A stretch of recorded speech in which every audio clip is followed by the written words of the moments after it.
Thursday, December 19th, 2024. You're watching Co-op for Two. This is part 2 of our playthrough of Chapter 3 of the Sherlock Holmes Consulting Detective fan-made trilogy called the Winter Trilogy. Chapter 3 is called House of M. We've got 11 people viewing, 4 likes. It's always fun to have these games that take multiple sessions. We sort of winnow down the viewers to the hard, molten core of Sherlock Holmes Consulting Detective fans. But we found ourselves in the midst of a very intriguing case. In fact, it sort of recast the entirety of the first 2 chapters, which felt easy, almost trivial in some sense, and then along comes chapter 3, smacks us in the face, tells us we have to reconsider everything we know about the previous 2 cases. It was quite an experience last night to play through the first half of it, or however much we accomplished, but we've got a lot to catch up on. And we're going to get to that in a minute, but let's check in with the chat.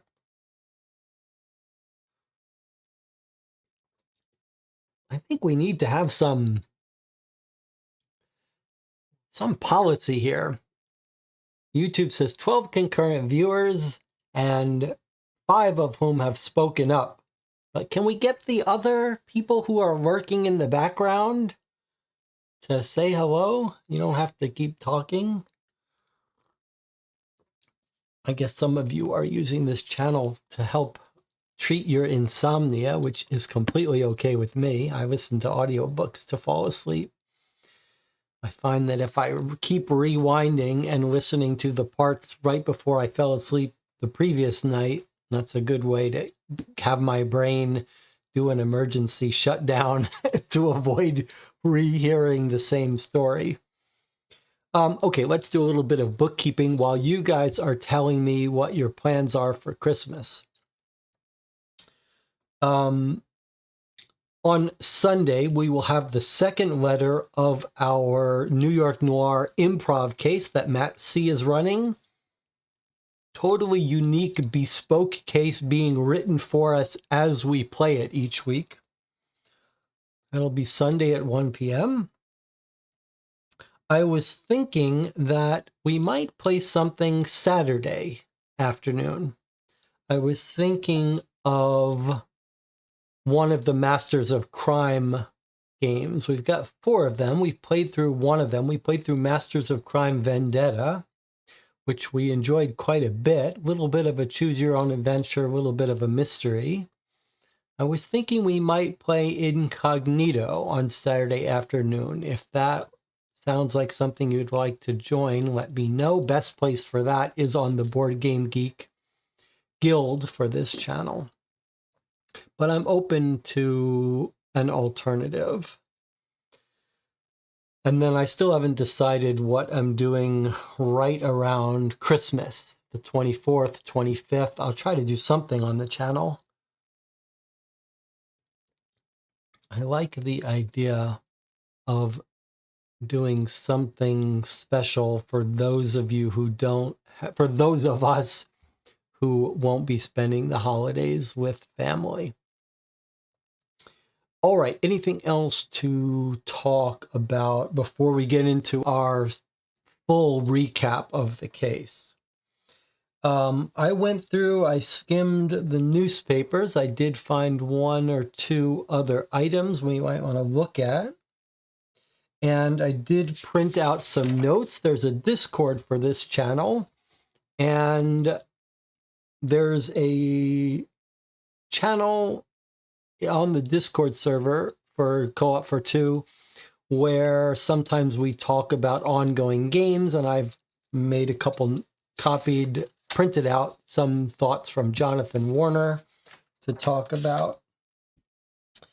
Okay, let me try to recap our case here. Chapter 3 starts out where Chapter 2 left off, an explosion at 221B Baker Street in Sherlock Holmes's private room. Giant explosion, flames, fire, Sherlock Holmes presumed dead, but we don't really suspect he's dead. We think it's one more of Holmes's tricks so that people think he's dead while he can investigate. But we're met with Mycroft, who challenges us not to try to investigate the explosion, but some other issues that have come up. Well, what other issues have come up? They relate to our first two cases. The two of the three widows who we discovered were killing their husbands were being transported and disappeared. That was our first case 1 tie-in. Try to find out what happened to them. Secondly, the funeral home fire, which was case 2, they've discovered a new footprint that doesn't match any of the people that were down there. We thought we had completely solved that case, that it was a chloroform robbery of the funeral home and an accident happened and everyone died. Well, looks like maybe there's more to it than that. So those are our two little side cases that we're now reinvestigating.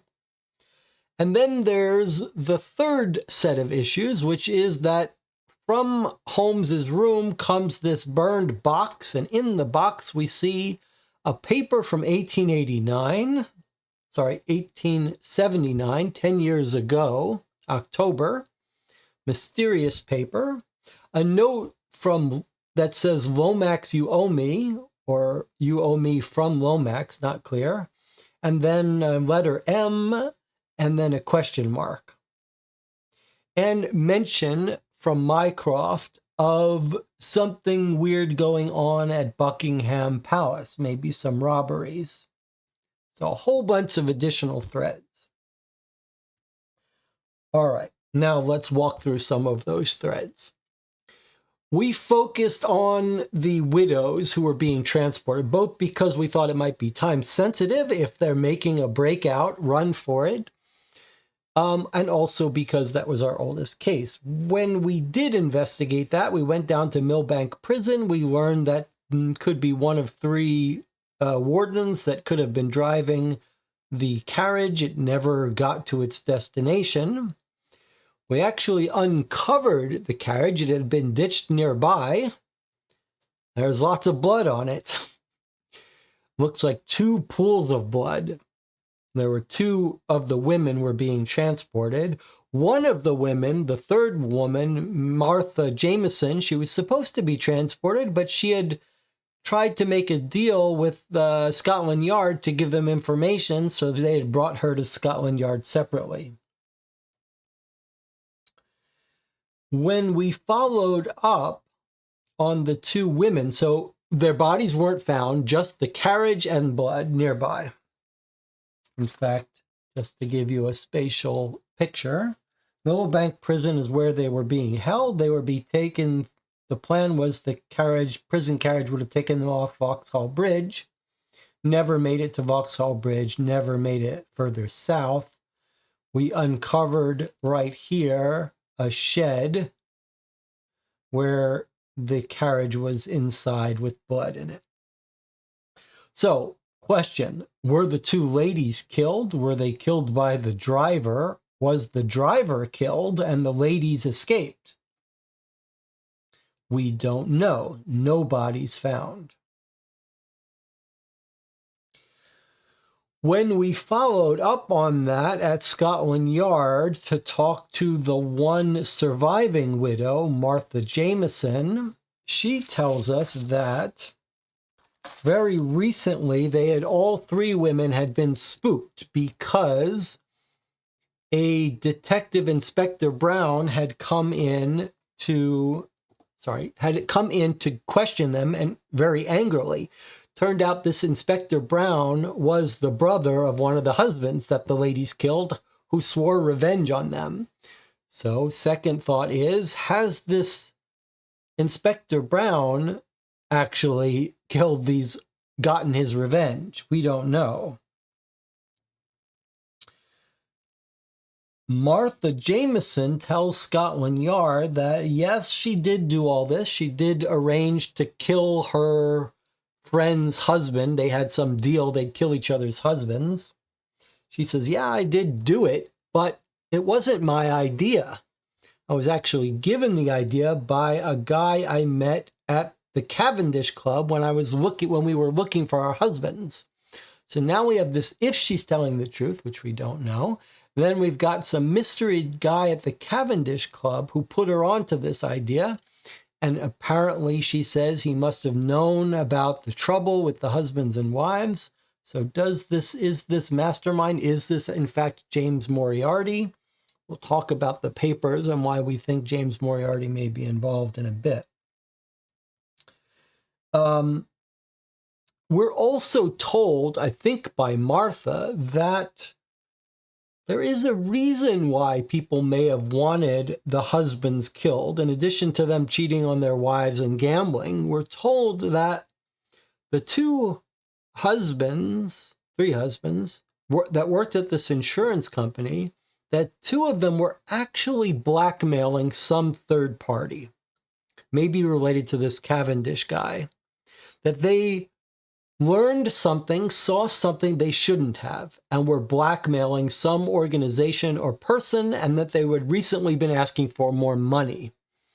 So that ties in with someone else wanting these men dead and figuring out how to turn their wives against them. That sounds like maybe something that some criminal mastermind might come up with. That's what leads us back to Moriarty.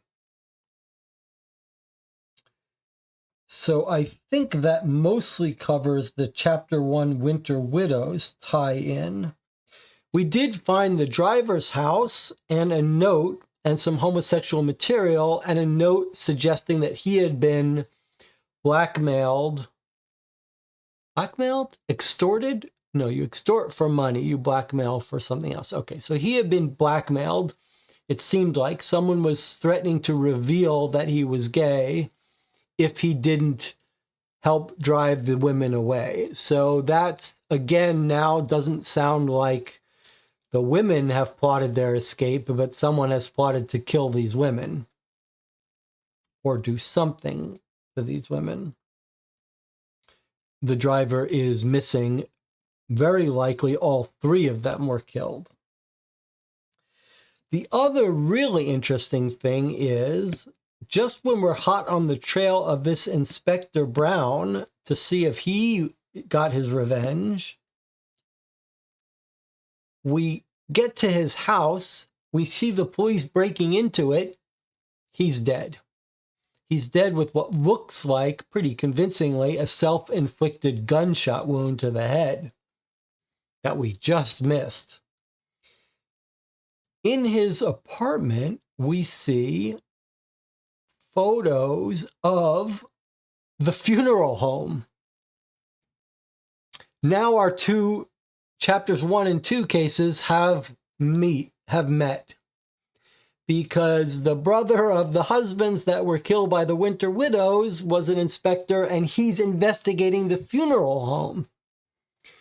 When we follow up on that, we learn that he was a disgraced inspector, recently kicked off the force, and maybe he discovered some illegal goings-on at the funeral home. And he stole that camera from his boss. Camera has not been found. So that's one thing we're looking for. Who has got this camera? So now that leads us to our second thread, which is the funeral home fire. When we go back to the funeral home to investigate this new footprint that's found, we get this very interesting scene. Now that the smoke has cleared, we can see there is indeed a footprint that was left in some chemical sort of molding plastic that spilled. Someone stepped right in it. So it's a very good mold, although the game doesn't let us look at it. But we see something interesting. We see a secondary office downstairs that there shouldn't be. And in that office, we find a notebook. And in that notebook, we find, going back for a long time, pairs of names. One of the pairs of names we recognize. It's Jerome Emmons and Clint Walker. In case 2, which was the funeral home fire, a side issue that we wrote off, that we noticed, but we wrote off as not very significant, was that there was some report of a dead body at the funeral home that had died of natural causes or whatever. And it was registered as the death of Clint Walker. And when we went to Clint Walker's house to talk to his spouse, he was there. And he's like, they think I'm dead. I'm not dead. I'm fine. And then when we eventually tracked it down, it turned out the real name of the sailor who died was Jerome Emmons. Just got reported as Clint Walker dying. We didn't know why. We investigated a little. We eventually wrote it off as outside of our scope. Maybe just an error, that the kind of thing that could happen. Wasn't significant to us.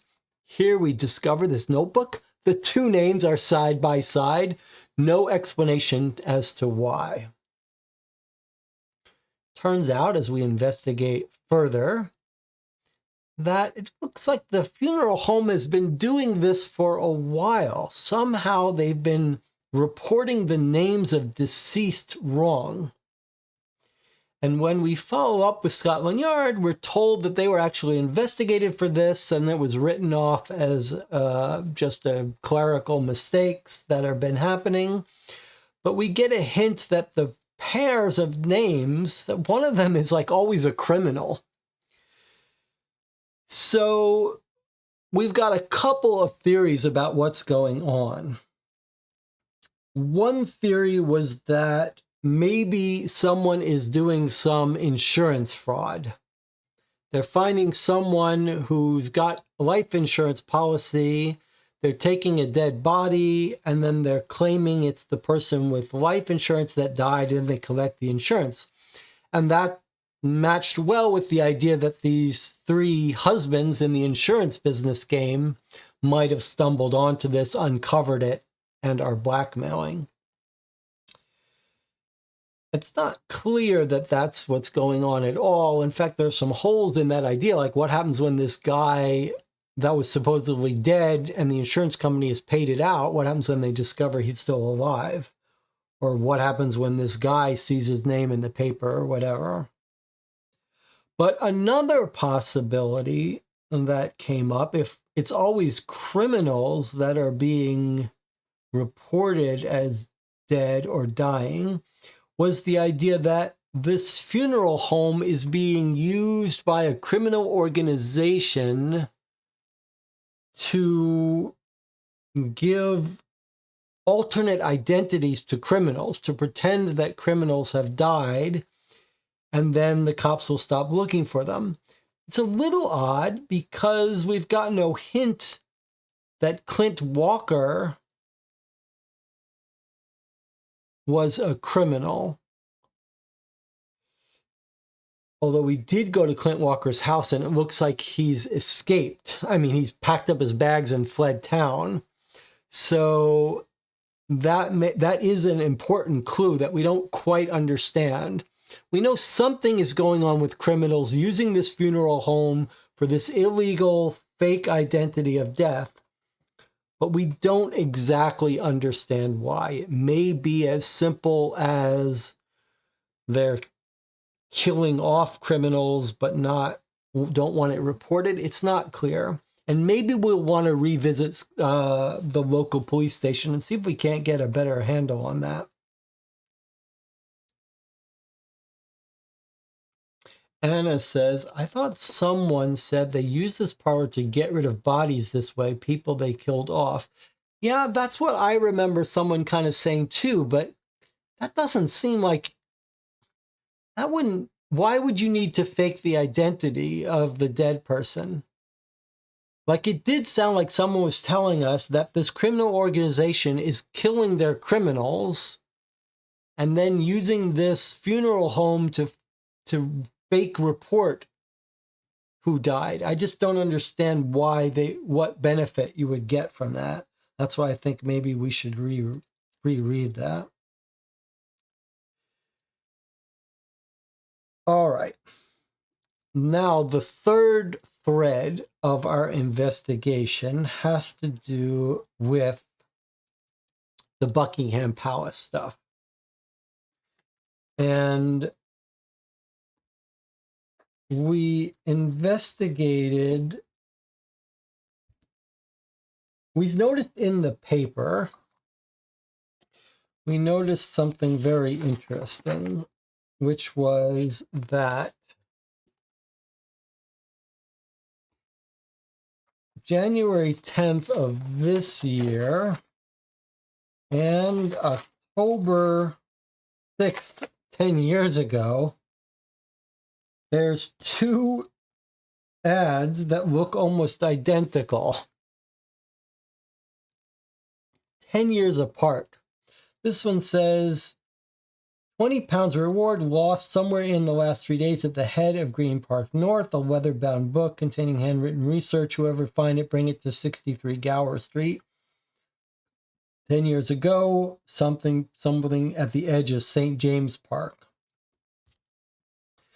And we've marked these parks. Well, when we went to 63 Gower Street, where these personals say, we found a hideout.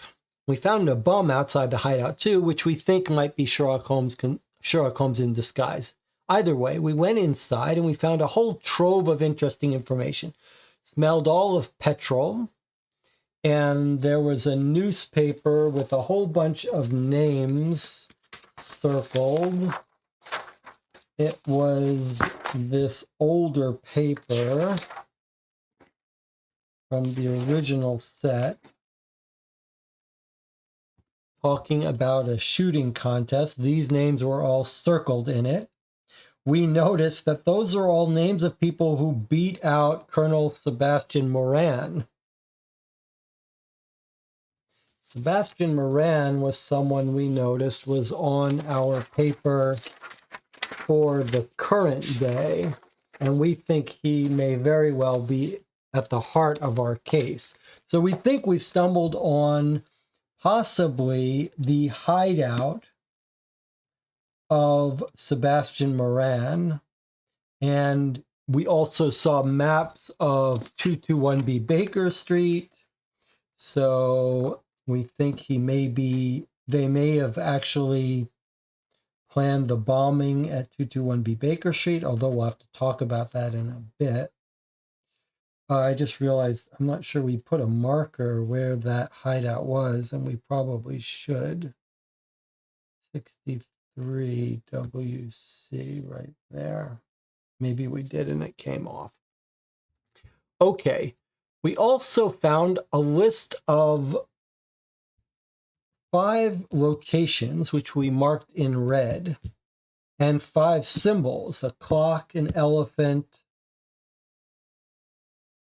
a crown, and a boat. And we visited those 4 places, and we matched them up with what we think the symbols are. So Elephant and Castle is this theater. And then 2 places right next to each other that seem to be related to the Thames Steamboat Company. One, a warehouse with a ring of dust on a table, which we think was the shadow of a crown. The other one, a boat company that we're told was recently bought out by a major stockholder and does have a sort of illegal boat that can go to India. And then up here was a jewelry shop owned by Gerard, and he's out sick, but his son is there. And we're told he got called to Buckingham Palace to vouch for the authenticity of a crown. Put together, all of these pieces suggest an attempt to rob a crown from the Queen's crown. And in fact, these two locations, which we got from the paper and had the address of the hideout, turn out to be the addresses of tunnels. Tunnels that meet up and open up at Buckingham Palace, which is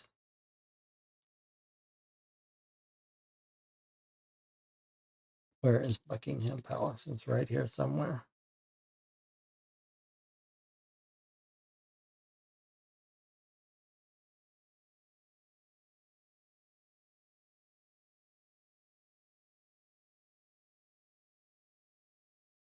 Where is our Buckingham Palace? Here. So these tunnels go underground this way and this way. We don't know why you need two of them, but we know that they've shut down these tunnels. When we visit Buckingham Palace, he says, yes, we discovered these tunnels. There was some fear that they stole the crown, but we brought in this jeweler who had seen it before, and he vouched for it being authentic. And we know the ring of dust here suggests that they did have a crown. Were they taking it to India? Is that Colonel Moran's home? We don't know whether the jeweler is in on it or his son is in on it. We know he saw the crown because he got access to the safe room months ago. His friend got him access, so he's trusted, but we don't know if he really can be trusted. We don't know if he's tricked to authenticating a fake crown. We don't know if they've stolen it, replaced it with a fake. Unknown. But it's clear there was some attempt to steal the crown. Successful or not, we don't know. Checking back in with the chat. I'm guessing the reason Mycroft did not want us to investigate the explosion was there was no body. He and Sherlock may want the public to believe Holmes is dead. I believe that's right. Marco says, if I remember well, Moran was on the 10 years ago paper as the officer ready to sail to India and then to Afghanistan to fight his way to Kabul. Yes, that's absolutely right. If you look at the paper from 10 years ago, Moran is mentioned here in this one of this year as a good shooter. But then if you look at the one from 10 years ago, this is where Moran is mentioned as being part of the Afghanistan war and headed to Kabul and leaving this evening. Remember, this was 10 years ago. So we've got a bunch of references to Moran. We haven't visited him yet. Okay, let me see what I haven't talked about for our wrap up. Let's go through my list here. I believe I've covered most of it.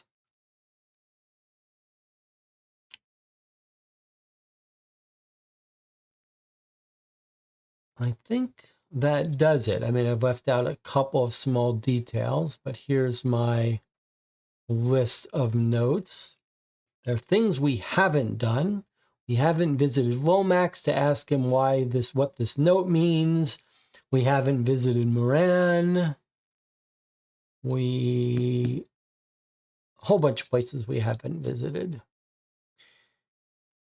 All right, but that's basically our recap and a bunch of stuff we don't know. Now, before I get into Jonathan's points, we're a half hour in, I did want to show you two newspaper articles I noticed when I went back.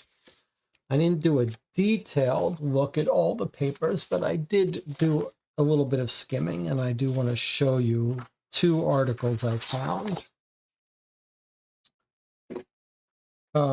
Okay, here's the first one. This is from March 1888, so last year. There's an article about Garrard. Daring daylight robbery. R.S. Garrard & Co. Jewelers was the scene of a daring theft yesterday afternoon. The burglar apparently threw a smoke bomb from the floor of the store onto stairs leading to the offices above. As store employees raced to fight the fire, The thief looted a display case of jewels valued in thousands of pounds. Scotland Yard's chief suspect in the crime is Thomas O'Neill, an internationally known jewel thief who is known to have been in London. Within the last several days, police report no success in their attempts to apprehend O'Neill. Now, is this significant for us? Possibly not. Possibly it's just a previous mention of Gerard, but it was from a case. We actually were involved in that case at some point in a previous case, but I'm not sure the significance. But you might also theorize that, is it possible that someone broke in, that they've stolen jewels as part of their mission? What if the other part of the mission was to swap out the notebook notes so that it would have false information about the crown? So I'm just going to put a little note for us. We might visit O'Neill, the suspect here, Thomas O'Neill, just to investigate that concept a little bit. Seems unlikely. All right, and then the other thing I wanted to point out is from yesterday's paper. So the current day is March 29th, 1889. 28th was from case 2. Look what I noted here. Boar and deer, this is yesterday's paper. Boar and deer hunting party looking for members, perfect for leisure of high quality, already associated with Sir Clayton Partridge and Sir Bennet Tinker. Other men of high esteem come for tour and lessons before joining. Free entrance on Mondays. New Hunting Society of London's Men. Now, why have I circled that? Who can tell me? Why is that of interest to us now?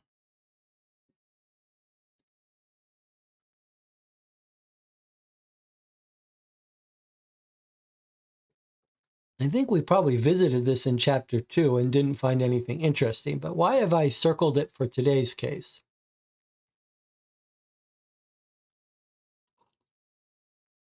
Anna says the shooting. Jonathan Warner says Moran's a good shot. No, it's not because Moran's a good shot. There you have it. DJ Moneycut has seen it. Maybe Anna too. It's because both of the men mentioned here, not just one of them, Partridge and Tinker, are the names of the people found in Moran's hideout list. They are exactly the men that were in the shooting contest.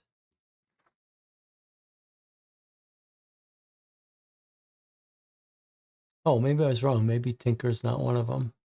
Okay, but there's Partridge. I thought Tinker was too. Why do I know that? I thought we heard that name somewhere, though.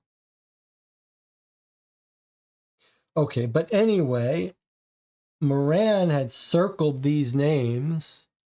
Simcock, Golding, Partridge, Kent, and von Schulenburg. Boy, I thought we saw Tinker somewhere, too. But anyway, Partridge, Sir Clayton Partridge, who we think Moran was angrily circling his name, is now in yesterday's paper associated with this shooting club. Boy, I thought Tinker was mentioned somewhere else. But anyway, point is, that's a bit of a coincidence to us. And maybe, if nothing else, Partridge will be able to fill us in on some gossip about Colonel Moran, Colonel Sebastian Moran. He may be able to tell us a little bit.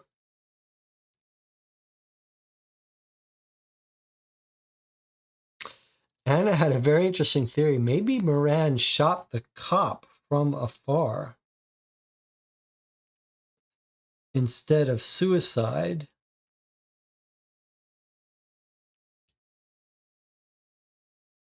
Through a window. We didn't notice any window. Okay, if that's true, there would be no smoking gun on the scene. Did we see a gun on the scene? All right, let me put that on our to-do list. I want us to revisit Detective Brown's house. I mean, okay, if Anna's just come up with a theory out of nowhere, but if Anna was right that our detective didn't kill himself, then might we find that there was no gun mentioned? We might also go next door to see if anyone saw someone shoot through a window. That seems more likely to me that it was just a suicide from this guy. But we know he got fired. He wasn't in good shape. He owed money. DJ Moneycut says, I believe it was The Adventure of the Empty House where Moran sniped someone from across the street with an air rifle. It is an interesting idea.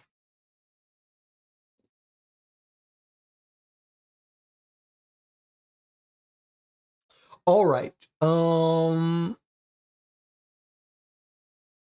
36 minutes of recap. We're almost ready to get started here.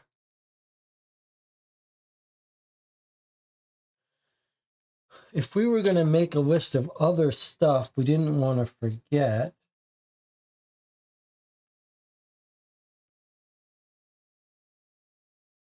I'm going to write down a couple of things. We're told the tunnel passes through the Admiralty and goes to Wellington Barracks. So I am curious to stop by there just in case. Another question we don't know the answer to is when we looked at these 4 places that were on the hideout list, we understand 3 of the 4, how they could be involved in our case. But at the Elephant and Castle, we just meet a kid who talks to us about something else. We don't know who's working there that's of interest to our case, so we don't know why that's there. We don't know how that ties into our case.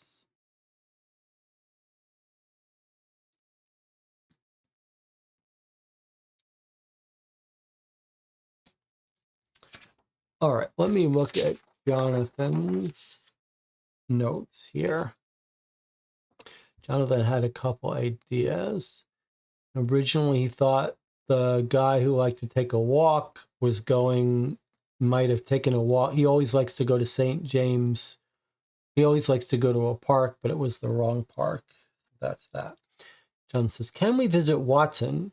Someone did say we should go talk to Watson, and Watson's off doing something else. The question is, where does Watson live? And I mean, Watson lives at 221B Baker Street. He's sharing a house, an apartment with Holmes. That's his whole MO. But does he have a separate office somewhere? The only thing that's in the directory is 42 Northwest, which is 221B Baker Street. But we haven't even gone to 221B Baker Street. And so that sounds like Jonathan thinks we should go there. Mycroft says, don't worry about it. So maybe not. John's saying, I'm not sure Holmes was responsible for the explosion. And he talks about at the hideout, we found a map of Baker Street, smell of petrol, but no sign. I added my note that makes sense, but I also said we were told a little bit about from the criminologist about some oddities about the explosion in Holmes's house. He said whatever exploded was too big to be thrown into the window. And he seemed to describe some oil fire smoke that gave us plenty of warning to escape. That's what made me think that Holmes has staged it.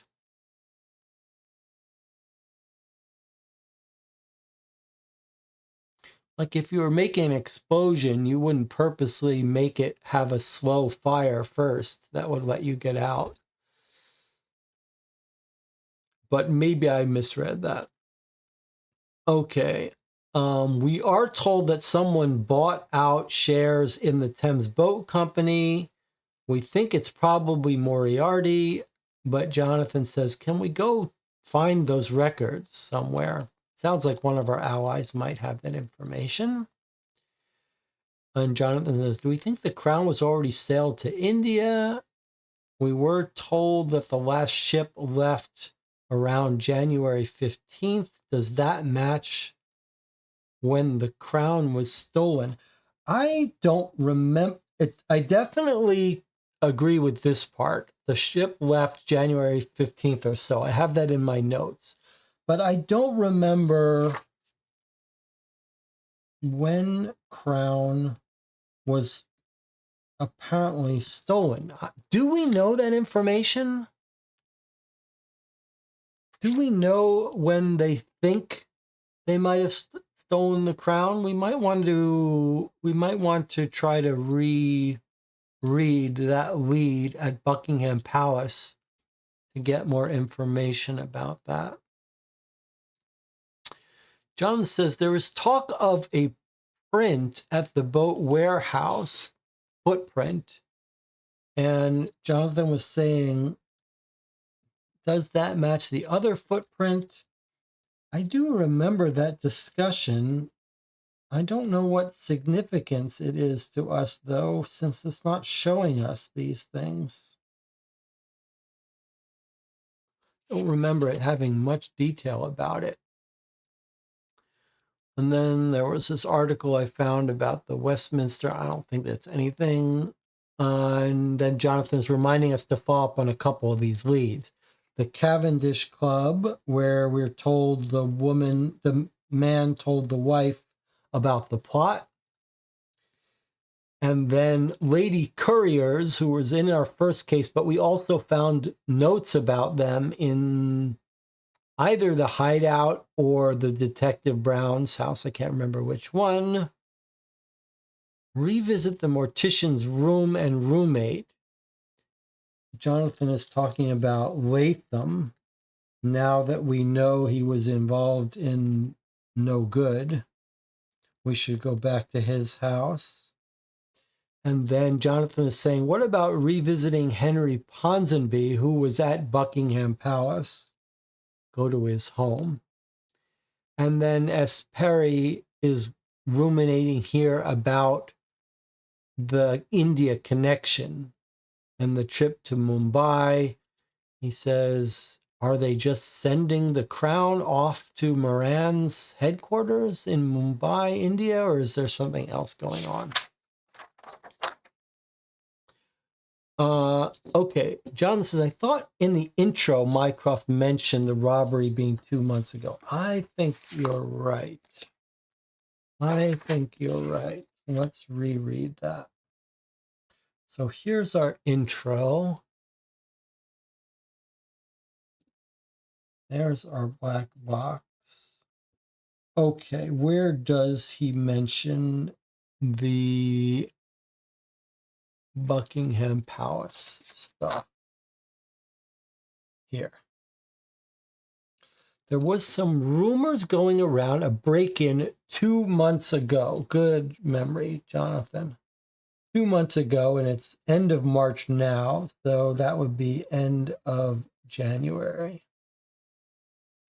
I wonder if that means they couldn't have voted it out, Jonathan. If the break-in happened 2 months ago, that would put it at the end of January. And are we told that the last boat to India was mid-January, January 15th?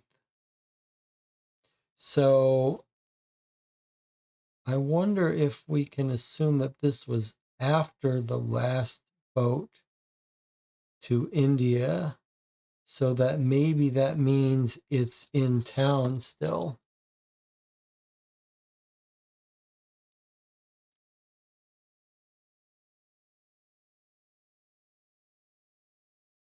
Here's confirmation that the note is signed Lomax, not to Lomax. You owe me again. Okay, I'm going to modify my note here. You owe me again. Signed Lomax. All right, so we should definitely visit Lomax at some point.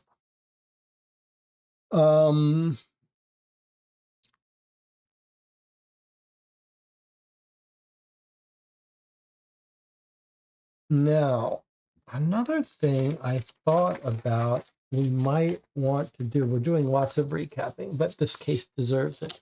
The other thing I thought we might do is look at the end of case 2 when the fire broke out, when the explosion went off, because I wonder if there's something we missed there. This is the end of chapter 2. I wanted to see if Holmes maybe got a package that we had forgotten about.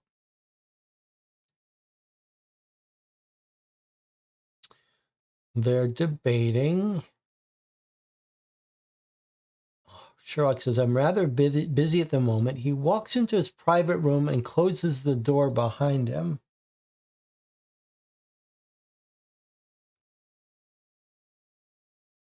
Okay, no mention of a package, though. Let's see. What Holmes comes out at some point, though, doesn't he?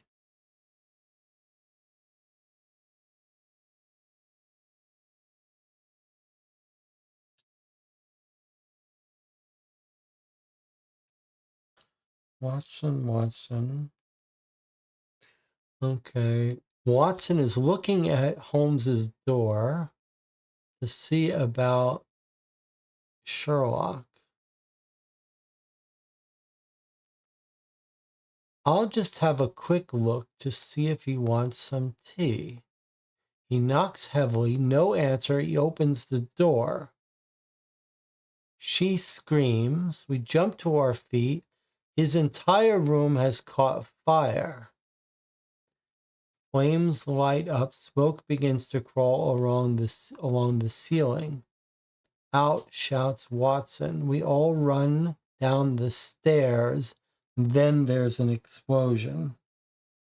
Note, it's not an explosion that causes the fire. It's a fire which leads to smoke and then an explosion.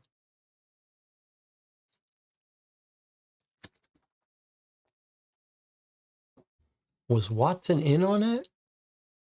Don't know. Don't you think the Lomax note is just saying he owes him for getting Holmes a copy of the old paper?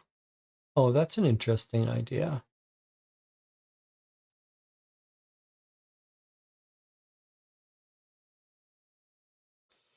About boats to West India, there's also the mysterious incident about the sunken boat found in the newspaper of the second case.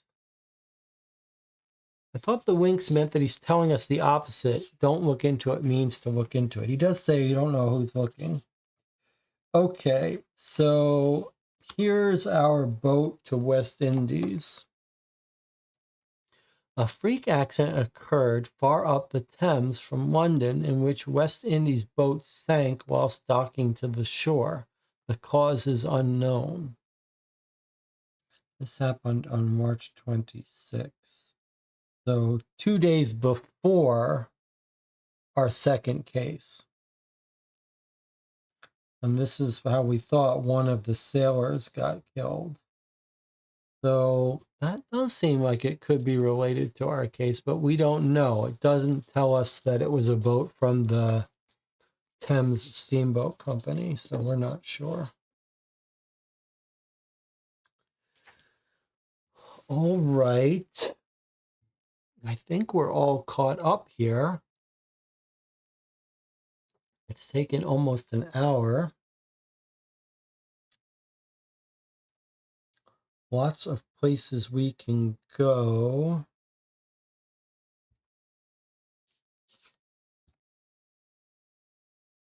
Okay, we figured out basically when the crown was stolen.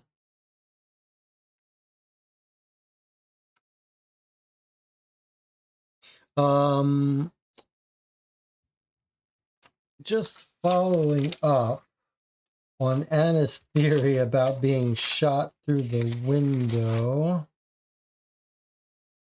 Possibility.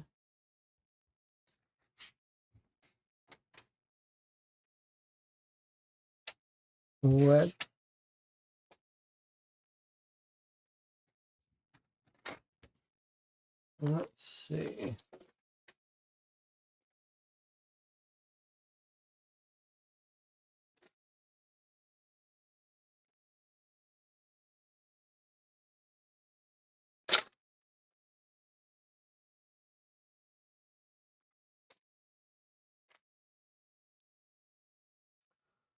Okay, 50 WC was the suicide note where Inspector Brown lives. Let me just reread that. What we're going to do is I'm just going to reread this, and if there's something else we want to reread, and then maybe we'll take a break before we start reading new leads. Okay, let's recheck out the scene of the suicide, though. On the corner of Phoenix Road onto Charlton Street, we're shocked to see three bodies bash against a door. They knock it in. We're told, hey, they heard a shot, and so they're busting in and they find him dead. Let's see now. He's taken his own life. See Mr. Brown on a chair with a pistol in his hand. Okay. Pistol in his hand. That seems like it would be unlikely that a sniper shot him through a window across the street. Why would he have a pistol in his hand?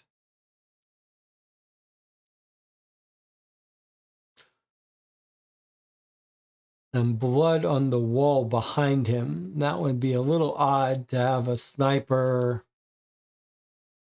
You wouldn't, I'm not sure you would expect that scene. Doesn't rule it out, but you, as the sniper, you'd have to wait till he picked up the gun. And then pictures of the alley, picture of the funeral home.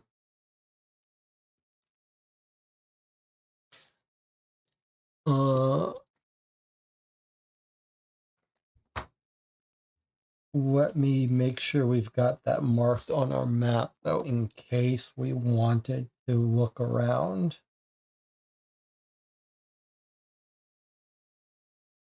So here it is. Well, if you were going to shoot through a window, you do have a hotel. All right, let's knock on that door when we come back, just to dot our I's in case Anna was onto something.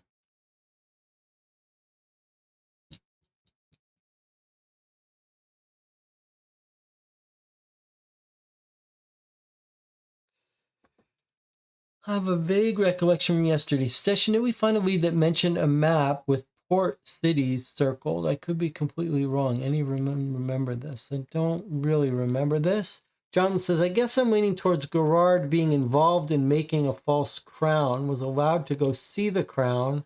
Son said a person who got him in also hired him for a big commission. That is a very clever idea.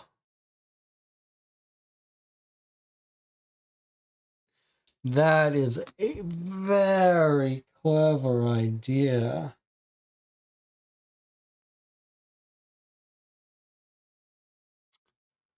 So Jonathan is saying it's not just that he's involved in falsely authenticating the fake crown, it's that He made the fake crown, and that's why he was studying it.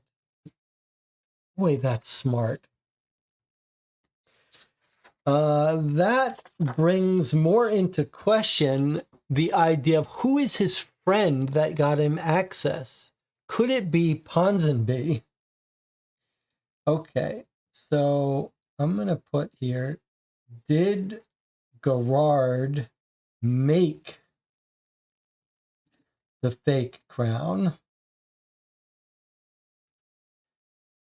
And then which friend got him access?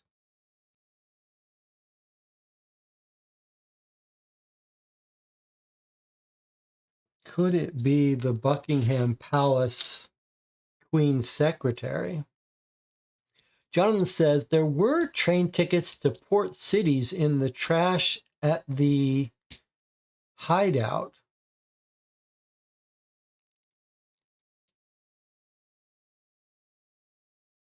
Do we need to know what cities those were? Train tickets.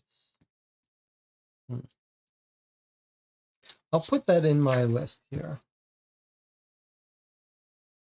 Anna is claiming that we already theorized about Gerard making the fake crown. Well, I don't remember that. I certainly don't remember how elegant a solution is that Gerard was let in months ago to study the crown so that he could take notes, so that he could reconstruct it. And then he's used to authenticate. What a scam. What a devious plan that is. Who better to be able to make a fake crown and then authenticate the real one? I like it a lot.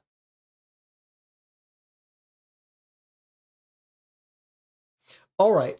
Why don't we take our first break here, having not looked up a single new lead, but we're ready to get started. We did our 1 hour recap.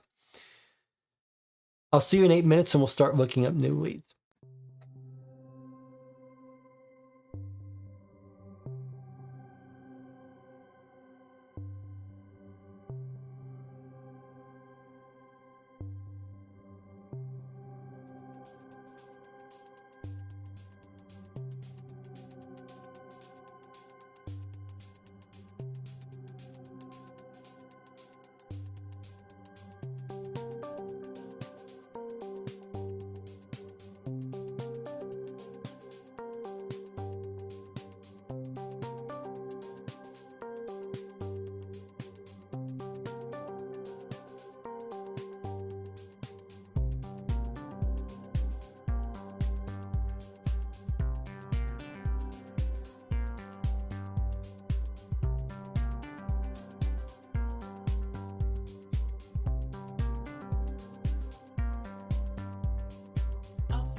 I always tell the channel to get up and stretch and clear your mind during the breaks, but I can see no one is listening to me. Lots of theorizing. Some very good comments here. some questions about the tunnels, which I agree with. Why are there two different tunnels? Why is there a 10-year gap between secret messages in the paper referring to them? That's a very good question. You could hypothesize that they were building one tunnel 10 years ago and they used it to do something, and then it was closed down and they had to build a different tunnel.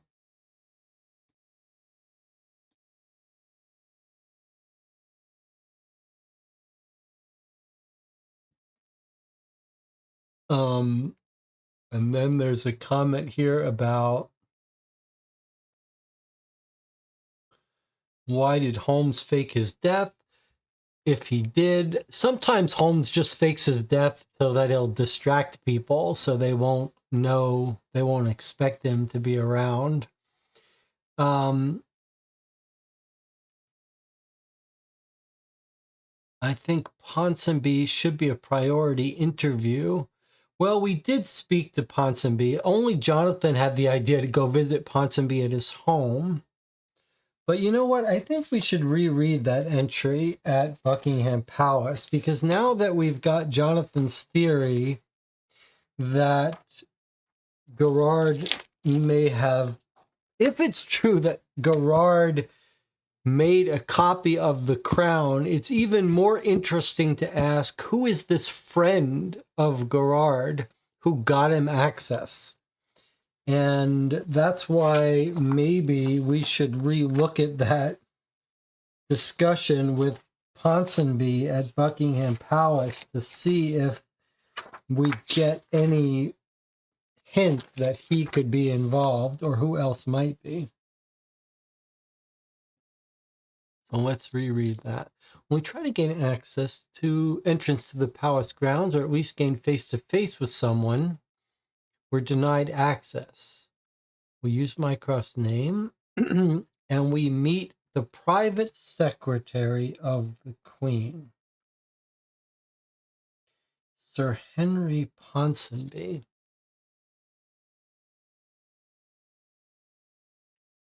We say, we don't really have information for you, but we want you to tell us about a possible break-in and tunnel. Let's see what he says. It's true. A tunnel was found from Green Park, closed up. It ended close to the royal safe. Nothing was touched. I assure you it was not taken. It still stands there today under heavy guard. And I know what you're thinking. I can also assure you it is not fake. We had London's foremost jewelry expert inspect it. Can we speak with him? He does not work on the grounds. He owns a shop. Gerard is his name. He had a full notebook written on all the unique qualities, was able to identify the crown in great detail. Takes a quick look at his watch and reminds us he should get back to his duties.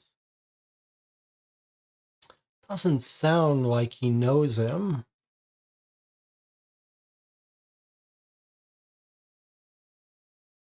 But hard to know.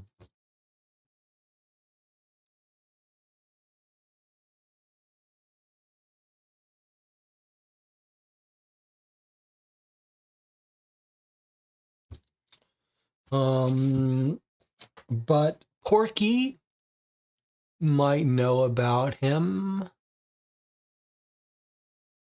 We tried to visit Gerard at his home, but he doesn't have an entry. All right, well, let's not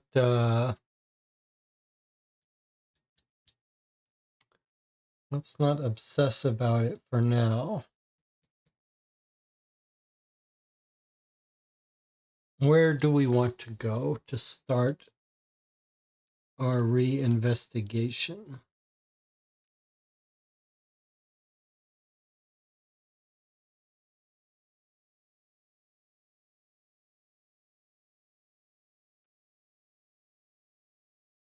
Would there be guard uniforms in the barracks?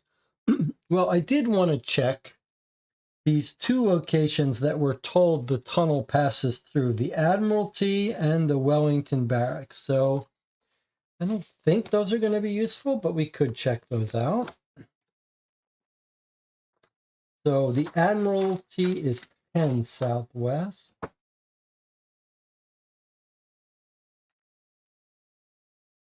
Okay, well, there actually is quite an entry here. All right, where's our notes? All right, so we were told from the land records that the Admiralty, the tunnel goes from the Admiralty to Wellington Barracks before it meets up with this other tunnel. So we're going to go to the Admiralty now, which I thought might not even have an entry, but it sure does.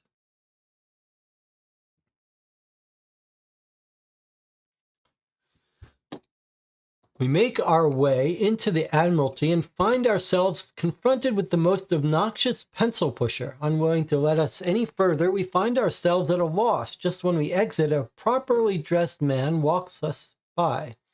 He's greeted warmly by the valet, and we decide to test our luck one last time. The man introduces himself as Mr. Broadley. He seems happy to help us. As he walks us beyond the receiving hall, we get the toughest of stink eye from the pencil pusher. Eventually, we find ourselves in the archives of the Admiralty, and Mr. Broadley is eager to talk to us about anything.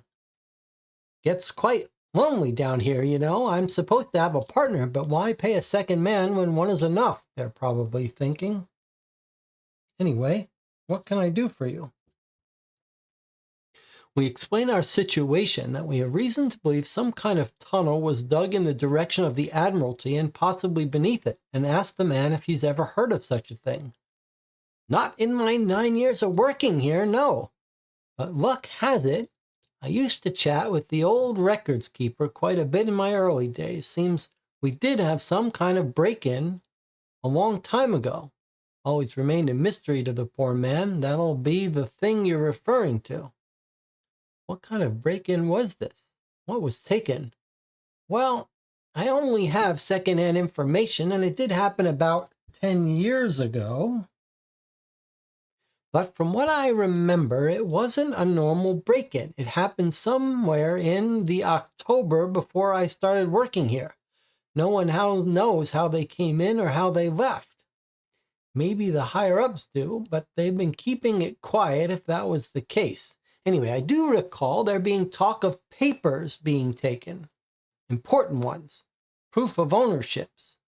Of course, that doesn't mean whoever has the papers is suddenly the owner of whatever was written on it. But it did put the Admiralty on some rough seas when it came to their claims abroad. Don't know if it's connected, but I remember in my early days there was talk of letting people go. Apparently some of their trade deals abroad had gone belly up. New ownership had swooped in.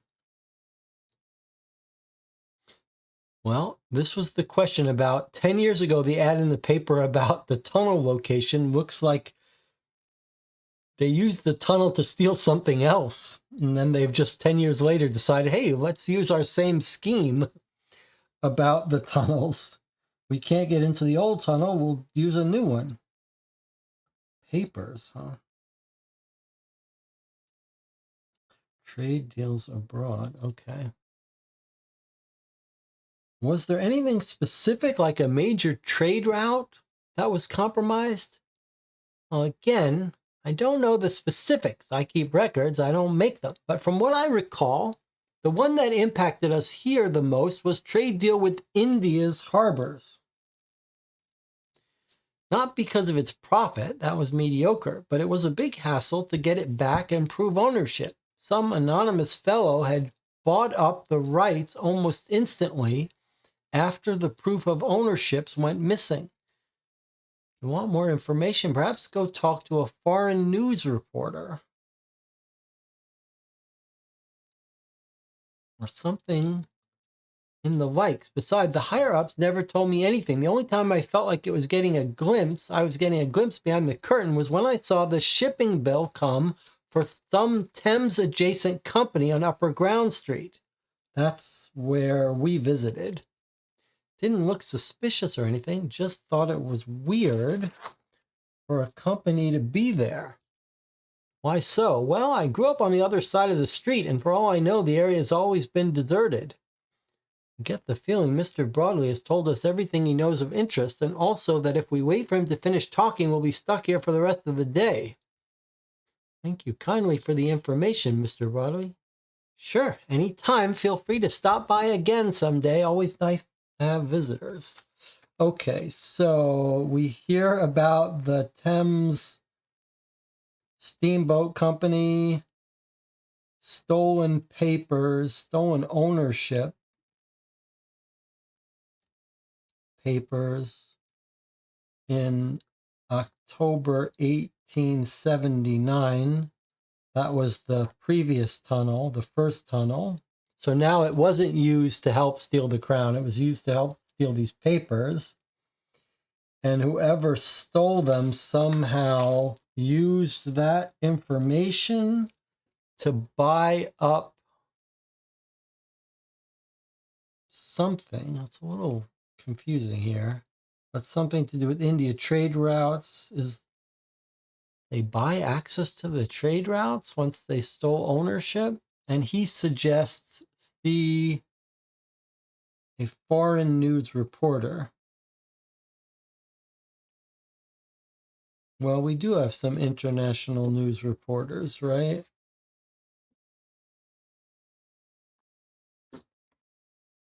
We've got Henry Ellis from the Times, mainly on foreign affairs.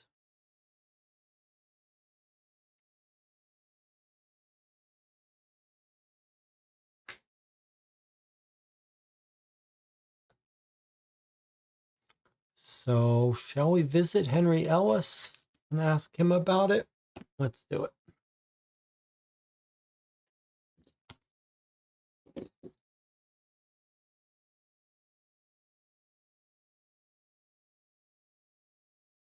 Try not to just go to our allies and contacts for no reason, but if they're directly mentioned, then it starts to seem like a good idea.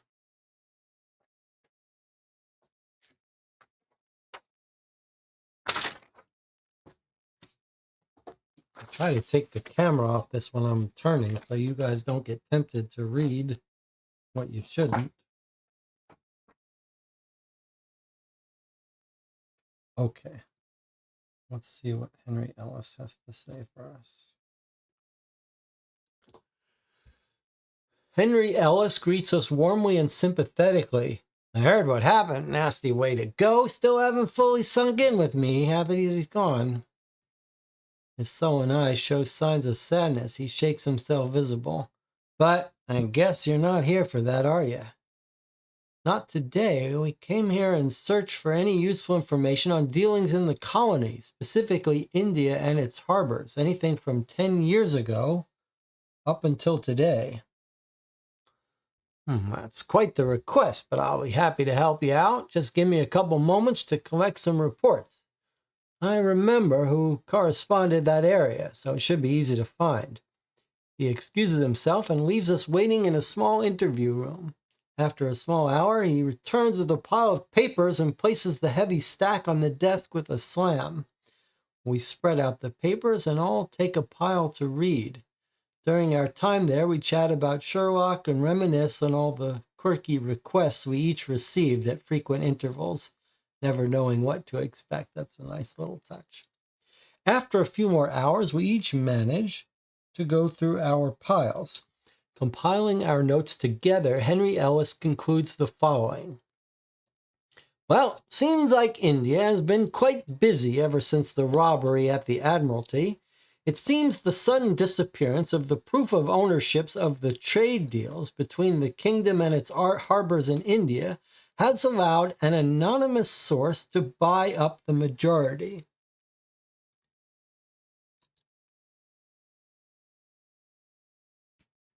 There is no real mention of any name, though most correspondence goes through an S. Moran, whoever that might be. Yeah, we know who that is. The trade between India hasn't changed much ever since.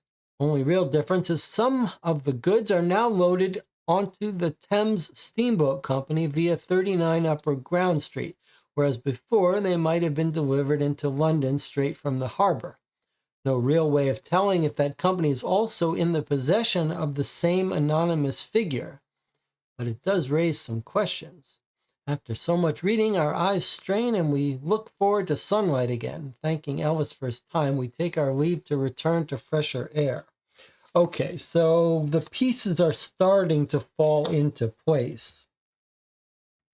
And I'll remind you that in yesterday's paper, not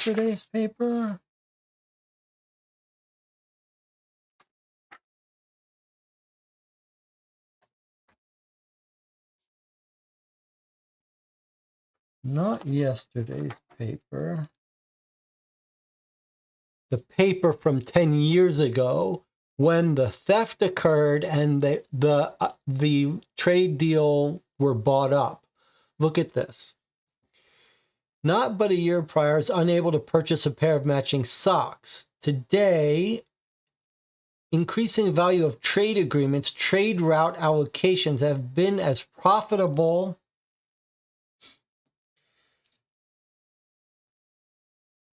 a market as was predicted by my trusted confidant, James M.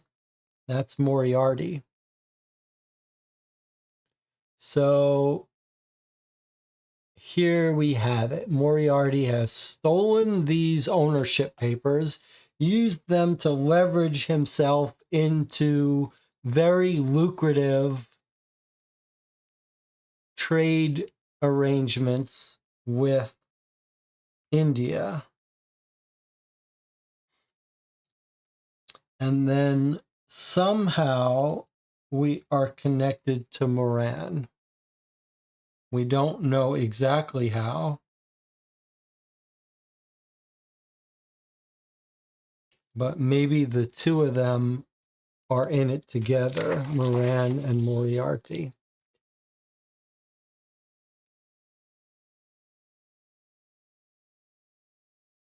James M, though, that certainly sounds like Moriarty is at the heart of it.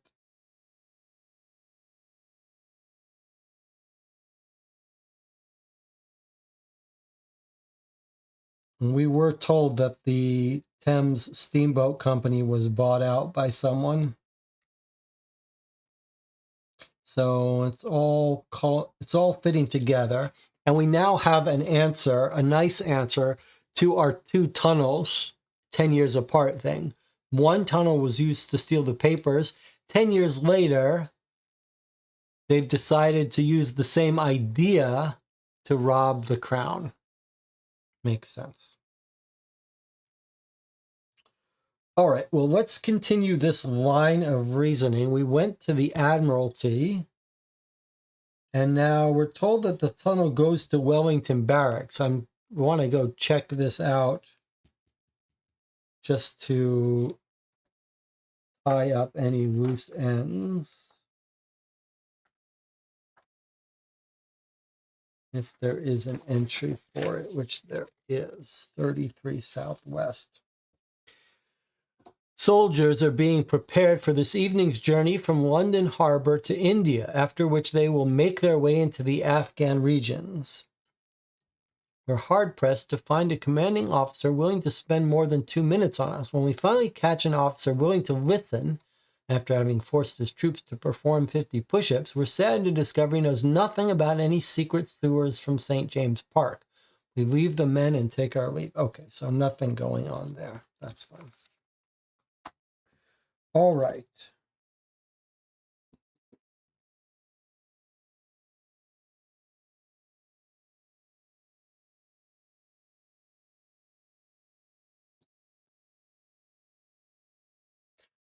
All right.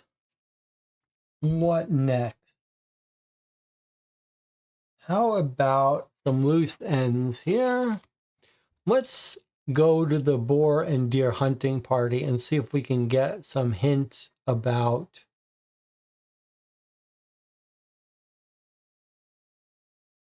Moran from these people. Did we have a location for this, or should we stop by Partridge and Tinker's house? The Boar and Deer. Is that a place? I can't remember. I can't remember how these numbers got here.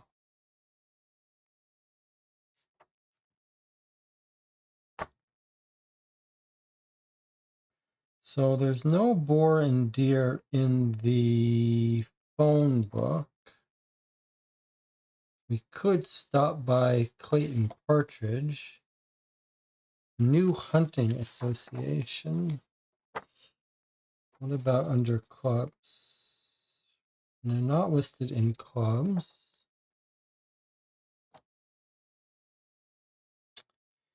And they're not listed in New Hunting Association.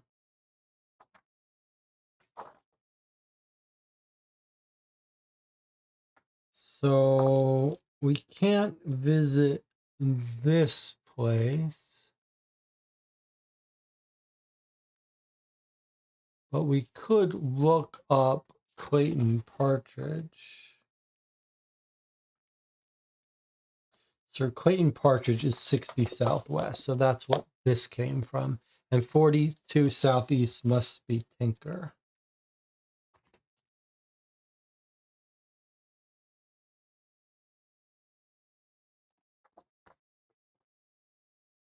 Maybe that's how I recognized the names, because we had visited them in case 2. But we haven't tried to visit them in case 3. Okay, so let's try it. Let's see if they'll answer the door. No. Doesn't look like this is relevant. It was just an interesting idea.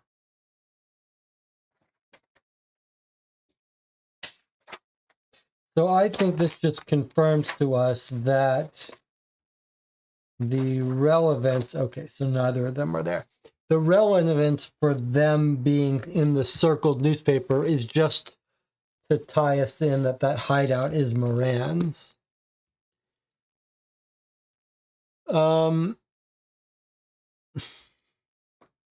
Is it possible the identities of ordinary dead people were given to living criminals to polish their criminal records?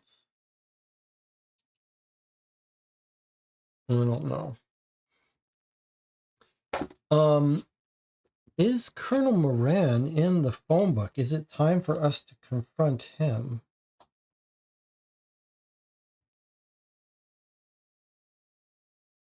So Moran is actually not in. Moran is not in our directory. Maybe because he's overseas. So we can't just visit him. All right, well, why don't we switch gears a little bit and go to 221B Baker Street, which is 42 Northwest.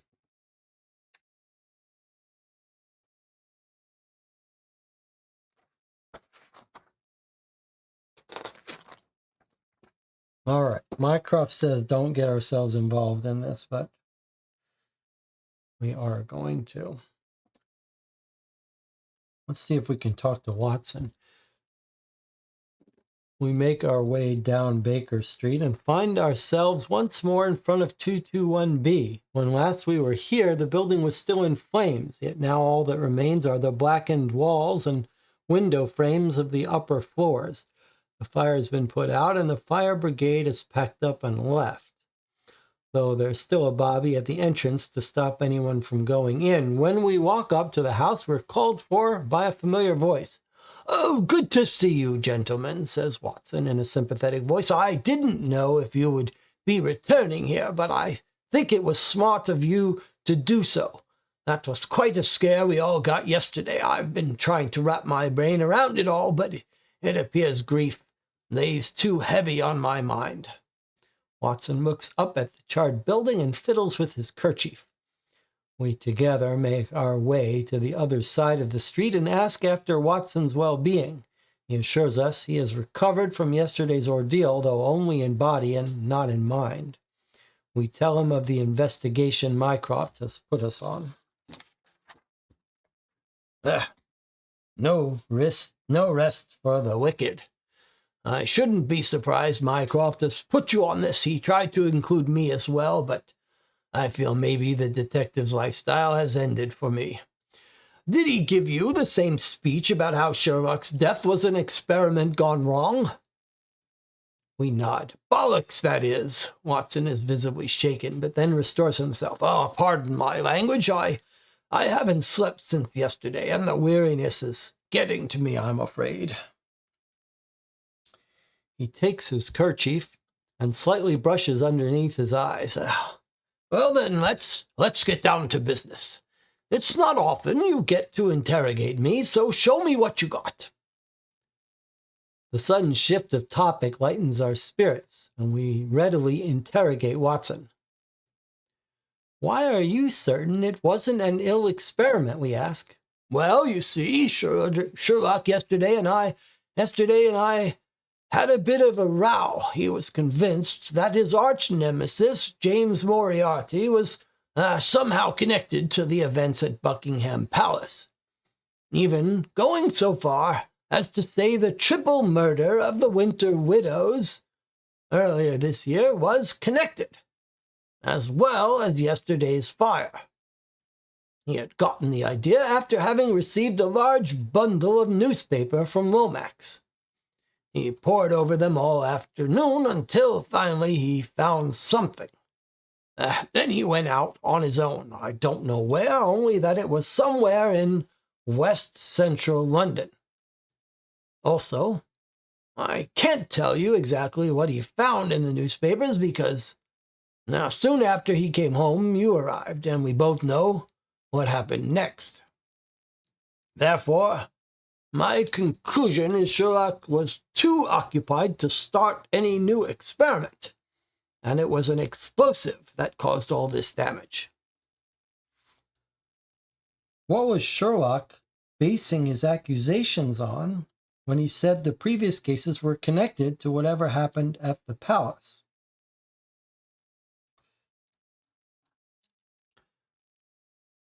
Well, both of us have the idea that there were unfinished threads in last January's case.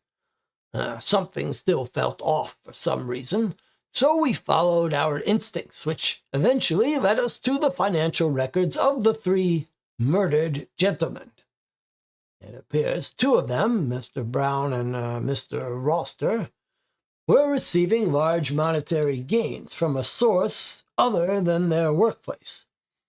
These transactions started October 1879, 10 years ago, and lasted all the way up to December 1888.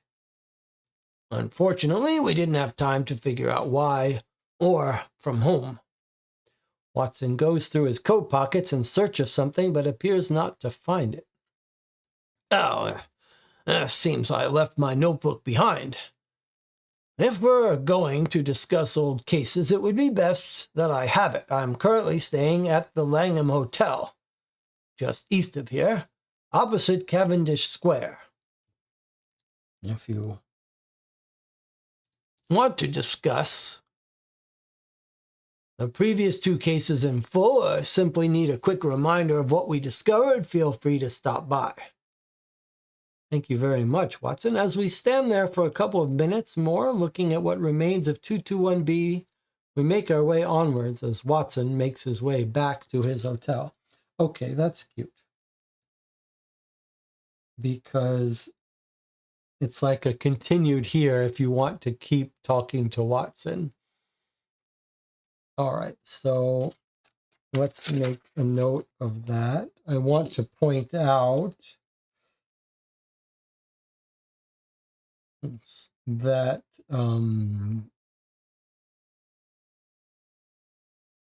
it sounds like that's the refresher that we probably don't need because we've done our own refresher, but maybe before the game's over, we'll go visit him. And he's at the Langham Hotel.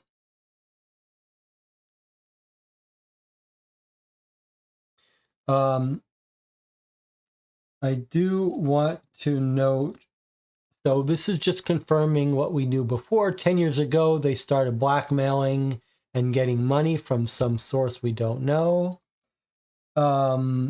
Notice here, I know that he went somewhere in West Central London. This is more confirmation that he was hanging out outside the hideout to try to catch someone. Remember, we ran into the homeless person outside the hideout. That was in West Central. And sure enough, Holmes is convinced that it was Moriarty, and so are we.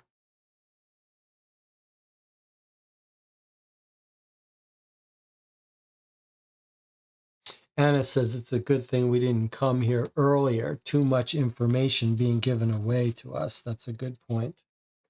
Another reminder not to just go visit allies. They give too much away.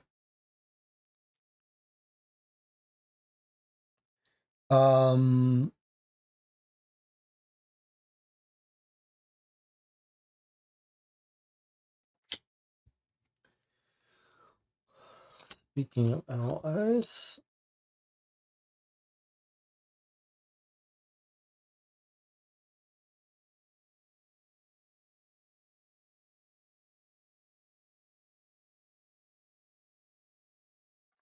I would like to see if we can visit Ponsonby's house.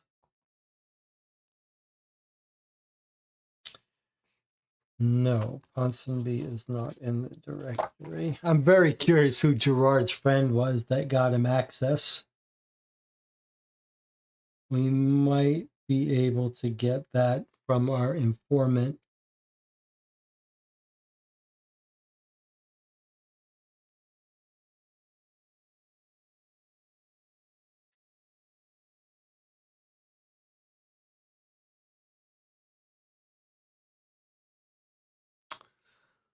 Well, there's plenty of places to go. I'm just trying to decide which one I'm more interested in. Okay, Jonathan says, let's go to the Cavendish Club. Okay, Cavendish Club is down here, 25 Northwest. That's where the husbands hung out. That's where the woman claims an anonymous guy told her about the plot. Does everyone remember to go do your homework about watching Strangers on a Train? If you haven't, you can do so this weekend. Okay. All right, we're headed over to the Cavendish Club.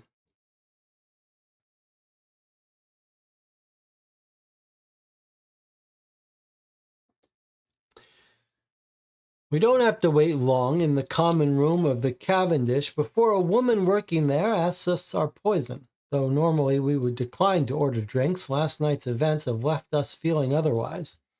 It appears the hostess picks up on our grief and she begins a friendly chat with us. After she manages to lift our spirits somewhat, we carefully pry into the clientele of the club. Well, not much to say, really. Was there someone in particular you were wondering about? Sometimes I get angry housewives coming here and looking for their husbands, but you lot don't seem the type. No, indeed, we're looking for anything that might have been left out in regards to a case we solved last January. You might remember 3 men were murdered, all of whom were regulars here. Oh yes, nasty business that. It was the same day I went for a short holiday up north. I only heard about it when I came back. By that time, the case was closed, apparently. No police. They never bothered to ask me. But I indeed think I might have something to share. It was somewhere in the first week of the year that I had one of the ladies over. One of the 3 that was charged with murder, I mean. Mr. Jameson's wife, I think it was. We don't normally get women, and if we do, they don't stay long. But she stayed for quite a while, even chatting with a man near the bar. She ended up leaving less angry than she arrived. Could you tell us more about this stranger? I don't remember his name, but I remember he was an army man. Did he wear a uniform? No. It was his general demeanor that gave me the impression, calm and collected. He had been in here before a couple times. He met with Mr. Brown and Mr. Roster every so often. Do you know what they were discussing? Nothing special that I recall. Normally, they would have a short chat and then the man would leave again. Last time it happened was around New Year's Eve. I remember it so clearly because everybody in the club was in a jovial mood except for those three. Apparently, Sam and David had some money issues and the man wasn't all too happy about it. They were making a row until the man left quietly and suddenly. It was the topic of all the rumors the next week here. Do you recall the first time these three men met here? Oh, they go way back from before I started working here. And when did you start working here, if we may ask? Beginning of 1880. And suddenly another voice joins the conversation. Wait, don't I know you lot? The sly-looking manager of the Cavendish fingers his pencil-thin mustache and eyes us over one by one. Yeah, I remembers. You were all here during winter trying to scare away my clientele, asking questions nobody wants to hear. His grim face grows grimmy, to the point that we fear the vein on his forehead might explode. Well, we're here on business now. We won't disturb anyone. Just here for a drink and a chat. Chat about what? About a man who came here some time back. The manager doesn't change in expression, but through his teeth says, when? Well, we don't know. We don't quite know. We found a box of matches in the man's apartment, which led us here. Whose apartment? He says, seemingly. Well, we don't quite know. At that, the man burst into a rage, shouts obscenity after obscenity at us until the strong arms usher us through the front door and back on the streets. All right, so this woman, we're getting lots of confirmation about our stuff. So this is going to be Moran, who's the person who set her on to the plot to kill husband. So Moran is our chief bad guy here, maybe one step removed from Moriarty. And we get all kinds of confirmation timeline that they were blackmailing him because they discovered whatever they discovered. He's the person they're blackmailing. He's paying them off. They started meeting 10 years ago.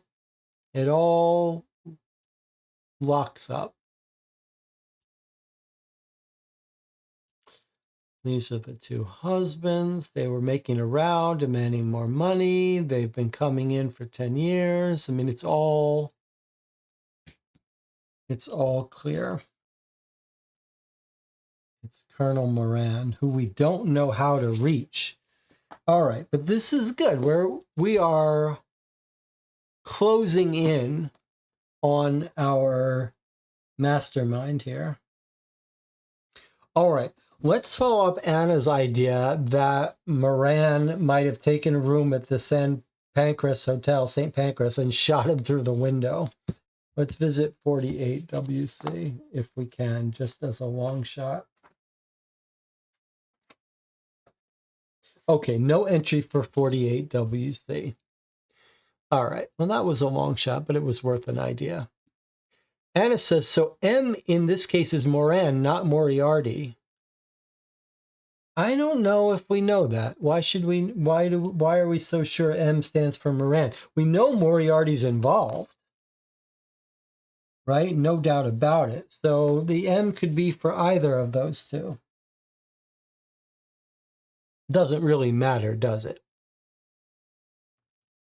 All right.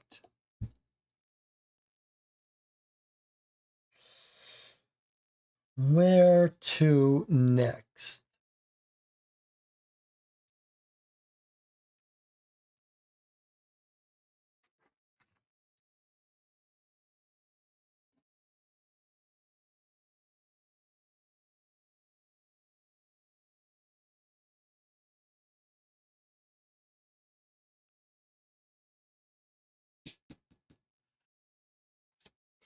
All right, let's do a couple of loose ends. Let's go revisit Latham's house. the undertaker, which we now understand was involved in illegal business. And then maybe we can talk about how we're going to get onto Moran's trail. So Latham is 48 northwest. Let's see if we can't. I'm surprised we have a big entry here for it.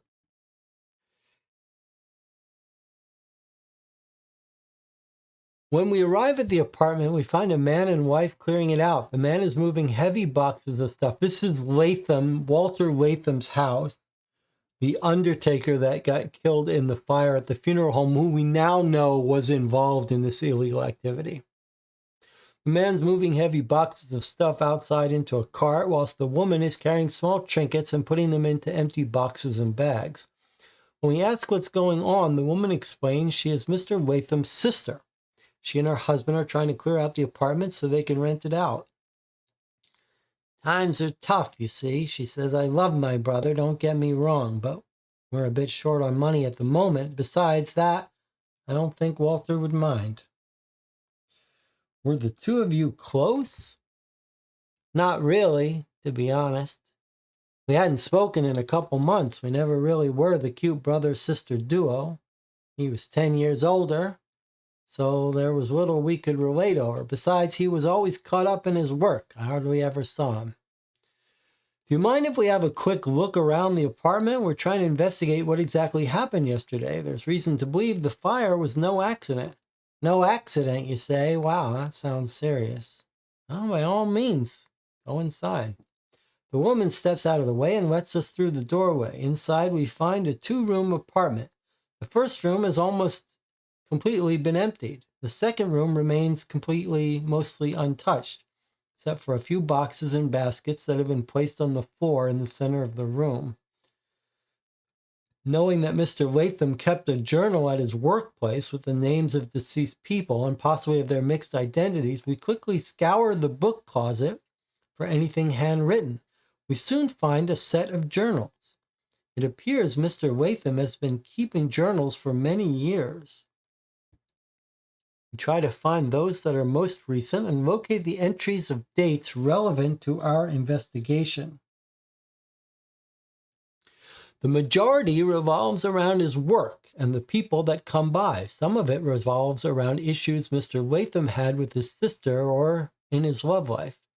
The few instances where he talks about doing something else other than work, he talks about going to gentlemen's clubs. One of them mentions meeting a generous and kind man named Sebastian. When we scroll further into the journal, we find an entry from a couple weeks later that talks about Sebastian asking for favors. A couple weeks after that, Sebastian has put Walter into awkward situations where he feels he needs to comply. In one of the most recent entries, Walter writes he no longer wants to swap out names and that Sebastian will have to deal with it. On the final page of the most recent entry, there's an entry from 2 days ago. In that entry, he writes that he has become fearful for his life and that he should have never crossed this Sebastian character. Everything is locking into place here. Sebastian Moran is at the head of it all. So Sebastian has bumped into our funeral director and got him doing this body swap stuff for him.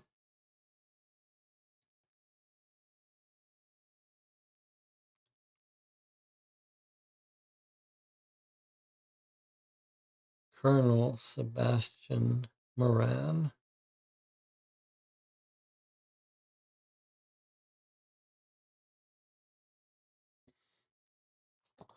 Let's reread. Let's just reread our entry about Sebastian Moran. British India. This was 10 years ago.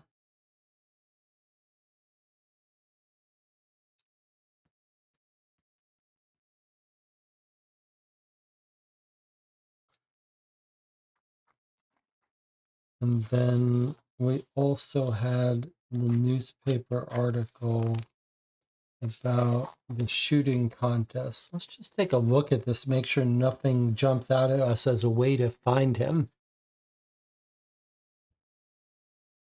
Assembled in Wimbledon camp. This is from a paper from a year ago, March 1888.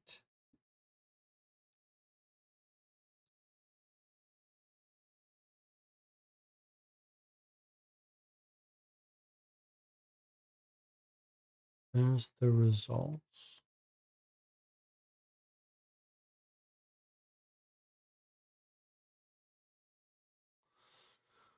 We tried to look up Partridge. We didn't find him in the directory. Corporal, lieutenant. This is all military people. I wonder if we shouldn't try to look up these people. One of them might have a lead on Moran. Let me just see if bit of a long shot, but since we're having trouble finding him, 60 Southwest was Partridge. Okay, we already looked at that, but we have Lieutenant Golding. I'm gonna write down a couple of these just in case.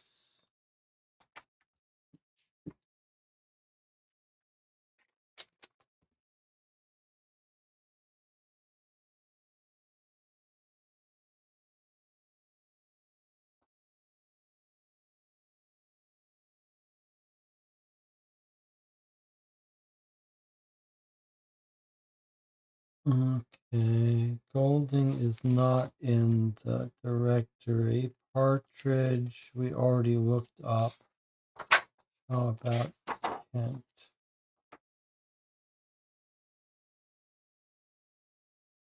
No entry for Kent.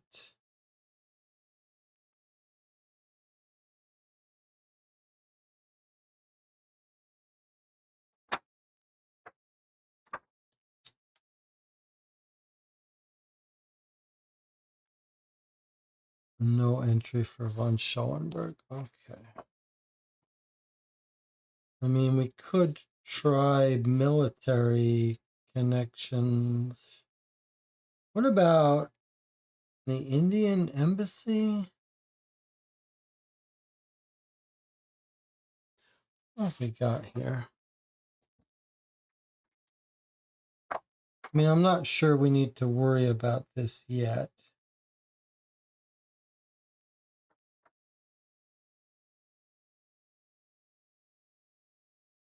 Where's the India office, though? 94 Southwest.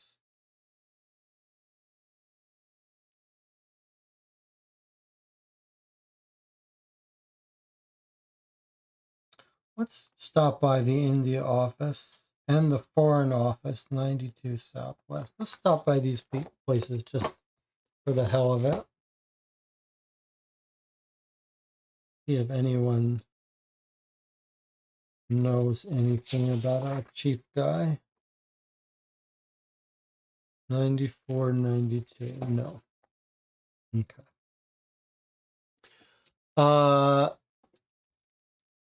Is there a shooting club in the directory? That's an interesting idea.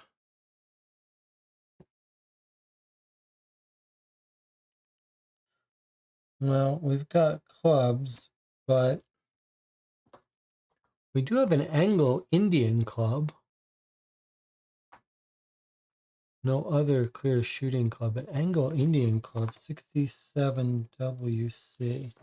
We'll see if we can stop by that for some, just in case.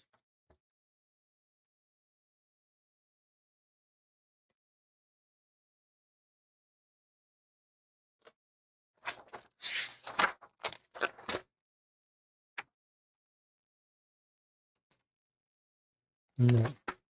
Okay. Well, let's not obsess about finding him. Let's cross our other T's, and we've got lots of other places to go. John says, let's go to the lady couriers. Okay, lady couriers.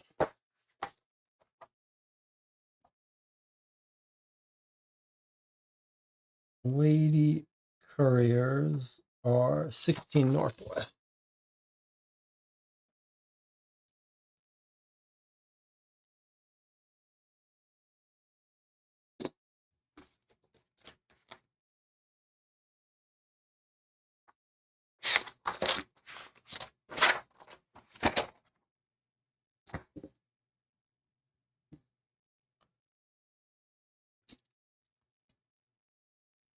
Once again, we make our way into ladies' couriers, and find ourselves greeted by the same employee. Ah, it's you again. Here to ask us for information we won't share. As I said before, we don't share our clients' names, not for any reason. Rest assured, we come only because of a clue we received. It appears some of your clients, or should we say ex-clients, have come into some trouble. Additionally, we found a letter stamped with your logo during our investigation. We're just wondering if you could enlighten us as to the connection, if there even is such a thing. I assure you there is none. Now, if you wouldn't mind leaving, we have quite enough of this harassment. We have had quite enough. Unsuccessfully, we leave the building and wonder where to go to next. Then suddenly another employee runs out after us. The young girl with big glasses seems unfamiliar to us. I'm sorry for running after you, but I couldn't help it over here. I only started working here a couple months ago, and I can't say I know anything about what you were talking about. But something strange happened last week, and I feel you should know.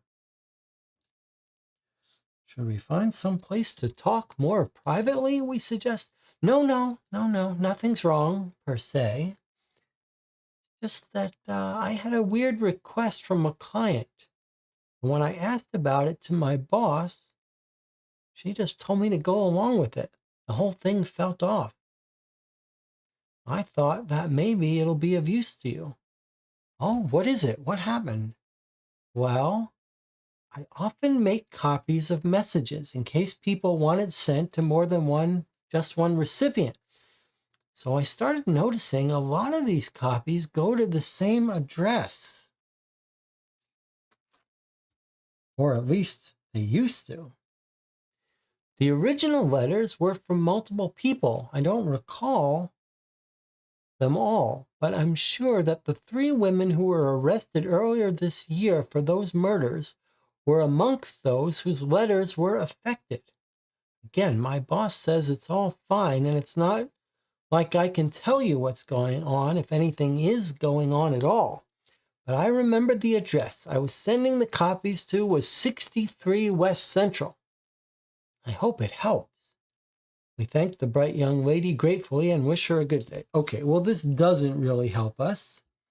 63 WC is the hangout, right? That's the secret address where Moran lives. So he's getting copies of all those letters, all the correspondence, so he can keep an eye on everyone. Maybe he's got a connection in the ladies' couriers that ensures that he gets copies of them all.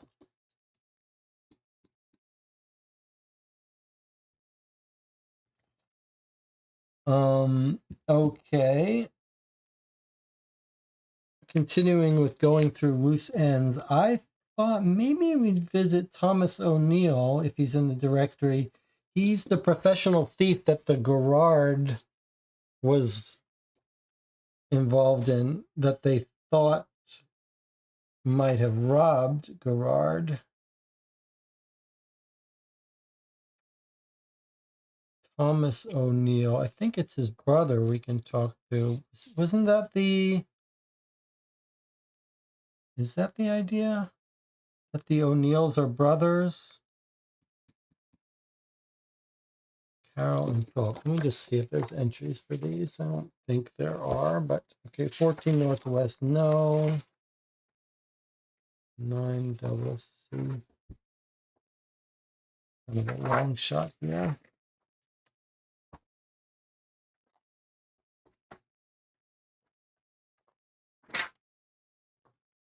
No.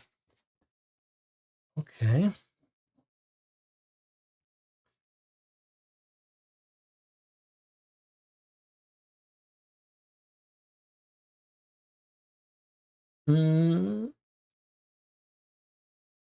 Okay, here's another long shot while we're just doing long shots. If this is the hideout, Holmes is hanging around here to see if anyone comes in or out. We think Moran lives here. Should we just check these two locations just to see if anyone has seen unusual activity? Again, another long shot, but since it would be so critical to us.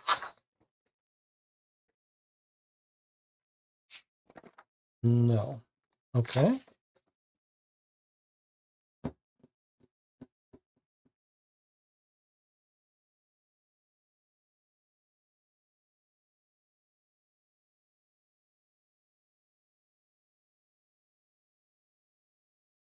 Jonathan says, what about the allies of O'Neill in the official list? I might be misremembering that.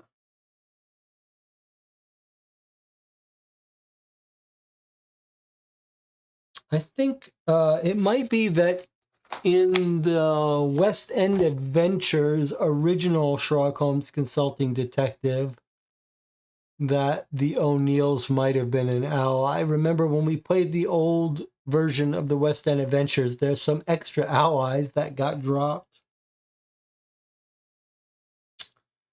All right. I wonder if Moran's location is not going to be some kind of secret code in the newspaper that we haven't broken yet.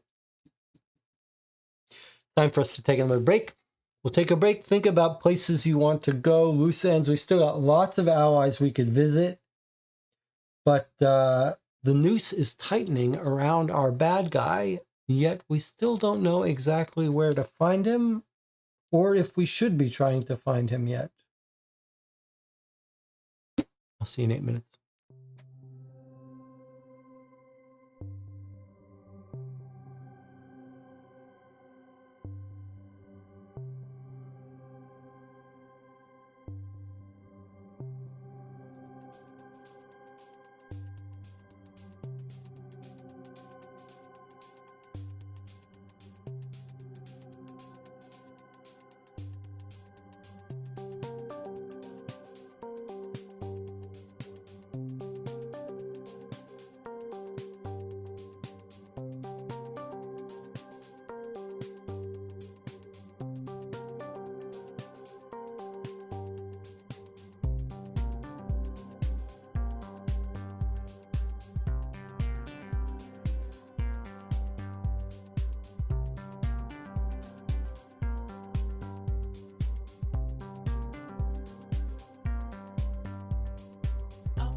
Okay, let's see what the chat is up to. Jonathan says, I'm not sure we can find Moran. We found the hideout. That might be enough. Anna says, yeah, I'm not sure we could find him if he's the main villain. We don't quite understand the name switching. I wouldn't be totally surprised if this game is not going to explain that anymore to us. But,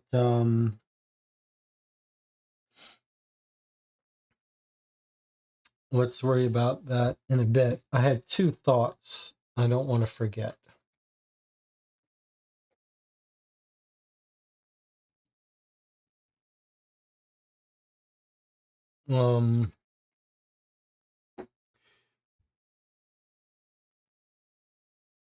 Here's one thought. We've played a whole bunch of cases in the old and new versions.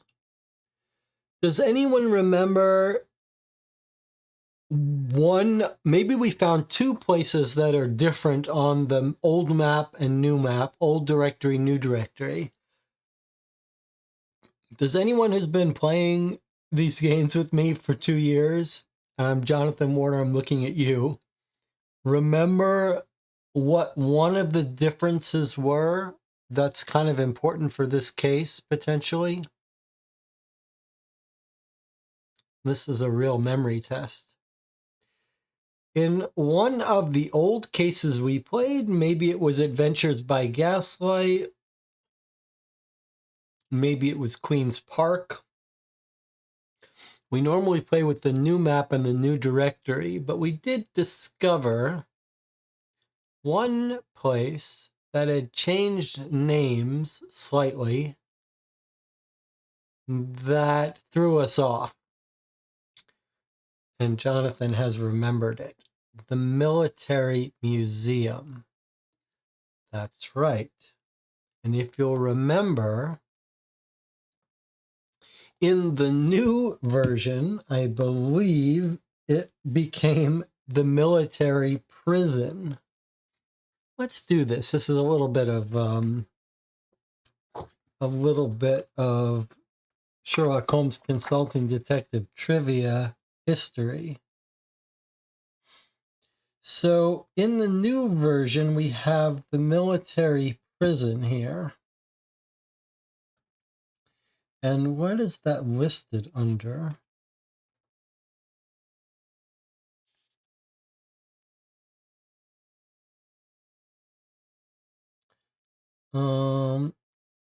I'm not sure how it was listed here. Was it just listed under military prison? Okay. So here we have in the new version, it's listed simply as military prison.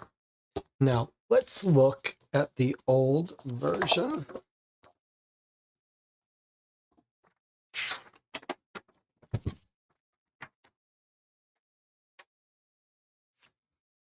Okay, well, it is listed as military prison here in the old version, so I must have remembered that slightly wrong about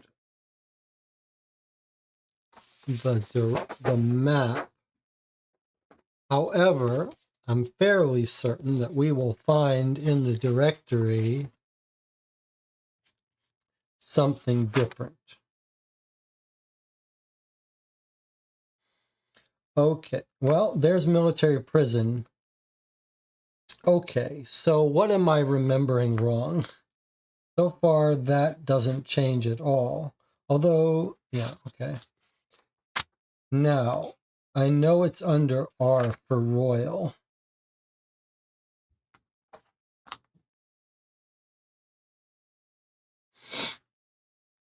I guess this is what I'm thinking of. The Royal Military Asylum.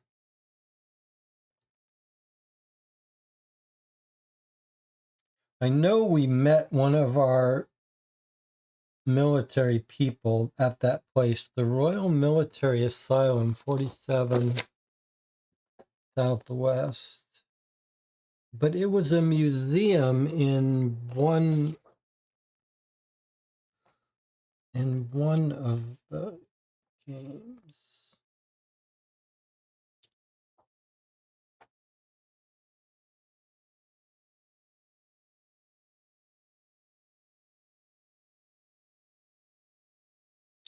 Was it...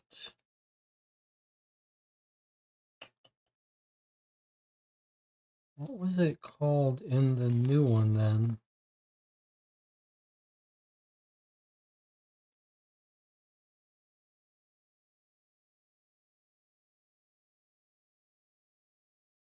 Was it a museum in the new one and an asylum in the old one? Is that what it was?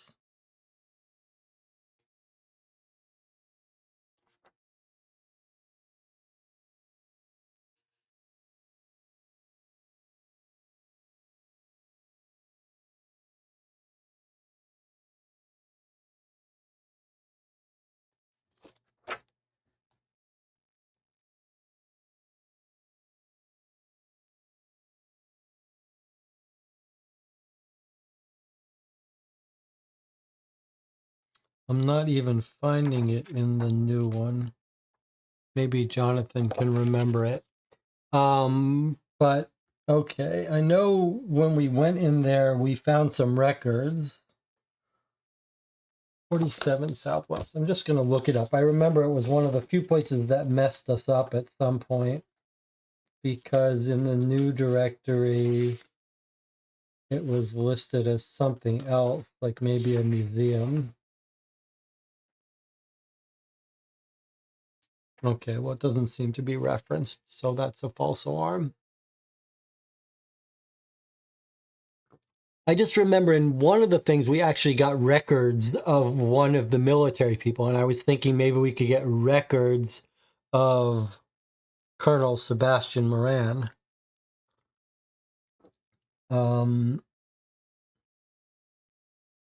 Military records, but maybe one of our allies will have that.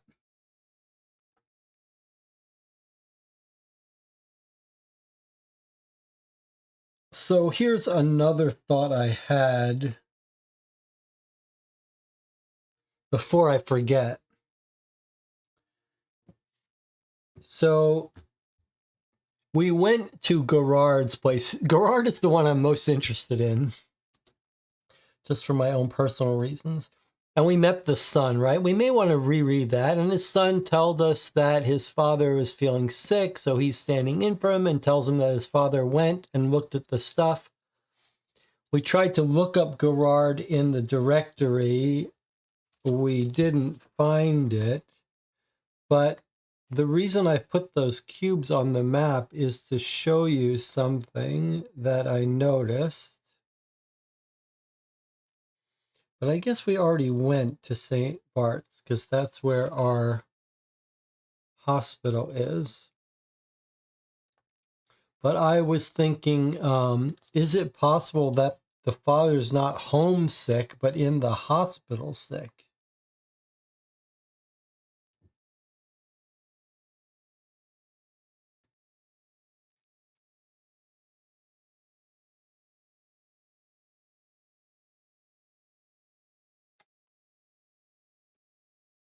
Did we already go to 38, or is 38 EC the medical examiner that we had no reason to go to? I can't remember now.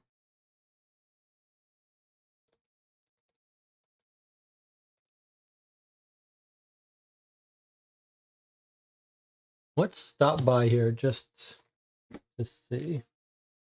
And then, assuming that this is nothing, then I'm going to ask you guys to figure out where you want to go next. I'm breaking my own rule about not going to the obvious places first before lashing out at other places, and going to allies before we need to. But I do see there is an entry here, so let's see. 38 EC. Bart's a busy hive of people still recovering from yesterday. As it turns out, the explosion at Baker Street caused some harm to passers-by. The toxic fumes from the fire at Clarence Robinson's also had some lasting effects on those that lived nearby.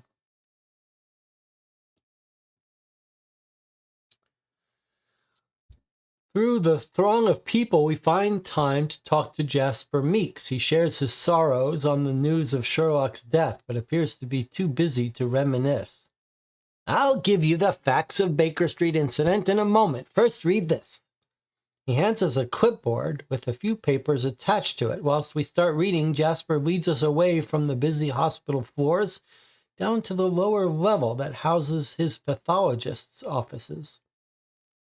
The clipboard holds Jasper's notes on the Clarence Robinson fire. It appears Walter Latham and the small man, now known to be Paolo Veronese, each had skull fractures. Not enough to murder them, but surely enough to knock them unconscious. These wounds were inflicted before the fire started, though it's hard to say if they happened simultaneously, shortly after one another, or at different times altogether. The angle of the blow, as well as the lack of defensive injury, suggests both were hit by surprise. As to the object that was used to inflict the wounds, the notes are less concise. Jasper's guess is something of a similar nature to a police officer's baton. That's interesting. Do we have another police officer working for the bad guys?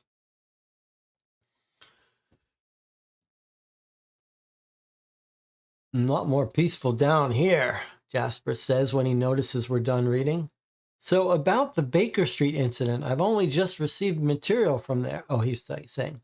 About the Baker Street incident, I've only just received material from there, but what I can say thus far is no one died. We all stay silent for a moment. Let me rephrase. No body was found in or close to the building. What I was given to investigate was what looked to be a pile of charred remains. It looked believable to the untrained eye, but I quickly discovered that was in fact a collection of stitched-together home supplies made to look like a corpse. I don't know what happened there, but what Sherlock was up to, but if you ask me, he's still out there somewhere. Okay, this is Sherlock Holmes is not dead. That's fine. We already knew that. All right.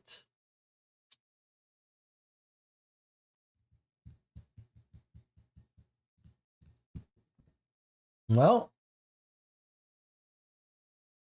where would you like to go?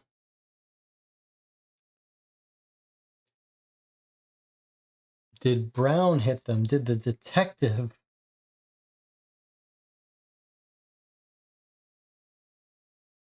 I don't know. Do we need to make a note of this? Someone hit Latham. I mean, Latham was telling Sebastian Moran that he didn't want to work for him anymore. So Sebastian Moran surely organized their deaths. But we don't know the actual person who hit them with something. I don't know why Detective Brown would have done it unless he was working for Moran. But was he working for Moran?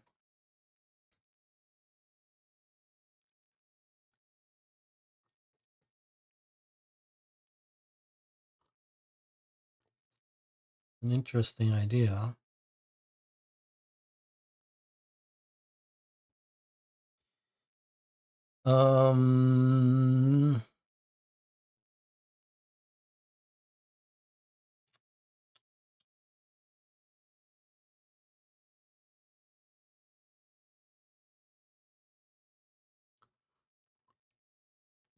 Well, let's see. Where do we want to go? What do we want to follow up on? What's our to-do list?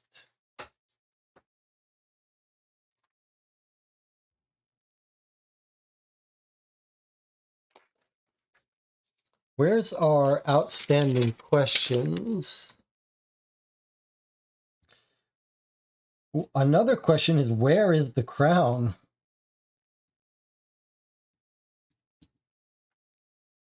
Right? Surely we should be able to find it. I don't think it's in India yet.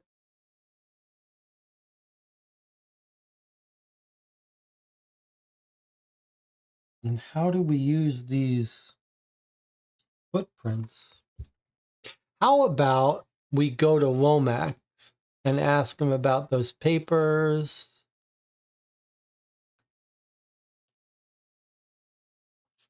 Carriage Depot, is it time for that? We did go to Baker Street.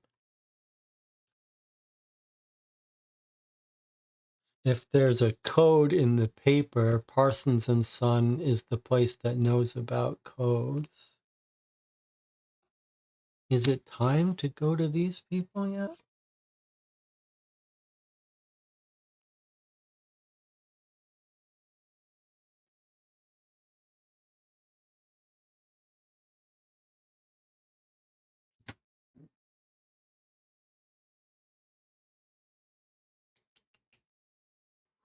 Watson gave us an address to fill us in on the past case. Yeah, that definitely felt like, though, it was not something we would really need. Moran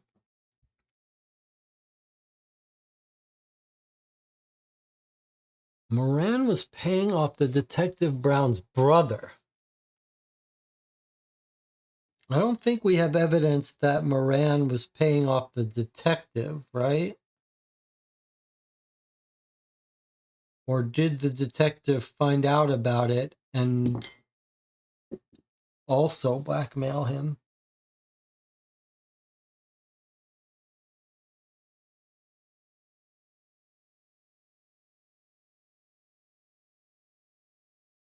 Let me look through my notes.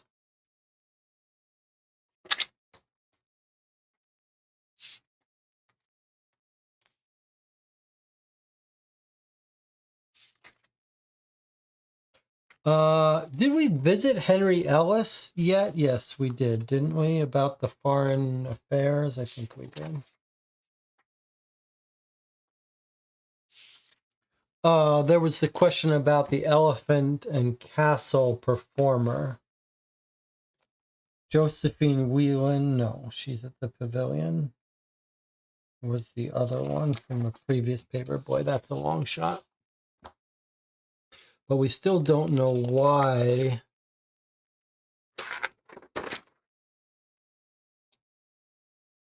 All right, let's go see if we can talk to this woman who used to work at the Elephant and Castle recently, a couple weeks ago.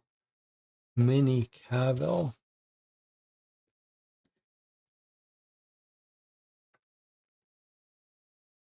Let's see if she's in the directory. Minnie Cavill, 11 Southeast. Because we don't yet know what the connection is with the Elephant and Castle. This is a long shot.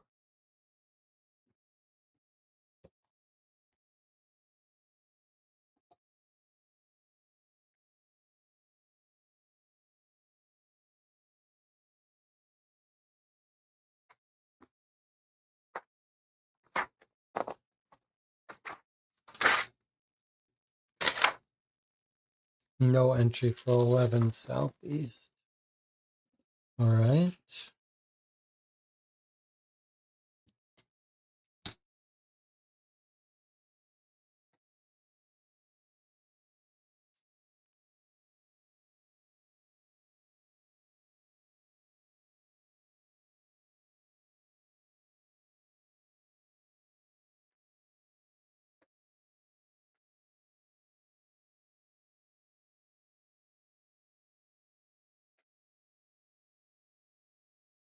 I feel like maybe the next angle for us is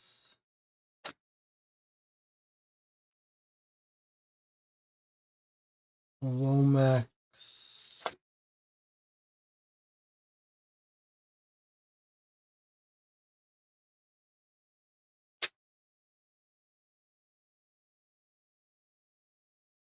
What about the We went to Clint Wallace's house, right? What about Jerome Emmons, the other dead body? The real person who died.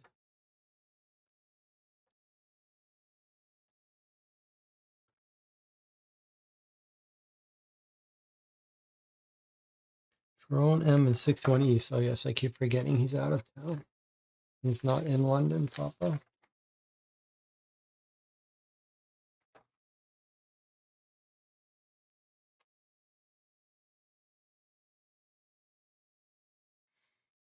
Hmm.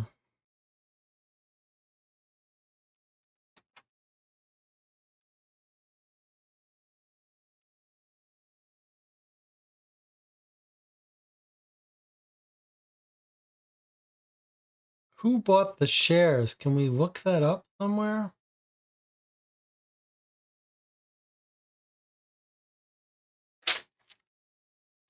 Do you think that Colonel Moran is the friend with who could get him into the safe room?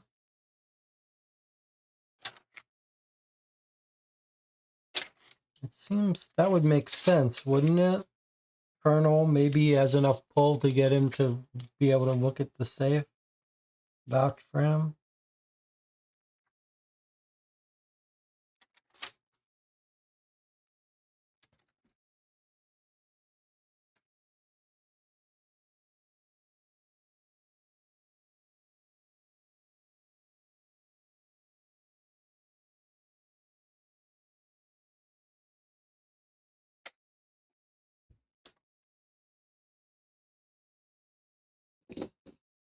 Moran was the one who bought the shares. Yes, I think you're right. All right, let's investigate. I can't think of another place to go offhand other than our allies. So let's start with Lomax, who's mentioned Sherlock Holmes contacted him, and then maybe we'll go to the toy shop, maybe even Central Carriages. Maybe Central Carriages can give us a lead onto Moran.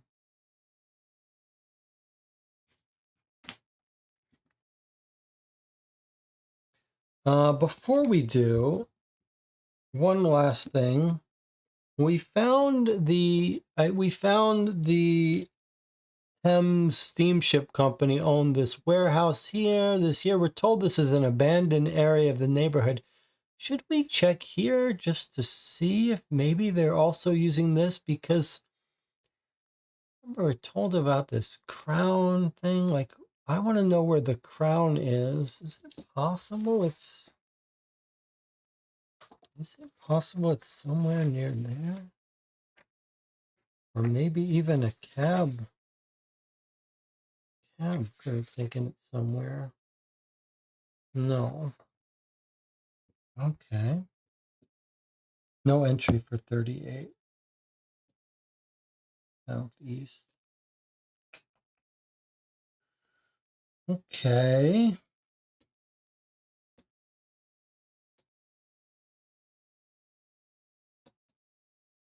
All right. Let's start with Lomax and we'll work our way through. Lomax is 5 southwest.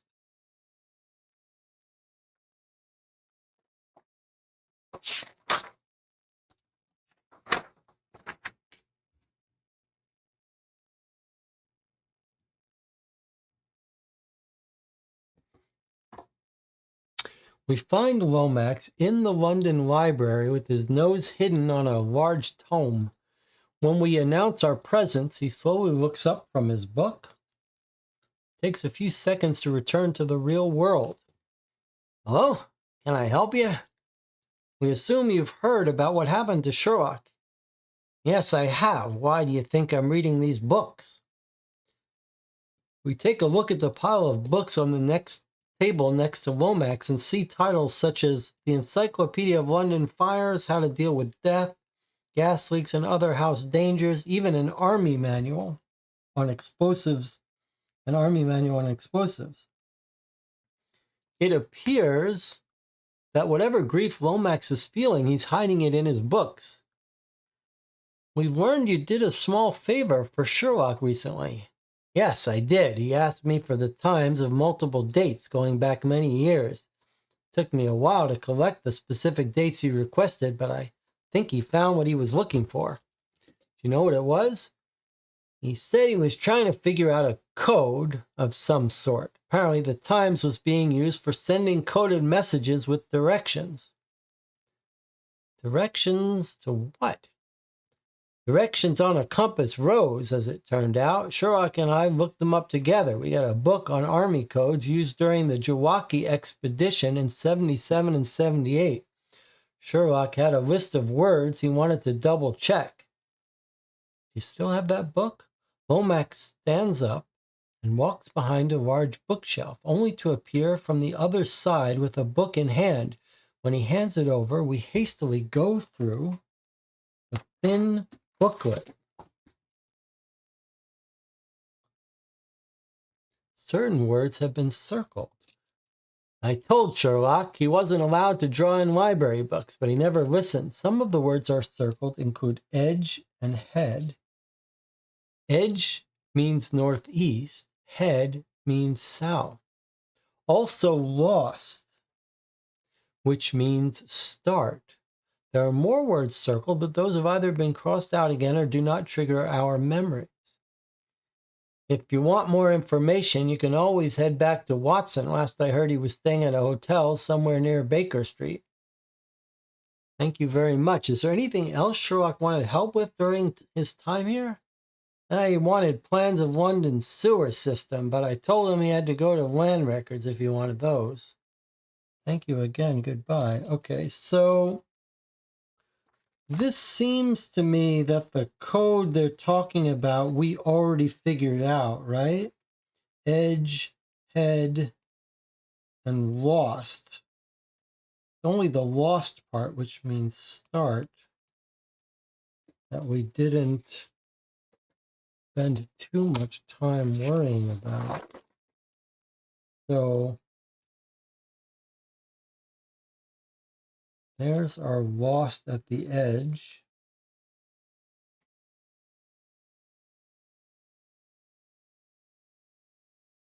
And then we found the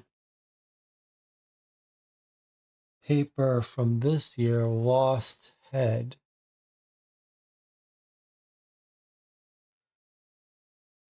It sounds like we've figured out the code already, and it just has to do with those two tunnel entrances.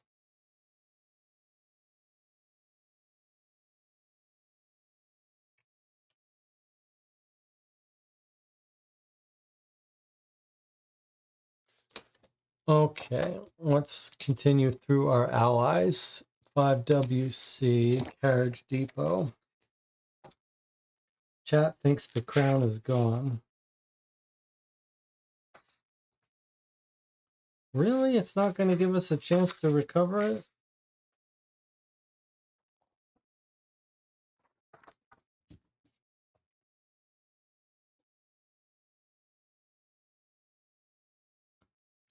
All right. Unfortunately for us, the man in charge of the stable still remembers us from last January after he caused quite the uproar. Our investigations got multiple people charged with crimes of false identities and unregistered labor. As it appears, the man was not involved, but his friends were, and he isn't too keen on helping us out anytime soon. Okay, so that's that. All right, let's head to Parsons and Son and see if he can clarify the code, which we think we've already cracked.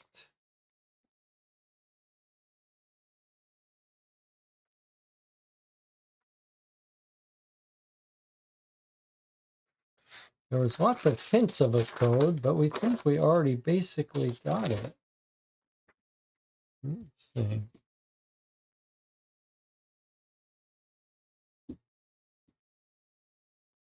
We walk into the Parsons and Sons toy shop and are greeted by the man we know to be called Fred Porlock. He waves us over whilst eyeing the other customers warily. He asks us our names and then grabs a box from under the counter and gives it to us. We open, and inside we find a marionette. When we pull the wooden cross out of the box, the puppet dangles from the wires in front of us. It holds little defining features, though on its well-tailored suit, it holds an uppercase M sewn into the breast pocket. The puppet is holding a marionette of his own in its right hand. The smaller puppet is dressed similarly, only it has a lowercase m sewn into its suit. It also holds two objects, one in each hand. In its left hand, the smaller puppet holds what seems to be like a ball of fire. In its right hand, it holds two pairs of handcuffs. On top of the smaller puppet's head stands a crown. Holy cow, look at this scene. Look at this image. Wow. Moriarty controlling Sebastian Moran, who's got fire in one hand and the two handcuffs for the two women in the other, and a crown on its head. We make a quick sketch of the puppet, place it back in the box. As we do, a small plush hat falls from one of the small pockets on one of the puppets. We recognize it instantly as a deerstalker hat, though this specific hat has the flag of India pinned to it. Placing everything back into the box, we tell Fred Porlock there must have been a mistake and we received the wrong order. And we take our leave from the shop before drawing any attention to ourselves. What a scene. What a piece of imagery. That's pretty cute, huh?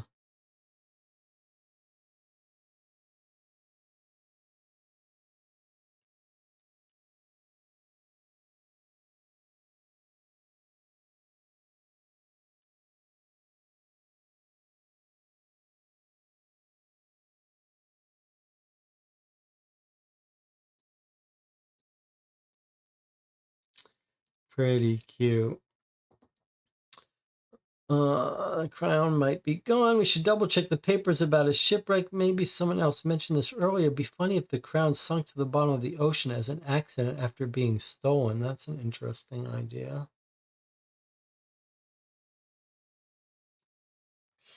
Wow, that is pretty cute though. So Moriarty puppeting control of Sebastian Moran makes complete sense with our theory, and Moran causing the fire, catching the two women, getting them locked up, and Holmes is chasing the crown into India. Pretty sweet. All right, let's look at the rest of our allies here. Not too many left. Carlton House isn't in our case.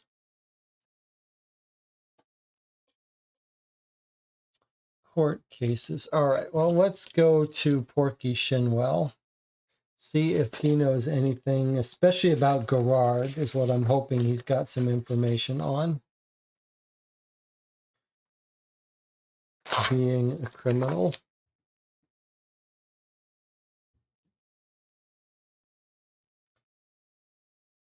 Okay. The Raven and Rat Inn is packed to the brim with folks enjoying the day. Our appearance mismatches with the locals that frequent this inn, and we draw some unwarranted attention to ourselves when we make our way to the bar. At the bar, we find Porky Shinwell. He gives us a look of recognition, but something about his demeanor hints that this isn't the time for familiar pleasantries. We each order a pint of beer, though have little intention of drinking it. After a few moments, when one of the drunk patrons has started singing on the other side of the inn, Porky finds some time to come to our side of the bar. Punching forward, he talks quickly. I know why you're here, but as you can see, the place is packed. And with so many folks, it's always hard to say who's friend and who's foe. So I'll say this quickly. In regards to what happened to you all, I don't know anything. Trust me that I would share something if I knew, but this was not done by a common criminal. What about yesterday's fire at the funeral parlor? Do you know anything about that? We asked him silently. Nothing, I'm afraid. All right, what about the theft at Buckingham Palace? At that, Porky lets out a short burst of laughter. It draws some attention, but those that watch quickly go back to watching the drunken patron, who has now started to dance as well as sing. No one's mad enough to rob the place. If you can't walk into the front door or go through a window, how do you expect a common thief to get in or out?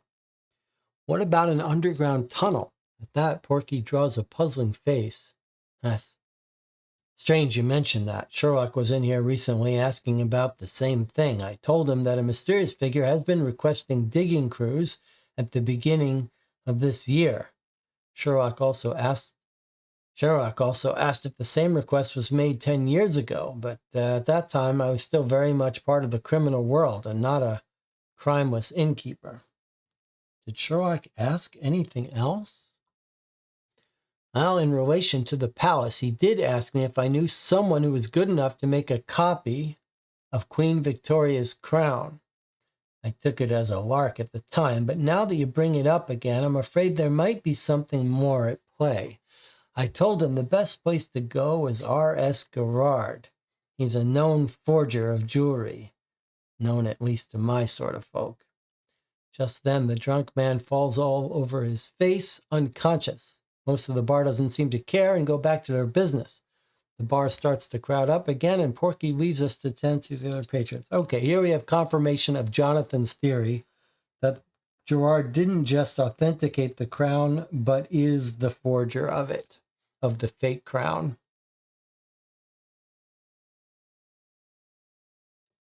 So, nice little confirmation about that. All right. 2 more allies. I guess we're going to go to them since I'm not sure what else there is to do. I don't know why these 2 would have much information for us, but we might as well finish up here with them. So here's Langdale Pike, social columnist. When we first enter, we're met by Langdale Pike, who wears a sorrowful grimace on his face. The day's slowly growing longer, and we use it as an excuse not to share in the depressing state Langdale seems to be in. We ask him what he knows about our current investigation. Well, most of the stuff you're talking about is not my specialty, but I can tell you something about the Admiralty and the issues they had 10 years ago. During that time, I was focusing a lot on big London companies and where their money actually went. Somewhere late 1879, the Admiralty lost a lot of property papers. I always assumed they were stolen, though the Admiralty insisted it was a flooding, ironically. In the months following, most of these rights were put on the market again. They included trade routes, rights of passage, some pieces of lands, even rights to some other London companies, like the Thames Steamboat Company. Most of it was sold for a fraction of what the Admiralty thought it was worth, and I recall certain companies taking advantage of this. Do you remember what companies these were? No. Sherlock asked me the same thing, but at the time there was no way of figuring out where the money came from. Thank you for your help, and we wish you strength. Okay, that was that.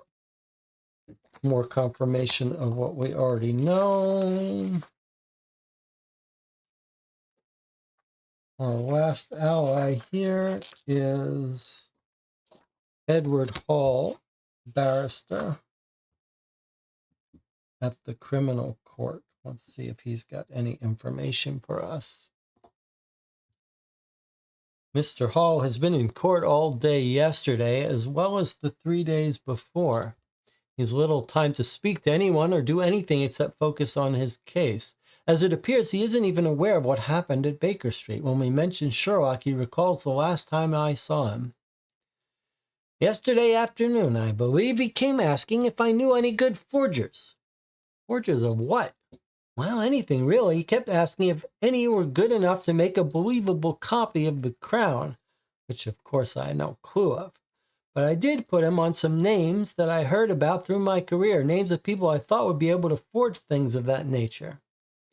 Just then a man calls for Mr. Hall, and he rushes off into a nearby room. Over his shoulders he shouts, "Sorry, chaps, really have to get back to it. Be sure to give Sherlock my best." Okay, nothing for us here.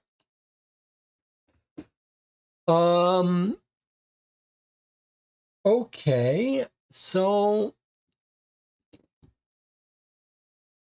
we're almost done here.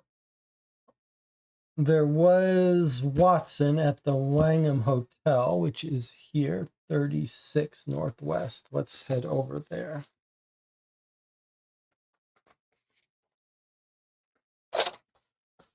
And finish up with Watson.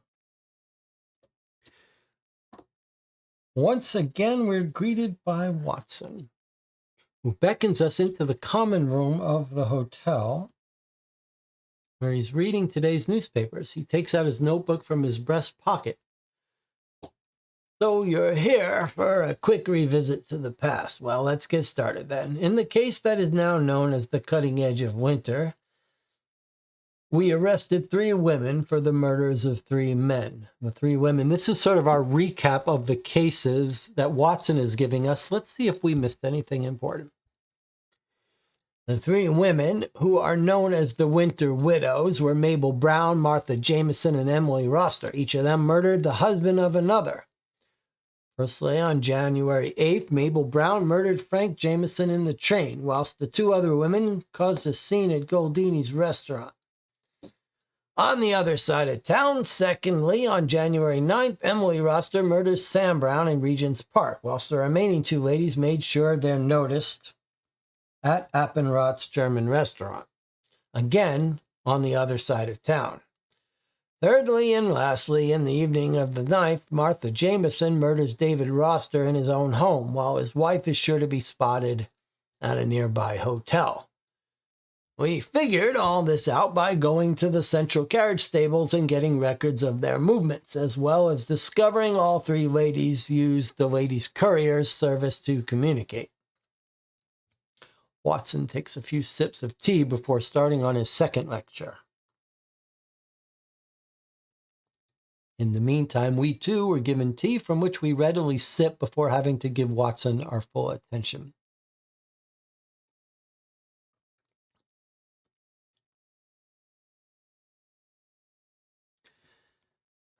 Yesterday, at the fire at Clarence Robinson's funerals, we discovered that the 2 people died and 3 already deceased bodies were burned. The 2 who died were Walter Latham and Paolo Veronesi. Mr. Latham was the mortician at Clarence Robinson's, about whom I'll have more to say, but I'll get back to that.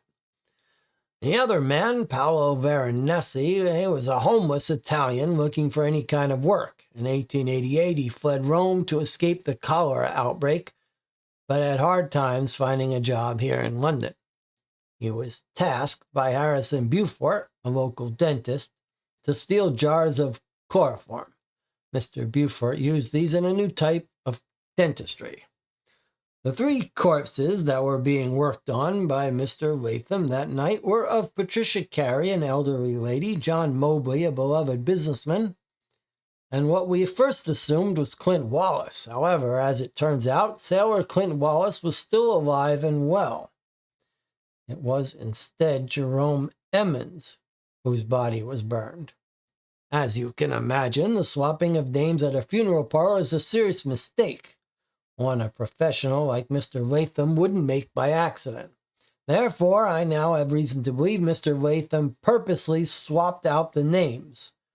For what reason, or for whom, I am not sure of.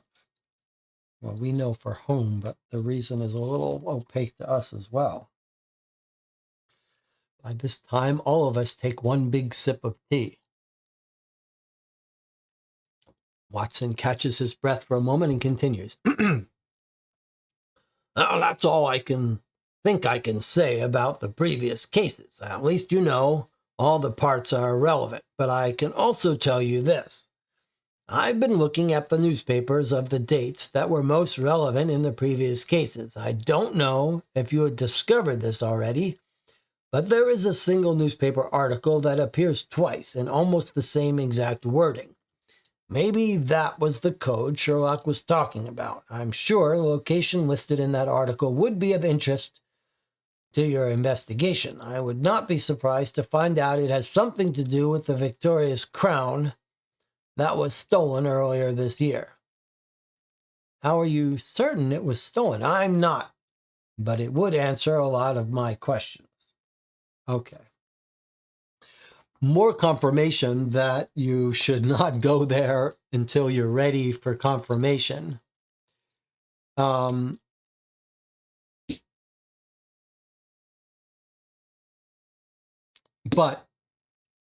nothing that we hadn't already figured out. So, where we are now, we've been to all the obvious leads. We've been to all of our allies. We have a fairly good idea of everything that's going on. But we don't know if there's details we haven't figured out.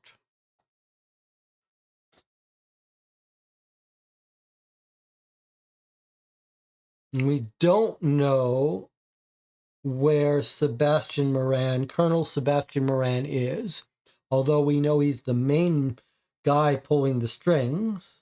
We're never going to find Moriarty. He's way behind the scenes. But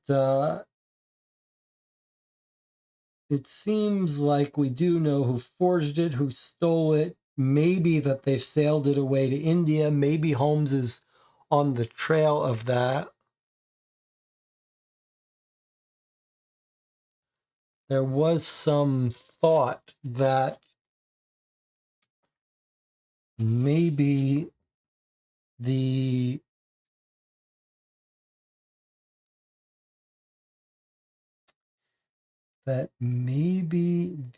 shipwreck from the West Indies could have the crown on it.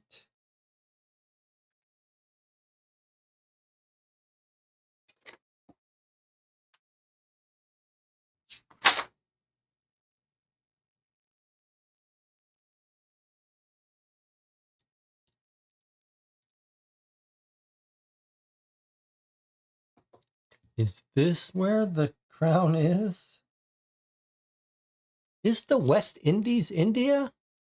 I don't think so. So maybe that should have nothing to do with us.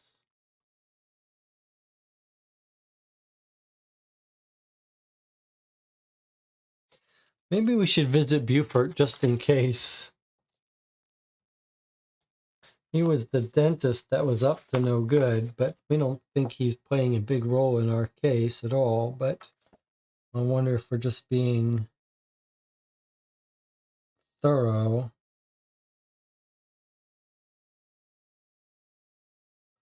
82 Southeast. Let's just see if there's an entry for him.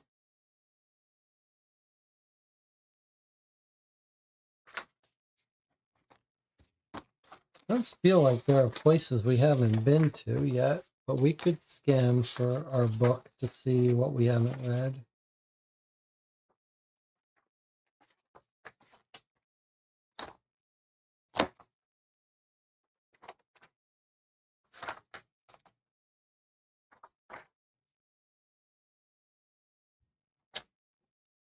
Here's the entry for Beaufort, the dentist. After his arrest, Mrs. Beaufort has gone out of London to her sister's, or so the neighbor tells us after she saw us banging at the door without answer. Okay.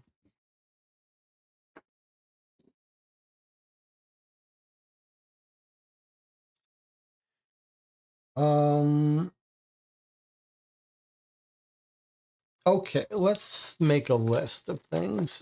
Perry says it's question time. I'm not 100% sure it's question time yet. Let's just think for a second. What possible things might we want to know? Garrard's friend that got him in to see this safe. But I think this might just be Sebastian Moran. If not, though, that would be an important person to have arrested. Okay. The location of Sebastian Moran.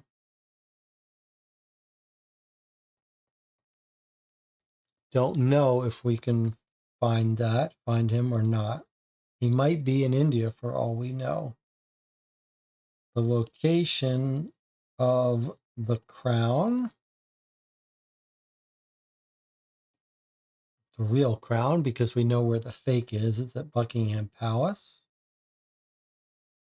And then maybe the exact motive for name swapping criminals.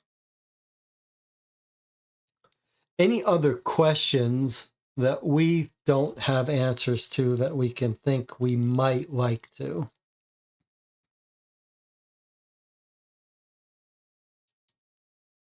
Location of Gerard. I think he's at his home. We just don't have access to his home. I don't know why. He's unlisted.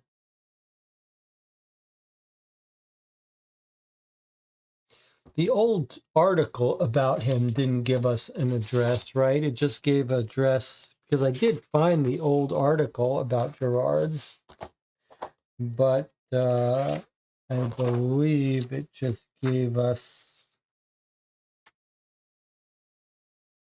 his store address. Let's just look and make sure we're not overlooking something.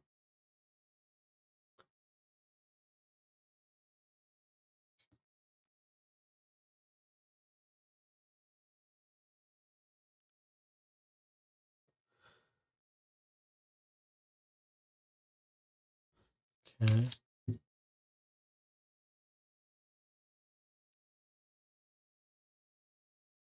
And we know India is the center of it all, but no sense that there's any.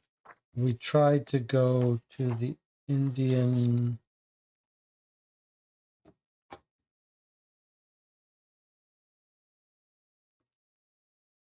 We went to the India office. What about the... I still keep thinking we could find some weed on him for some military.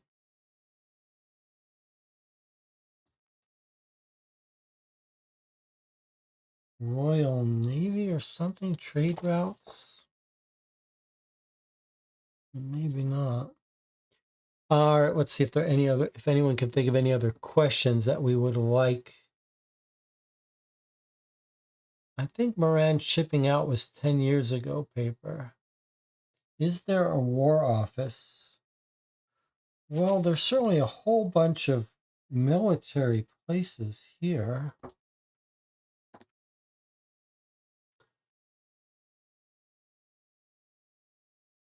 The war office here. We also haven't visited have we visited Mycroft? Maybe we have. The Southwest.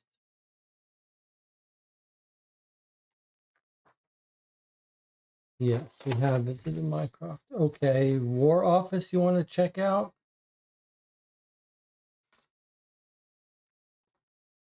War Office is 11 Southwest. All right, let's go to the War Office. Maybe they have heard of Moran. When we enter the War Office and try to instruct the desk clerk as to what brought us here, we're interrupted by the men. Journalists or general public? The man waits for a moment, and we think on what to answer. Well, either way, I can assure you the Char-Sia battle is well planned and will be exceptionally executed. The boat will leave this evening for India, from where troops led by Sebastian Moran will be making their way into the Afghan regions. Can't share any further information. Next! The man shakes his head in the air, beckoning the person behind us to come forward. Well, actually, we were here with other queries. About a tunnel could have been dug from St. James Park all the way to this building. Oh, don't be daft. Never heard such nonsense before. Next. Okay, but what's this? This was from the newspaper article. The boat will leave this evening for India.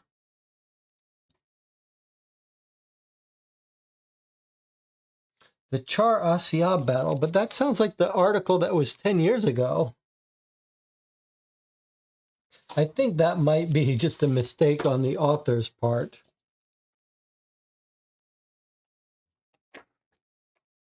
Right? Because that battle is from 10 years ago.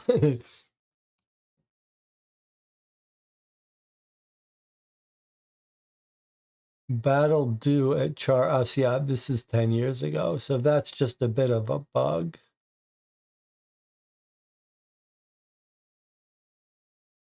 I think that's just a mistake. They're leaving this evening. So that's just a mistake. When this guy thinks they're leaving today, but this is really the article from 10 days ago, for 10 years ago. I think it's just the author forgetting that this paper is really from 10 years ago. Even so, though, if this was happening today, we wouldn't know how to find that boat, right?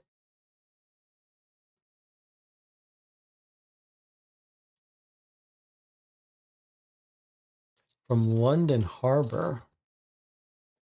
That's not a place we can go, is it? Can we go to the London Harbor? Is that a thing? Is that a place?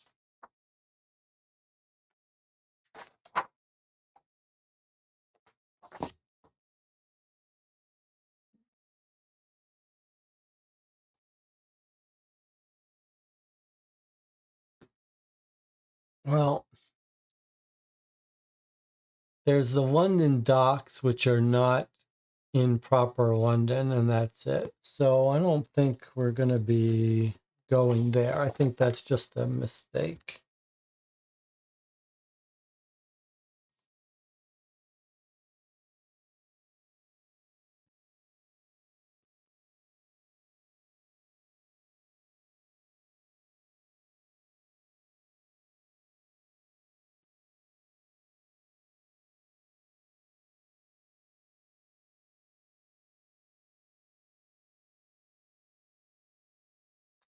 Um, let's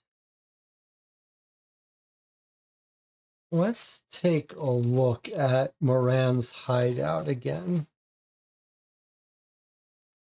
We'll be reading the questions soon. Let's take a look again. Been a while since we read this. Okay. We find a homeless man and we think this is Sherlock Holmes. He looks at us and he runs. At least I think it's Sherlock Holmes.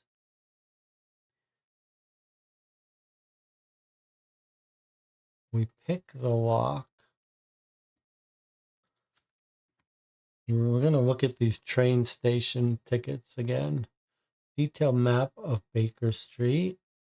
Smell of petrol. We see the torn pieces of paper.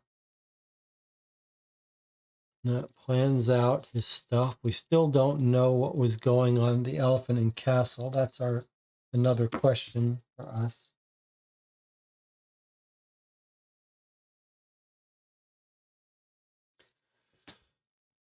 Okay.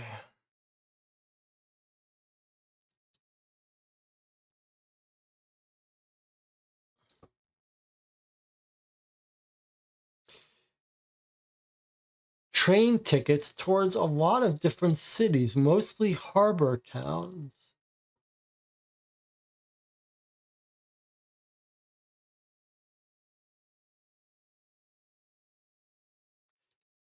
This was our driver. Train tickets, harbor towns. Pile of newspapers, that's where we find he's got the paper where he's angry about the people who beat him at the shooting contest.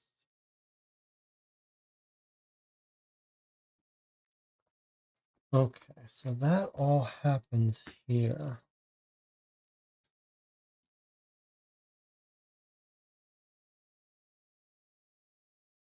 Maybe we should check out Euston Station. See if they recognize him getting on trains there.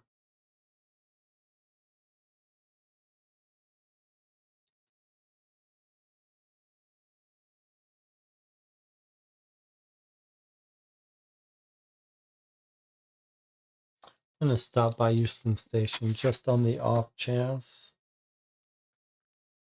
I'd hate not to catch Moraine if we can. Okay, no entry for Euston Station.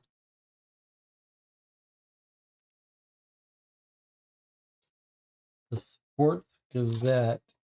That's an interesting.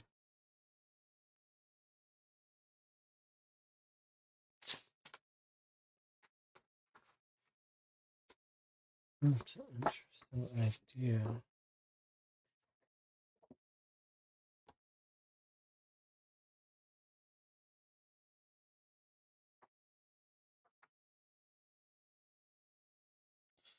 The newspaper, we have the Police Gazette, we have the Sporting Times, 47 EC.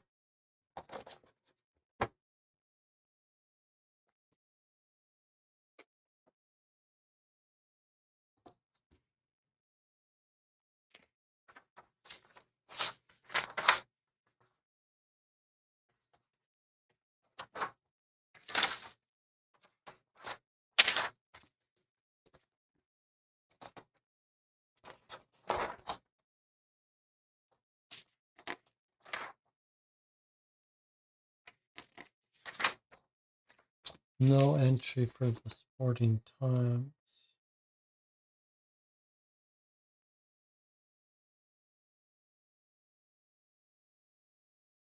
What about, what is the Royal Mews? Is that, it's right near Buckingham Palace. Is that somehow related to that? Would they know anything about?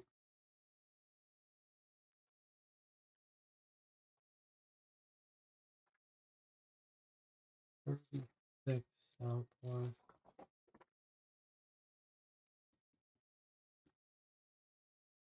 As we tried to gain access to the palace grounds to investigate the Royal Mews, we draw close enough to see the horses and carriages stored there, but are promptly halted by the guards. We make our case, but to no avail. What about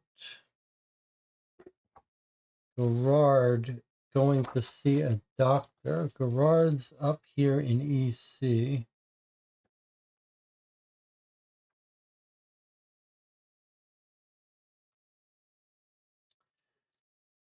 $39 EC.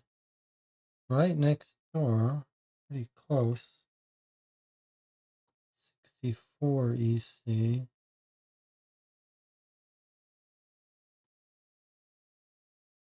Also pretty close, but 39 would be it. I'm just going to check this doctor just in case. Trying to find Gerard now.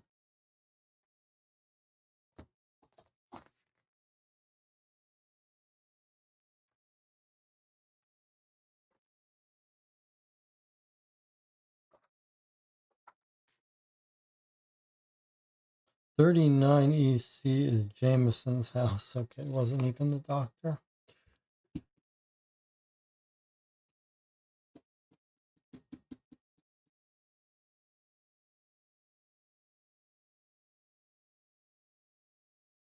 What about telegraph station? No.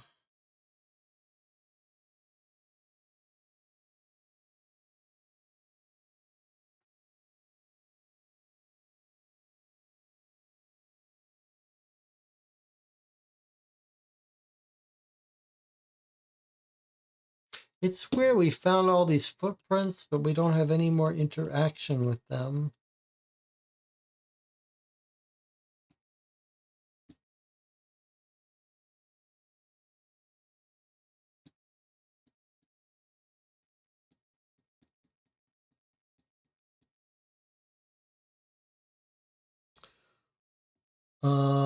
There's the Royal Military Asylum. I just want to see if I can't solve the mystery. Well, no, it's called the asylum in both places. Somewhere it's called a museum. Okay, so my unresolved questions that if we could find the answers to it would be nice. Location of Crown, location of Sebastian Moran. Look, we know Sebastian Moran is in town. Like he was seen as early as yesterday pulling these strings.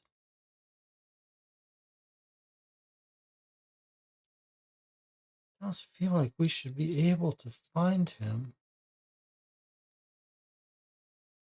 Traveling by train to all these harbor towns. Very strange that we can't find him.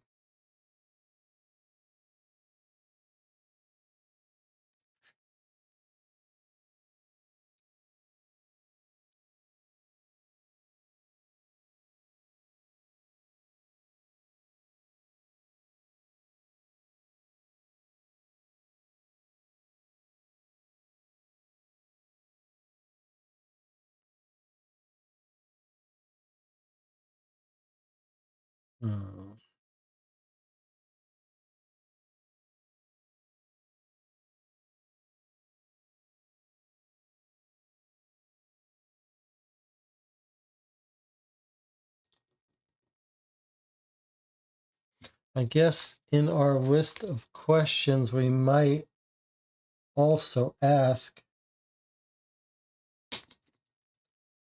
who hit Latham in the head, and then who matches footprints. I wonder if the footprints weren't meant to match.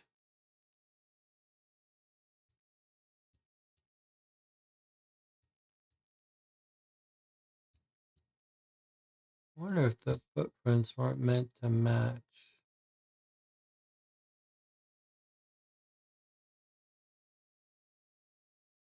Okay, Jonathan thinks it's time for questions. Anna, of course, thinks it's time for questions.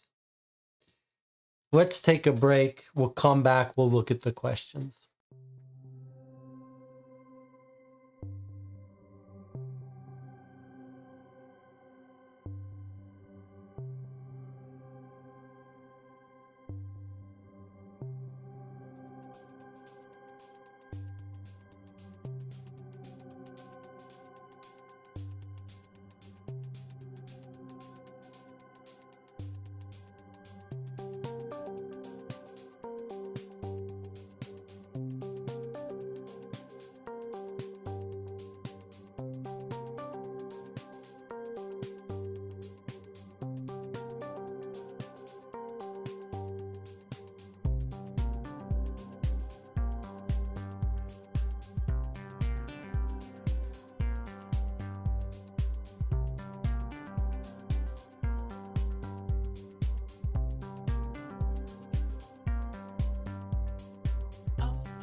All right, we're back. Let's see what the chat is thinking.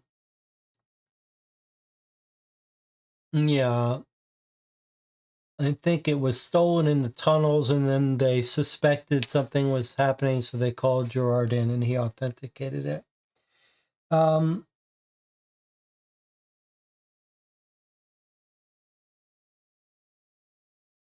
was just trying to think if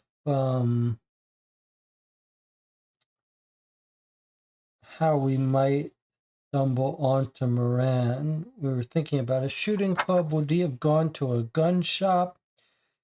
If he planted the bomb, somehow in Sherlock's house, which I have my suspicions,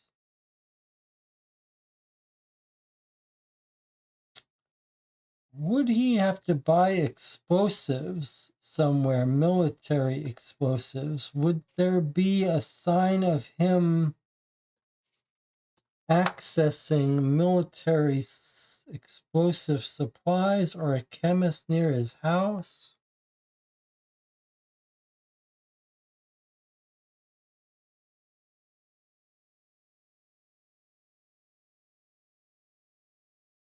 I mean, we know where his hideout is.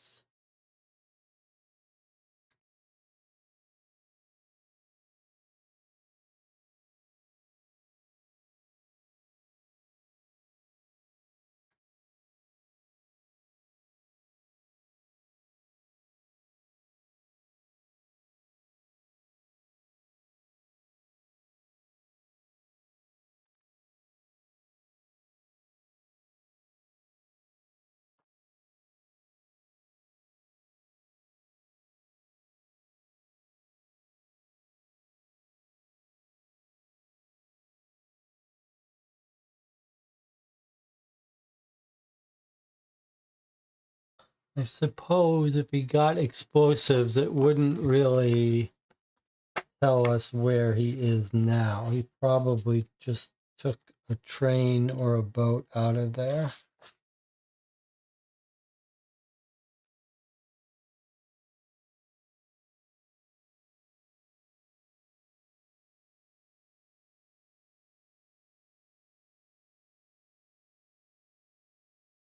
Okay, let's go read the questions.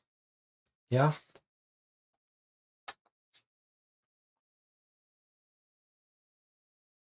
All right, this is kind of exciting.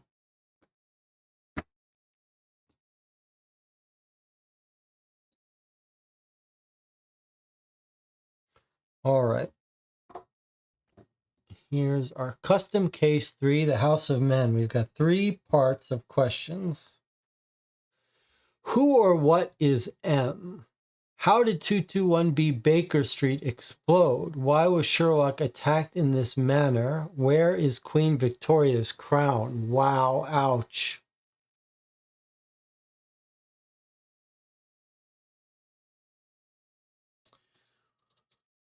All right, well, what do we think? That this is Moriarty. The uppercase M is for Moriarty.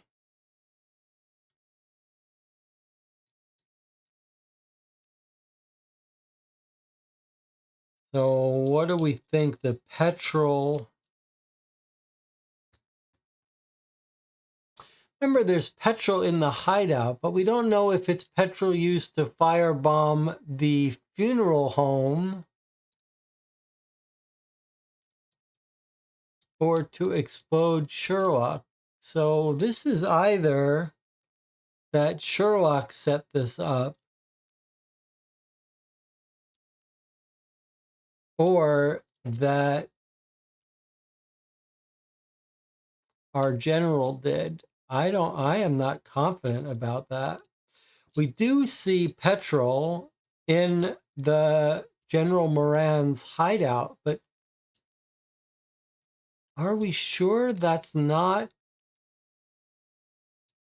for the funeral home? And then 4,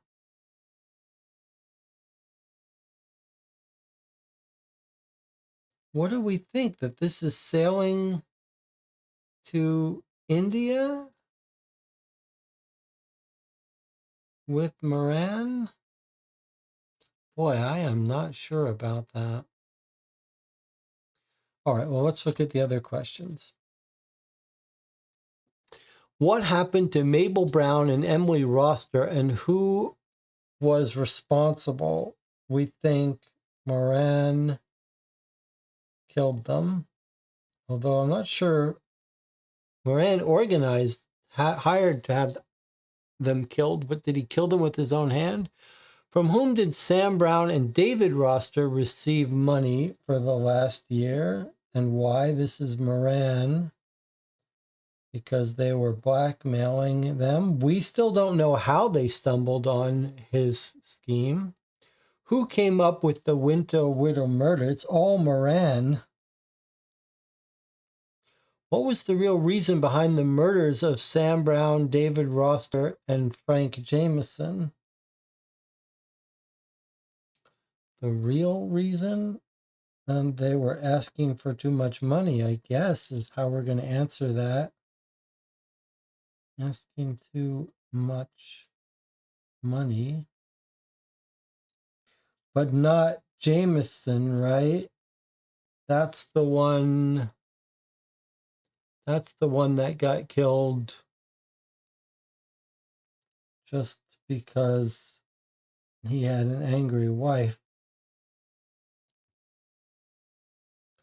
Who started the fire at Clarence Robinson's? I mean, we know this is on behalf of Moran, but do we think that this is Inspector Brown being paid by Moran? Why did the culprit start the fire? We think this is because Latham wanted to stop. What was the real reason for the fire? I guess to kill Latham? But Latham just tells him he's not going to do it anymore.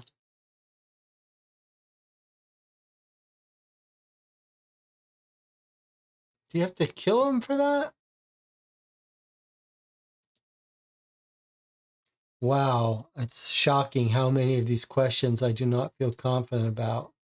Was Harrison Buford wrongly blamed for his crimes in the case of the fumes and fire? I guess yes. Yes? I mean, he was stealing the chloroform, but he didn't result in his murder. Not guilty of murder. Wow, it's sort of shocking how much of these questions I am not confident about.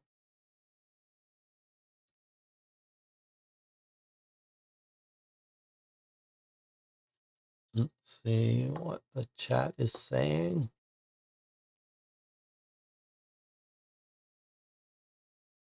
Okay, Anna says 1 is Moran, not M. M is for Moran. Moran did blow up homes according to the marionette. I don't think that's true. The marionette showed him with a fireball in his hand, but that's the fireball for the funeral home.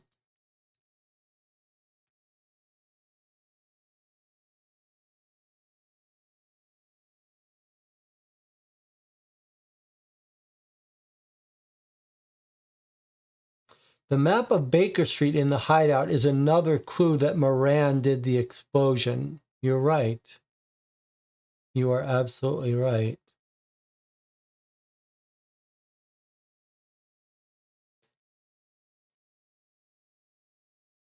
Well, he was wrongly blamed for the murder, but he did steal. He did arrange the robbery. Ken Can I get some discussion about the theory that the detective started the fire and hit the... Okay, so we know that the people were hit on back of the head with what looked like a billy club.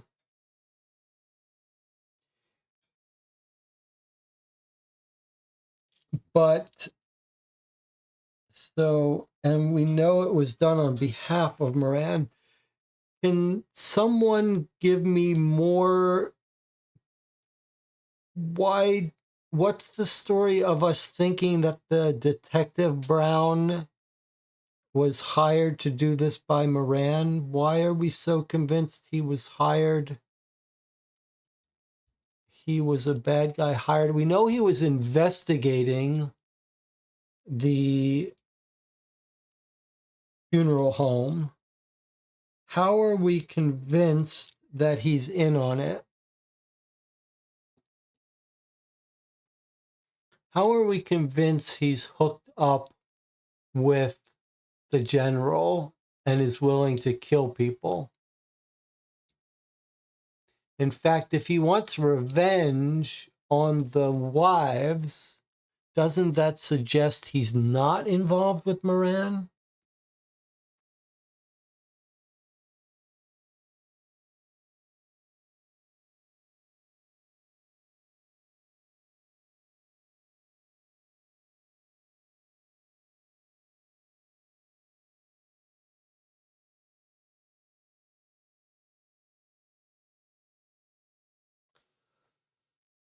Wow.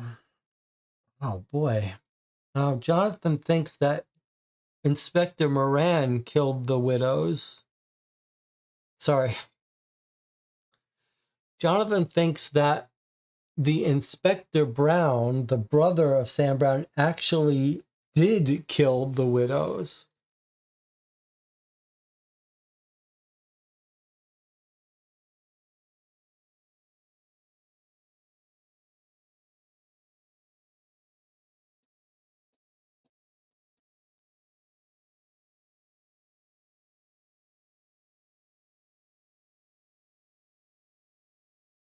I mean, my gut tells me that Inspector Brown was the one that killed the people downstairs in the funeral home. I just would like us to have more evidence for it.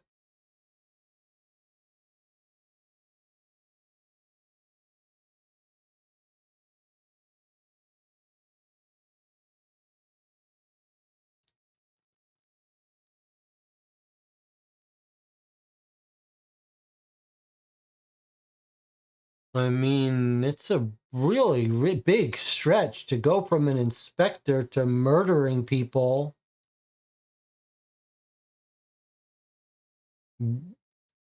Don't we need more evidence?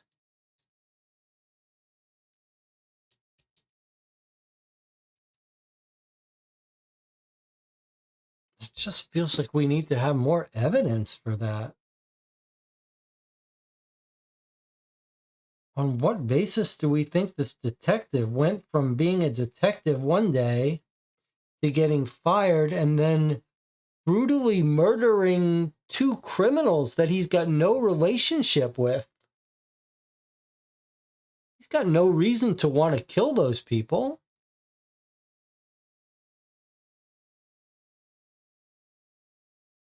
How did he all of a sudden start working for Sebastian Moran? We have no connection between the two of them, do we?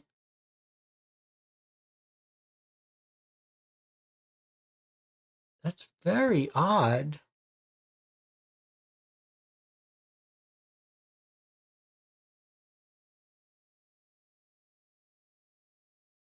I mean, Jonathan has an interesting theory that that Sebastian Moran traded the lives of the widows to him, but it doesn't quite work for me.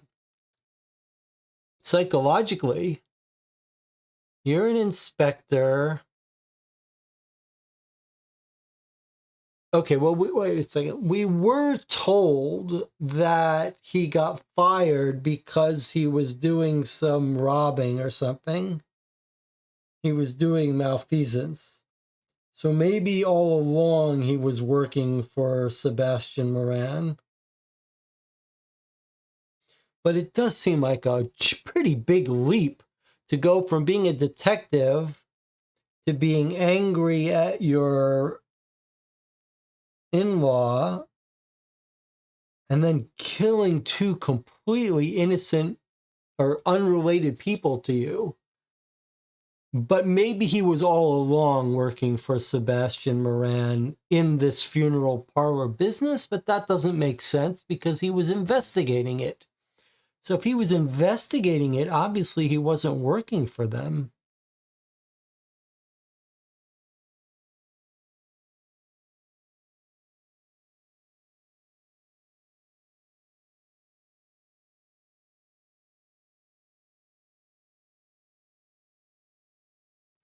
And here's another question for you.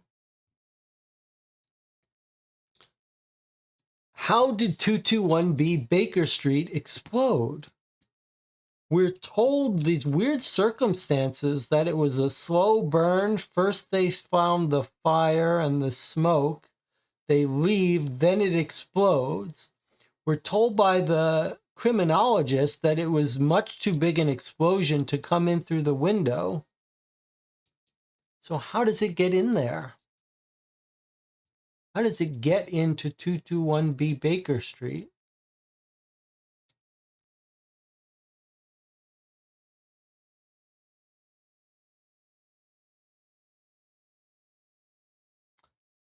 I mean, Colonel Sebastian Moran might have access to military explosives, but how does he get it into the room of Sherlock Holmes?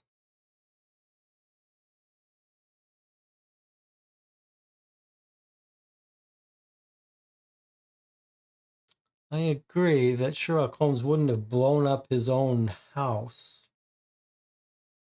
So I do think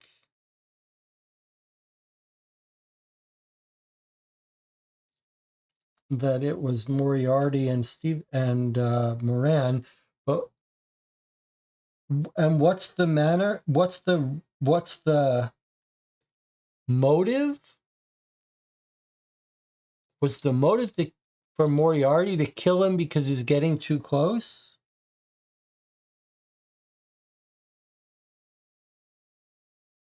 In case 2, Watson talked about his key missing. I don't remember that, but Jonathan has been saying that all along.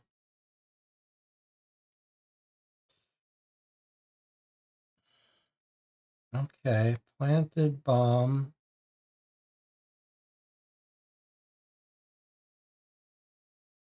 Snuck in with Watson's key. That's Jonathan claiming he remembers Watson lost his key. I don't remember that. And then why was he attacked? He was getting too close to Moriarty and Moran.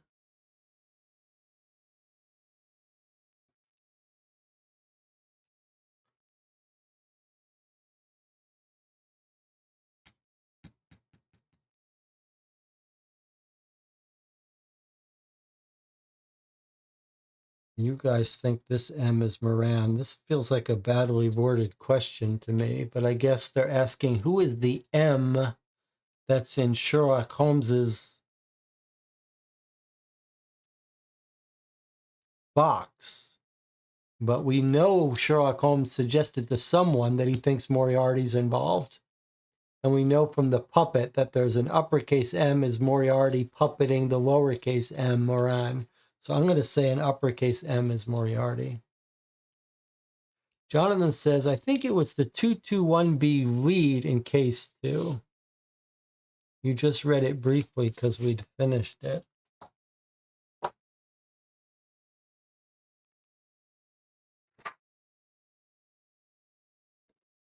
Okay, here's what Jonathan says from case 2 was Watson losing his key.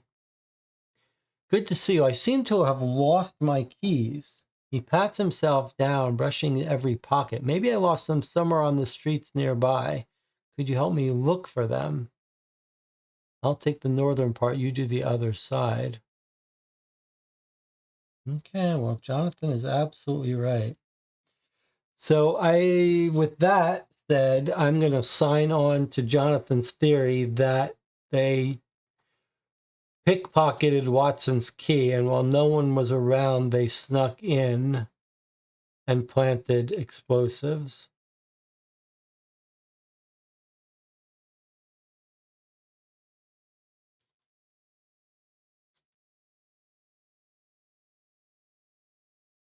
We know Moran was the one who told the wife about swapping killing husbands, so we know that's Moran.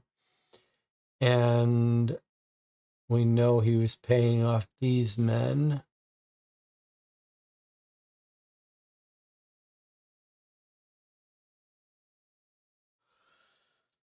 I'm going to agree that this is Detective Brown working for Moran, but I'm pretty uncomfortable about that, I must say.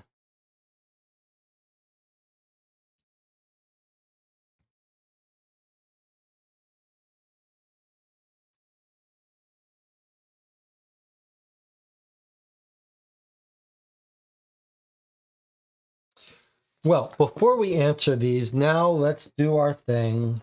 Let's go through the book and look for things we haven't read.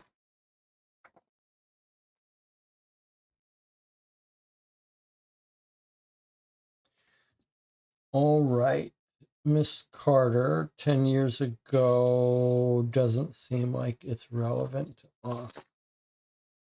Just going to briefly skim through this looking for major entries. Langdale Pike, we read this.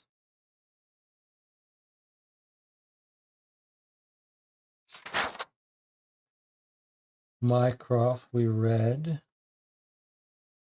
Queen Victoria's house, not relevant. 9 Southwest, half German, open office. St. James Park, not relevant. Treasury, not relevant. 14 Southwest, some government office, not relevant. The old Roster House, not much has changed. We don't find anything. We go upstairs, a hidden compartment, empty. This is a fun thing. Look, if you go in the Roster House, you find a hidden place where someone was keeping some secret information. Empty now. That what sounds like it was probably the blackmail information. Where he kept it, maybe. Looks like station not important. Looking for Millbank prisoners, not important. Vauxhall Bridge, not important. This was the other drivers, not involved.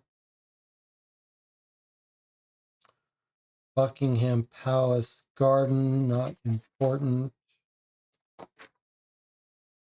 Parsons, we went. What's this? The new owner, Mr. Brown, of Mr. Brown's apartment. Trying to sell the apartment. Not important, not important. Walking her dog, nothing there. Dentist office, we went there.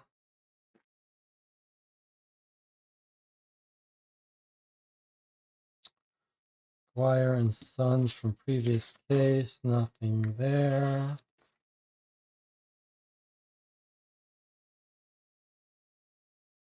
The West Indies Steamship Company.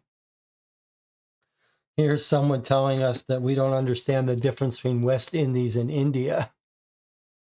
West Indies, not West India. You do know how the world is shaped, right? The Indies are at the heart of the Americas, whilst India is on the complete other side. Remember I was asking, are these different? But they're different, as we said. Okay. Henry Ellis, we went there. This is asking about vagrants around a park, not relevant. All right. Well, the good news is on our own, we went to every important lead. That's that's worth something. We should congratulate ourselves on that, huh? That's pretty serious. All right, let's go back to the chat.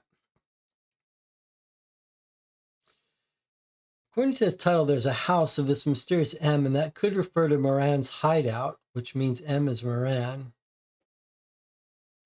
John says, I think the other option with Brown is he knew something was off, snuck into the funeral home to investigate, panicked, knocked out those inside, and accidentally started the fire. That's an interesting idea. I don't think it quite works, though. They were hit in the back of the head with no sense of struggle. That seems like a very deliberate plan. On the other hand, another way to look at it is that we know Sebastian Moran doesn't do any of this stuff himself. In fact, maybe he even had Detective Brown plant the bomb.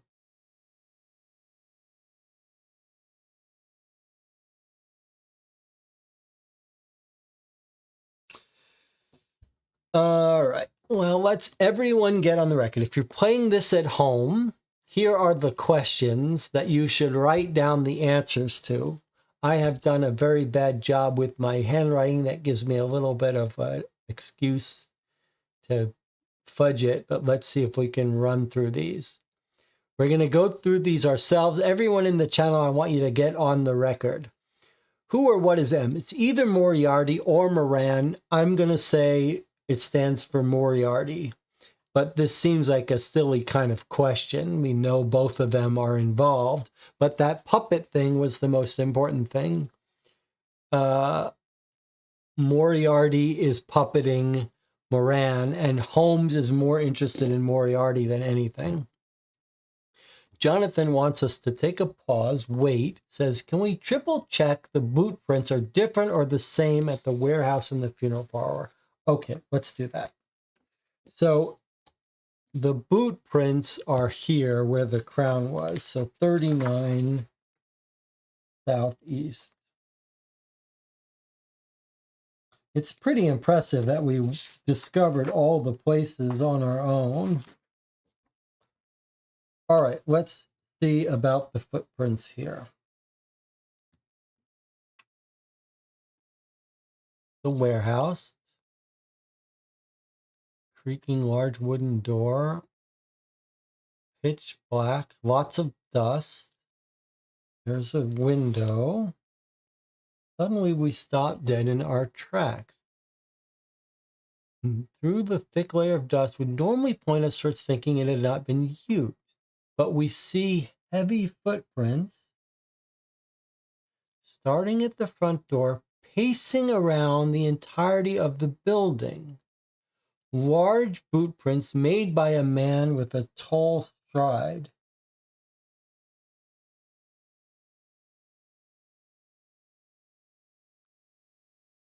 Large boot prints made by a man with a tall stride.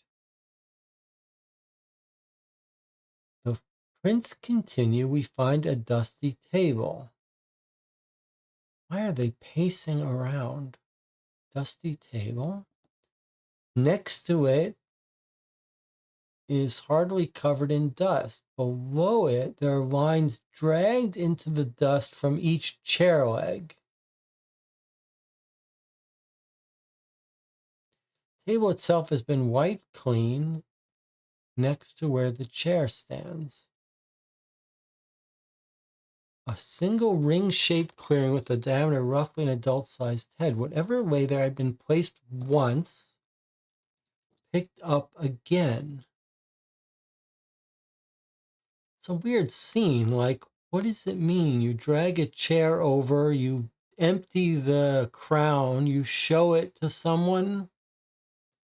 We follow the large boot prints as far as they go, around another corner facing towards the Thames. There they end at a tiny doorway. Opening it, we are shortly blinded by the sun, find ourselves one step away from jumping into the river. Okay, so that's the clear point about the idea that they've brought the crown to the boat, handed it off, and the boat has gone off.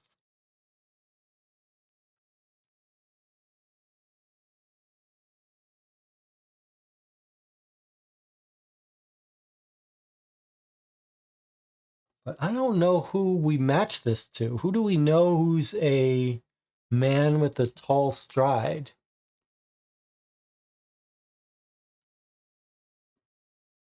Is that the general? We haven't even encountered any description of him. And then, if you want to see the description of the... We had two descriptions of the footprint, I guess. We had one at WC, at the scene of the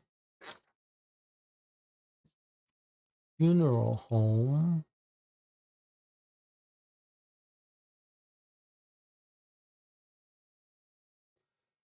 Single clear footprint left in some kind of hardened gelatin. It's of average shape. The size suggests a man was here. Average shape. The footprint was made before it started. And then we see the people have been burned out. We find their notes. Okay.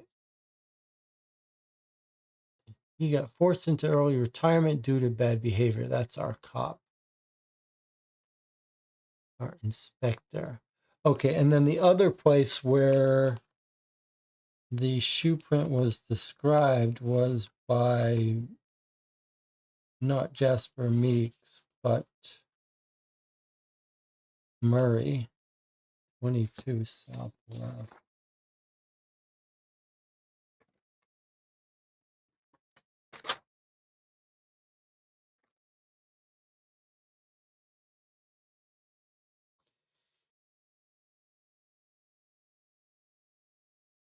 Baker Street.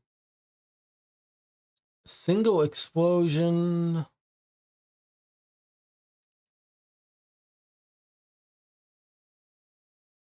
Initial fire was an oil fire, most likely from a spilled lantern.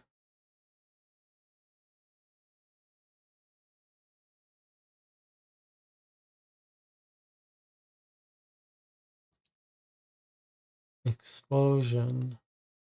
Something weird happened. Like, what's going on here? Explosion.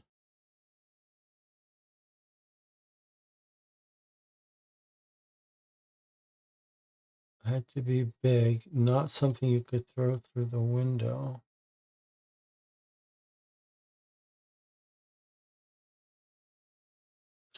Do you think what it's telling us that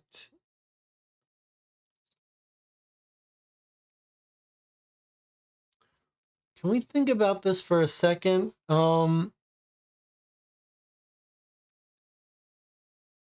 There's a bomb that goes off in Sherlock's house, but it starts with a lamp fire.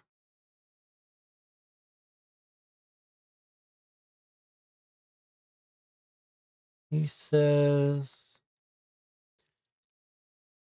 a fire spread across the room before any explosion went off. And he says, this was a basket that stood outside of Sherlock's room. I can tell that the initial fire was an oil fire. Most likely from a spilled lantern, spread quickly, can cause quite a lot of smoke, often burn out pretty quickly. Then he says, here's a book that got hit by an explosion.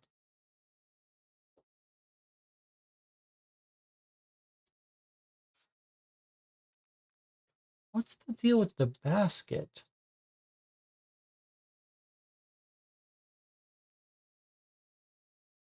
It was easy to believe a single explosion, but it was easy to believe all this damage was from a single explosion, but I remember you said a fire spread across the room before the explosion. So he says, here's this basket that was outside Sherlock's private room. And look, it's burned. I can tell you the initial fire was an oil fire, most likely from a spilled lantern.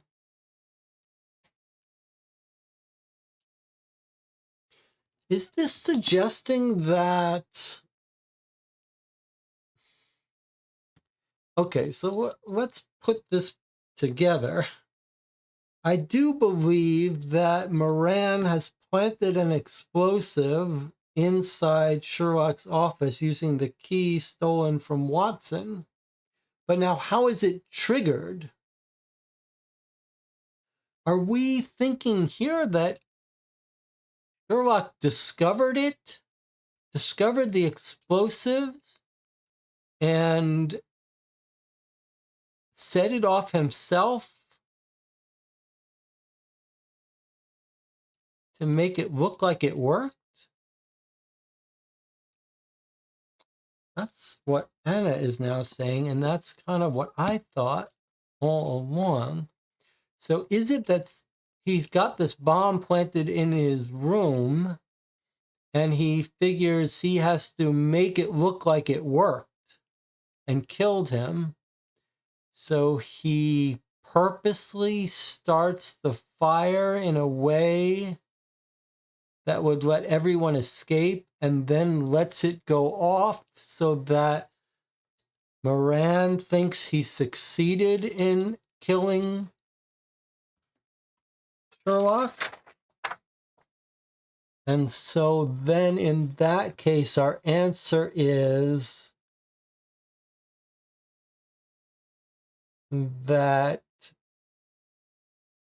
he planted the bomb using Watson's key, but Sherlock set it off to disguise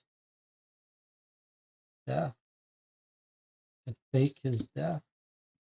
So in this scheme, the bomb was really planted, but Sherlock set it off safely to fake his death. I'm going to guess that because that was a clue that I picked up on early, that it wasn't just the bomb going off. So I'm going to try to add this complication to it. Okay, so who is M? I say Moriarty. Everyone get on the record whether you think that's Moriarty or Moran, although it seems like a non-important question. How did the Baker Street explode? I'm saying here that the bomb was planted by, I guess, Moran and or helper. I mean, I don't think Moran does much of this stuff by himself. Using the key stolen from Watson, but that Sherlock set it off in order to fake his death. Why was he attacked? Because he was getting too close. Where is the Crown? Sailing or in India? Possibly with Moran. What happened to Mabel Brown and Emily Roster? Who was responsible?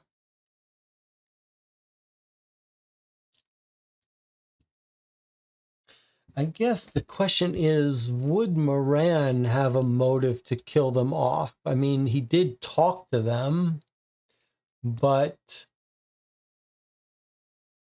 do we think... I guess the question is Moran killing them, or is Detective Brown killing them? Since I'm going to say Detective Brown did kill himself, so I will say that Jonathan was right, that he was killed by the... Well, no. It's more complicated because we know Moran is the one who blackmailed the driver into escaping with them. So I'm going to say this was actually Moran with Brown, because I think Moran might have killed them just to keep them from talking. Even though only Martha knows about Sebastian, because he gave her the idea and she's the one who's safe. All right. Well, Jonathan's idea was that Moran gave these two to Brown in exchange. Still seems weird to me. From whom did Sam Brown and David Rothter receive money? That's Moran, because they were blackmailing him. Who came up with the Winter Widow's murder plan? Moran told Martha. What was the real reason behind the murders?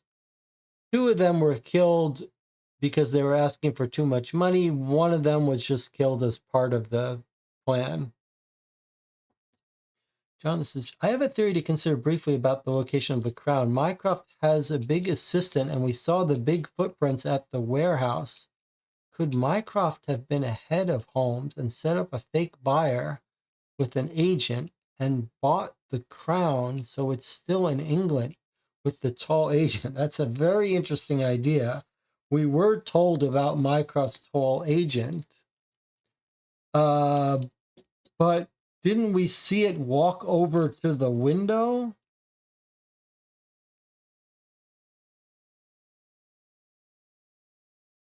Wouldn't that suggest that it's been put onto a boat?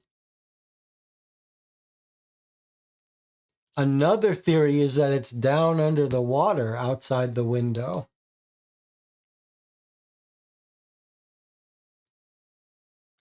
Underwater outside window.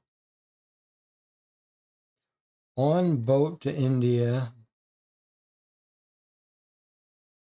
I'm just making some theories here. It's either underwater outside the window, on a boat to India, or with Mycroft's guy. We don't really have any... I don't feel like we have enough evidence to do that. If it happened 10 days ago, it sure sounds like it would have happened before anyone had a chance to realize it.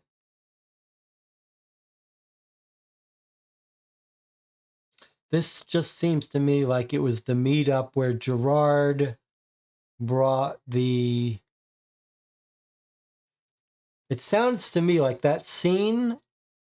Can I suggest that... Oh, I was going to say Gerard, but no, Gerard doesn't steal it. I'm going to suggest the pacing is the person who stole the crown is waiting around for Moran to get there. Moran gets there. He shows him the crown. He drops it in the boat. It's an interesting idea, though.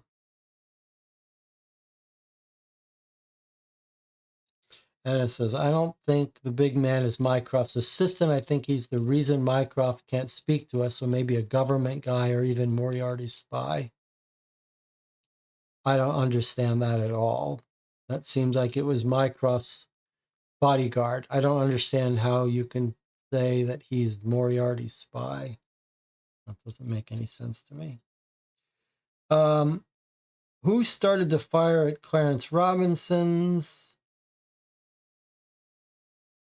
We think that the Detective Brown is somehow involved on behalf of Moran. A lot of this relies on the idea that Moran is working with Brown.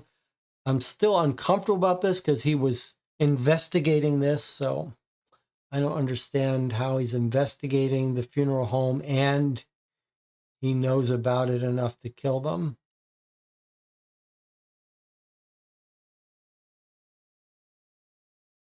Also feels like Latham wasn't going to tell on anyone because Latham was in on it. So it feels like if Latham laid down the law and said, I'm not going to do this anymore, I'm not sure why you have to kill Latham.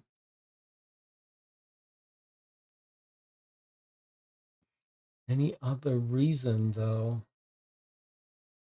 Not really.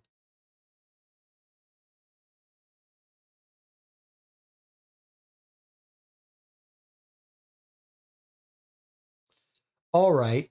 I think we're going to read the answers here. Does anyone else? Is everyone ready to read answers? Is everyone on the record here?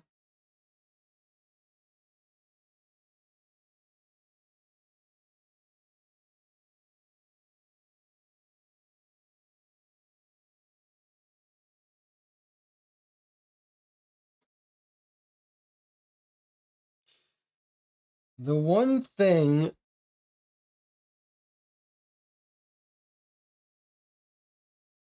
let me just make the one point that troubles me about the theory of the crown being in India. We were told that the break-in happened 2 months ago, and today is March 28th. So that would suggest January 28th or thereabout. And we were told the last boat to India was January 13 or 15. If that's right, then there is no boat to India after the robbery. That suggests that it could not have been put on that boat.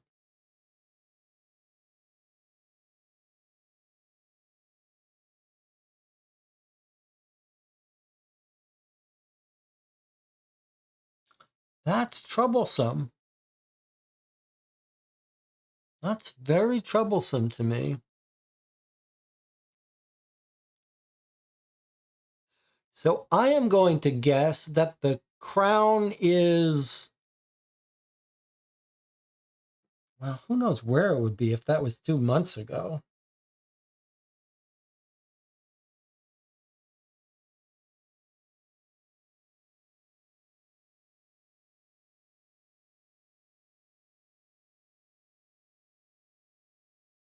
All right, I don't know. Close enough.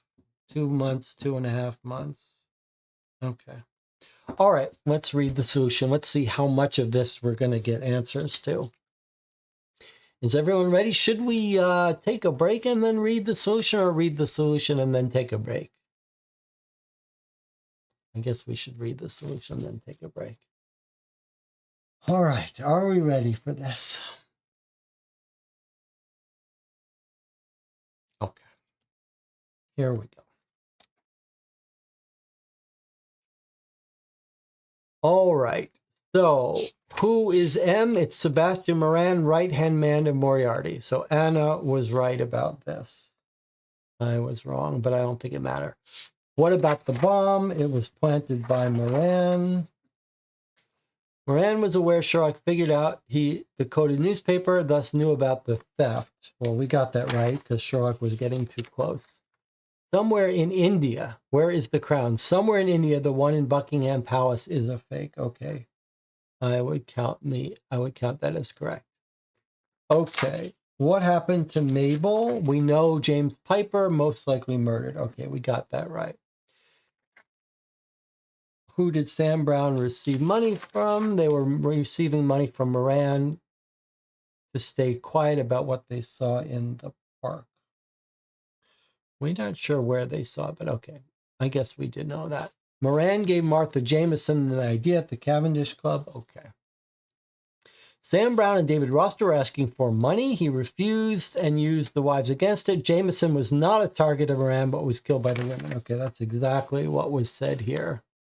Jameson by the angry wife, the others. Okay. Who started the fire? Inspector Brown. That credit goes to the chat for locking in on that. Why did the culprit start the fire?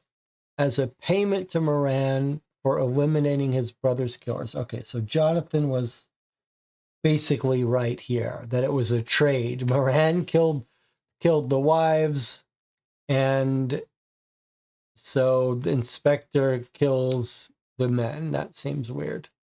Moran wanted to eliminate him for refusing to continue. I guess we got that right, even though we're suspicious. Was he wrongly blamed? No, he ordered the theft.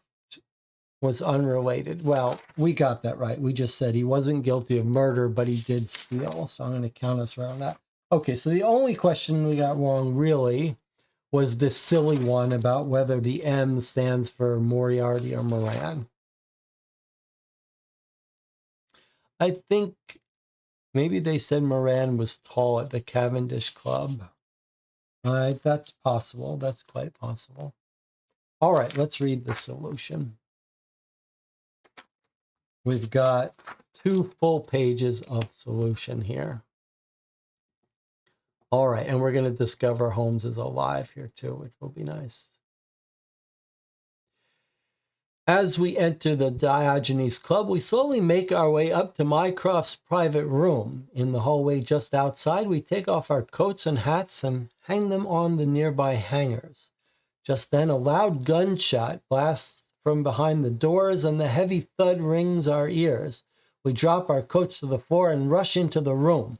Upon entering, we find Mycroft standing with a smoking pistol in hand, and the large, mysterious man we first met at the hospital this very morning, lying sprawled across the floor.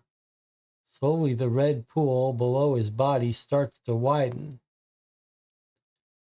Ah, gentlemen, what unfortunate timing you have. What happened? We ask frantically. Oh, it's nothing to worry about. Look for yourselves. Mycroft points at a letter on the mantel as he puts the pistol on the side table. As we walk over to the hearth, he takes a kerchief from his breast pockets and places it over the man's unblinking face. The letter only holds a few simple words. I found it. You might recognize that as one of Sherlock's 5 different handwritings. This is the one he uses when he wants to let me know he's serious.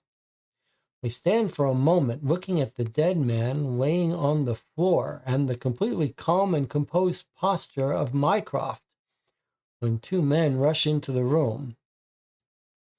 Ah, good to see you, Mycroft says. Make sure he can't be found. I'll report upstairs later. First, I'll deal with them. The 2 figures nod and walk towards the body. Meanwhile, Mycroft escorts us through a side door into a smaller room, then beckons us to sit. I'm sure you're a bit confused at this point, but you've been rather useful, so I'll give you the pleasure of explaining the situation. When we met this morning at the hospital, I sent you on your journey under the watchful eye of Moriarty's henchman, the man I just shot. Through blackmail, he received enough power to have even me guarded like a child. But no more, now that Sherlock saved the crown. Slowly recovering from what we just witnessed and not following much of what Mycroft is saying, we try to ask him what he means. It appears, however, that our befuddled looks already relay the message. My apologies. It seems I was going too fast. I'll explain again. After I sent you on your way, I was sure to have my men follow you every step of the way. Through them, I knew every step you were taking and every detail you learned. Additionally, I sent my men to other locations as well, in hopes of solving this grand mystery, and it turned out to be rather easy, wouldn't you say? He takes our silent stares as agreement and continues. First, I wanted to know where my brother was, and after seeing the newspaper Sherlock left for you in the box this morning, I instantly recognized the coded messages there were present in both the Times of January 10, 1889, as well as October 6, 1879. It was too big a coincidence for two articles to use the same exact wording. This led me to believe something was up at both St. James Park as well as Green Park. Seeing as the oldest crime was probably the one Moriarty thought he got away with, I started with St. James Park. My men found a hidden sewer that led straight northeast to the Admiralty. There I pieced together that something suspicious was happening at an abandoned building next to the Thames at Upper Ground Street. From there, it was easy to see the big picture. A tunnel had been dug from Green Park to under Buckingham Palace, and Queen Victoria's crown had been stolen and replaced by a replica to avoid suspicion. The crown was then moved to the abandoned building and shipped out of the country via the Thames Steamboat Company. But how did you know it was the crown that had been stolen and that it wasn't the real crown that remained at the palace? We asked. Well, there is really only one thing worth stealing at the palace if your goal is to gain power and you have little interest in monetary gains. The palace holds lots of treasures, but you and I both know Moriarty is after more than just gold. As it turns out, my theories were correct. Early this morning, the English government was blackmailed into following Moriarty's orders. So, was it Moriarty who was behind it all? Well, in a sense, perhaps, but if you're looking for the real culprit of all the actions that took place here in London, you'll have to look at Sebastian Moran, the right-hand man of Moriarty. Colonel Moran was the one who made everything happen. I learned this when I sent my men over to Gower Street, the address used in the coded messages. From the clues gathered there, I became certain Sebastian Moran was the man I was after. Unfortunately, we currently have no idea where he's hiding, but I'm sure we'll find him. The picture is starting to get clear to us, though we still have a few more questions that need answering. How did you resolve the missing prisoners, we ask? Well, after my men gained a list of names of the wardens at Millbank Prison, I cross-referenced those with the code found at Moran's hideout, and only one matched. James Piper at Millbank Prison. Moran must have had something on him that forced him to do the kidnapping. The two women were brought to an abandoned shed close by and in all likelihood were murdered there.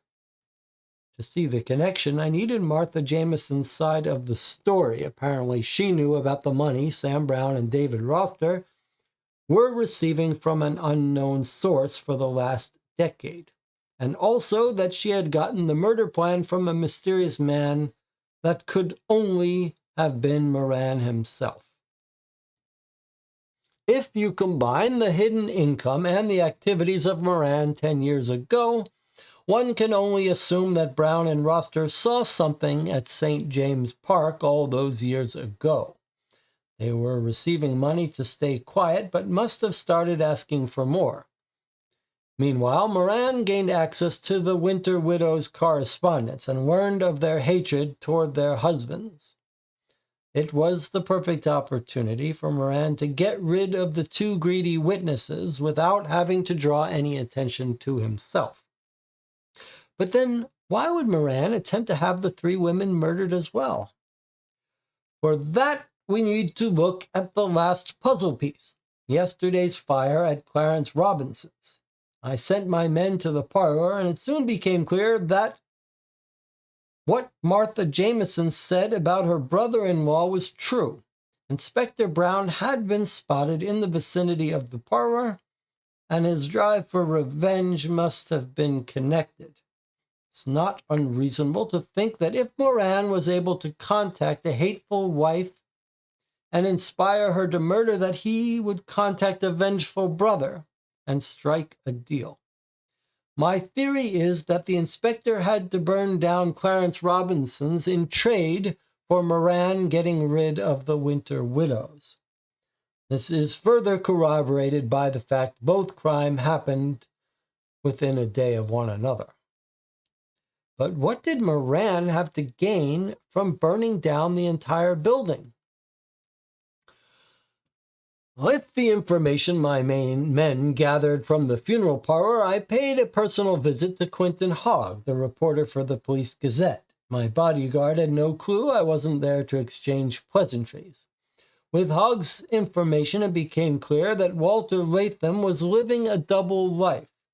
Besides being a normal mortician, he also systematically misnamed corpses that came through the parlor. It also became clear these bodies were well hidden and not the normal run-of-the-mill street crime victims. Moran's hand lay heavy on this operation, and with the hints that Mr. Latham was starting to grow a conscience, he must have had the guts to stand up to Moran and refuse to work for him any longer. Unfortunately for Latham, Moran is not one to say farewell easily. We've been listening attentively, but only one question remains, and we need to know the answer to it no matter what. So, Sherlock is alive? Oh, indeed he is. He recognized the newspaper codes and deduced that the crown was the object of Moriarty's desire.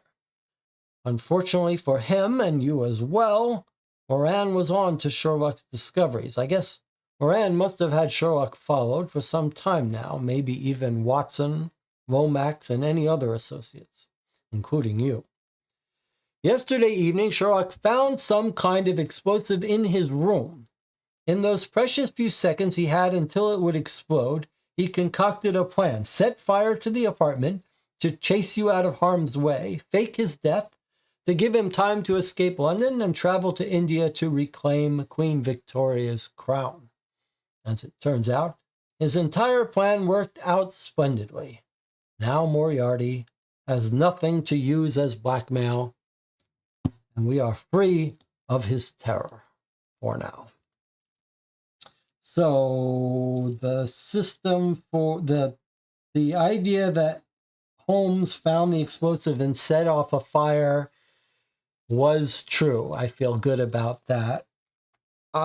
Somehow Anna did figure out that that tall bodyguard was Mycroft's henchman. I don't know how she possibly concluded that, but she was right. I just don't get how you could conclude that, but she did. This is the thing I'm going to hang my hat on. Figuring out that Sherlock actually set the fire and then used the explosion to fake his death. But there you have it. So we have now finished House of M. We spent 4.5 hours today, and how long yesterday? 4 hours or so? Okay, well, we're going to take an 8-minute break and then come back and discuss our thoughts on the case. YouTube says we've still got 11 concurrent viewers. I want to hear what you thought about it. Favorite parts, least favorite parts, any game design lessons. I'll see you in 8 minutes.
All right, let's start by giving ourselves a little bit of congratulations for solving that case almost perfectly. Certainly, we got the most interesting things correct that you could have gotten wrong.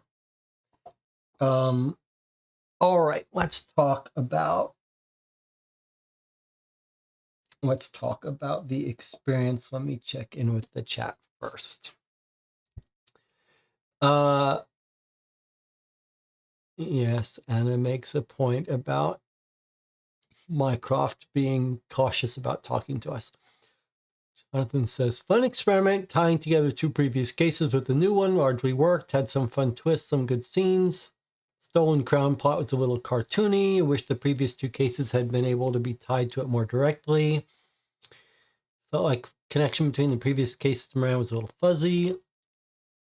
Still don't understand the renaming scheme. My favorite part was Detective Brown's storyline. It was grimmer and grittier than what I feel we typically get in Holmes. Anna says, I like this case. The twist with the previous cases was good. There were lots of subtle clues at first. We had to work for it. Enough hints later on for players who were lost. Coded paper messages in the paper was cool. It does seem like we might have taken the optimal path for keeping as much of the mystery mysterious. Again, don't go to the Allies early. I wouldn't have minded if we had a more active role in the conclusion, like finding Moran. It felt a little anticlimactic.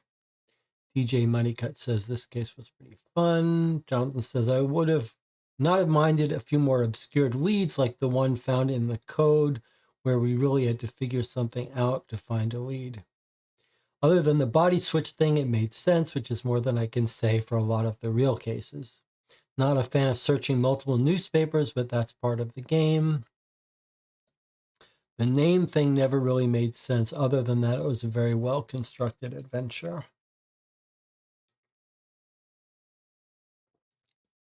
All right, let me... Boy, I stopped saying okay, and now I just say all right every other sentence. So, some thoughts here. I thought this was an amazing experience. I mean, I am a sucker for these longer cases. As a totality of experience, though, this was pretty magical. The second case in particular was just so easy, and it took us like 2 hours to wrap it up. And chapter 1, chapter 2 felt completely self-contained, sort of easy cases. They were interesting, but they just felt a little bit on the easy side. And then with chapter 3, we got really what felt to me like a magic trick. It was very clear that it was going to have to be a totally different story, not connected. Chapter 1 wasn't connected to chapter 2. Chapter 2 ended with this cliffhanger explosion, but it seemed very clear that we had wrapped up those two cases. And then all of a sudden, chapter 3 just turned everything on its head, and it almost felt like we had been purposefully lulled into complacency with the first two chapters. And chapter 3 was like, whereas the first two chapters, we had basically figured everything out early, and then we just confirmed it the whole way. Chapter 3 was like through the looking glass. We had a whole bunch of clues, and all those clues did was throw everything into question. Like, something else is going on that we didn't understand, and it was this whole big conspiracy thing that tied together the first two cases. Was amazing. And not only did it tie them together, but in almost every way, things got darker, right? As Jonathan said, there was this whole storyline with this other detective that was grim. And then the two ladies get broken out of prison and killed. Everything felt like all the the weightiness of everything, the seriousness of everything all got ramped up. It really did feel like a bigger conspiracy. And it almost felt like a different author had written that third case, because the clues suddenly became much more subtle. And whereas in the first two cases, it felt like every time we went to a place, maybe a clue was a little bit, we weren't sure how to handle it, but then we figured it out. And this third case felt like how you want it to feel, which is you read this, you get this nice long clue, and you're like, this has just made things more confusing. Like, each clue was giving us more things that we didn't know how to make sense of. And there were some very subtle clues here, some long chains of logic we had to follow. The writing of scenes was also really good here. There was an interesting storytelling. We've seen a couple of these fan cases that use a storytelling mechanic. We've seen one where the focus was on sort of the weather and every scene had a reference to the weather. Here, what we got was Sherlock Holmes's death. And we were fairly sure, we were certain that it was a fake death. But every person we went and talked to, all the allies, they all had a little reminiscence of Sherlock Holmes. They all reacted to his death in a slightly different way. It was a very clever, effective storytelling system, mechanic, that tied things together and gave us a feeling of being in this real world. And that was pretty nice. Lots of long, engaging entries here. And some inspired ones. That scene with the puppet, the marionette with its own marionette puppet, that was pretty extraordinary. That is some real storytelling, some real writing. The imagery there was really good. Now, well, I have very few complaints here. And I think the complaints you could raise are more philosophical than sort of objective complaints. I think it's fair to say that the underlying crown stealing thing was cartoony, as Jonathan did. I agree, but that's par for the course for these kinds of mysteries. I think that's just the nature of it, that you trade off some realism for being able to play with rules that make mysteries more, if you make a case where the husband kills the wife, it's too easy to see because it's too realistic. So you allow these worlds to be cartoony. I do think also that we saw a little bit of philosophy at work here. Some cases, we talked about this when we played the Baker Street Irregulars cases from Dave Neal. And this approach to tying up loose ends and explaining things is closer in spirit to the original Sherlock Holmes consulting detective cases, in that when you read everything, and we read through everything and felt like we understood everything, really, the end questions are you're still rolling the dice a little bit. And that's because that's part of the philosophy, is that having read everything, you still are just led up to the edge, and it still could go either way with some of these things. And that's just a subjective philosophy of the author. Some cases, if you read most of the stuff, you'll have a pretty good idea. Like our previous two cases, we sort of understood everything. Here, I felt like with this one, we got to those end questions, I was still unsure, on uneasy footing here, making final guesses. Turns out we were pretty much right on all of them, but you could have been wrong on some. And some of them were nice and subtle, right? Like the question of who actually murdered the people, set the fire. We were sort of like, well, how much evidence do we really have for that?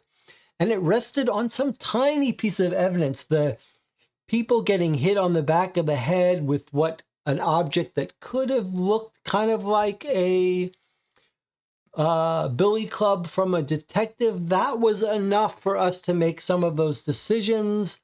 And the figuring out that Sherlock Holmes probably set the explosion, but it was probably a real bomb placed by Moran. Those were some delicate little subtle clues that we weren't given enough evidence to be sure about. And that's a philosophical decision. And I think it really works here. And it's made me reconsider it a little bit, because in general, I would lean towards making things more clear if players manage to read everything.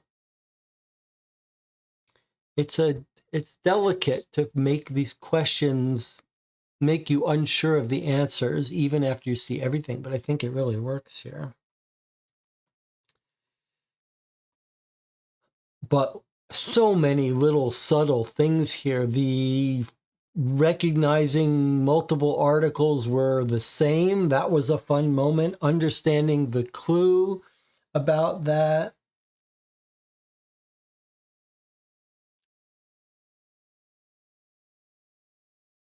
Really a masterpiece. Is that too strong a word? Really an extremely enjoyable case. And as a set, a really enjoyable set. I'm not sure we've ever seen this done before, where we've got cases that feel like they're completely solved, and then a third case that undoes big chunks of it, that explains a bigger conspiracy to explain it. That really works. It makes you think about that.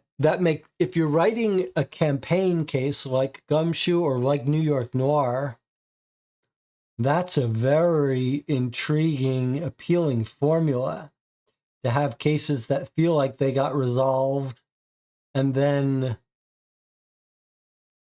get reopened.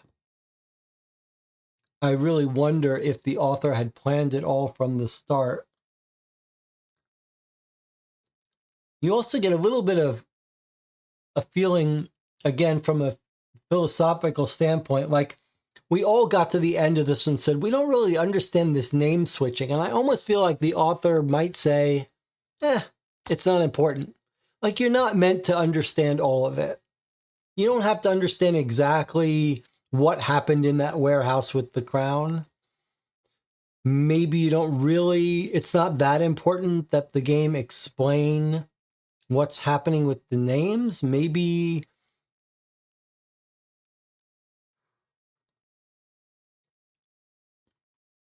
okay, am I live again? It seems like I got disconnected briefly. My thing was showing me my alert. So it seems like I got disconnected briefly, but not much. Okay. All right. Well, that's good. That means my system works.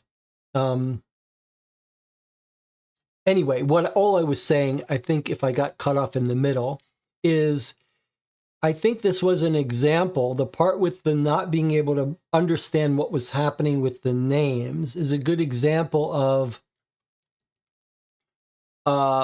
occasionally you see this with the director of a movie where the director says, it's like Inception or what was the Tenet, where you say, look, yeah, if you really dig deep, you may find inconsistencies. It may not all make sense, but that's not the point. And you kind of get the feeling that's what's going on here with those names as well. Like, maybe there really is no answer that makes sense of what they were doing with those names. But maybe that's a technique, a trick. You make something that really doesn't have a clean explanation, but because of that, the players never quite are able to completely make sense of it, and that creates more mystery. You could still understand it enough to solve the problems, but there's always enough of a mystery because it has no real pure explanation. I'm a little bit more friendly to it when I see it employed so well here. There was another little lesson I took out of this case. One of the things this author did was, it seems to me, he went back through the old official newspapers and spun off characters from the old newspapers into their own cases. Although the chat reminded me that Sebastian Moran, actually was a real character in Arthur Conan Doyle's stories and a friend of Moriarty. So he didn't invent that character. But it is interesting that items from previous newspapers seem to be grist for this case. And it has made me think, okay, I see there might be some value when writing cases for New York Noir or any Sherlock Holmes case. If you're planning on, you could plant seeds. You could plant seeds for future cases in newspaper articles. Mention things, use things that you're not going to deal with in your current case, but might be useful in a future case. That's an interesting idea. Can you plant little seeds of articles that would be available for future case writers to use in future cases, either set at the time of those newspapers or later? That's intriguing. You're sort of almost planting possible storylines for future authors to pick up and run with. That's a fun idea. In the channel, Dorp was asking, how long does it take to write a fan case like this? That is a really good question. I don't think we know the answer in this case. Vincent van der Swag, who's the author of these cases, is not very communicative on Board Game Geek. These cases were at one point on his website for sale. The website has disappeared and these have become publicly available. But obviously a huge amount of effort went into writing these. But it would be interesting to know how long it took to write them, especially this final case. I'd be curious to know as well. Any final thoughts from the chat?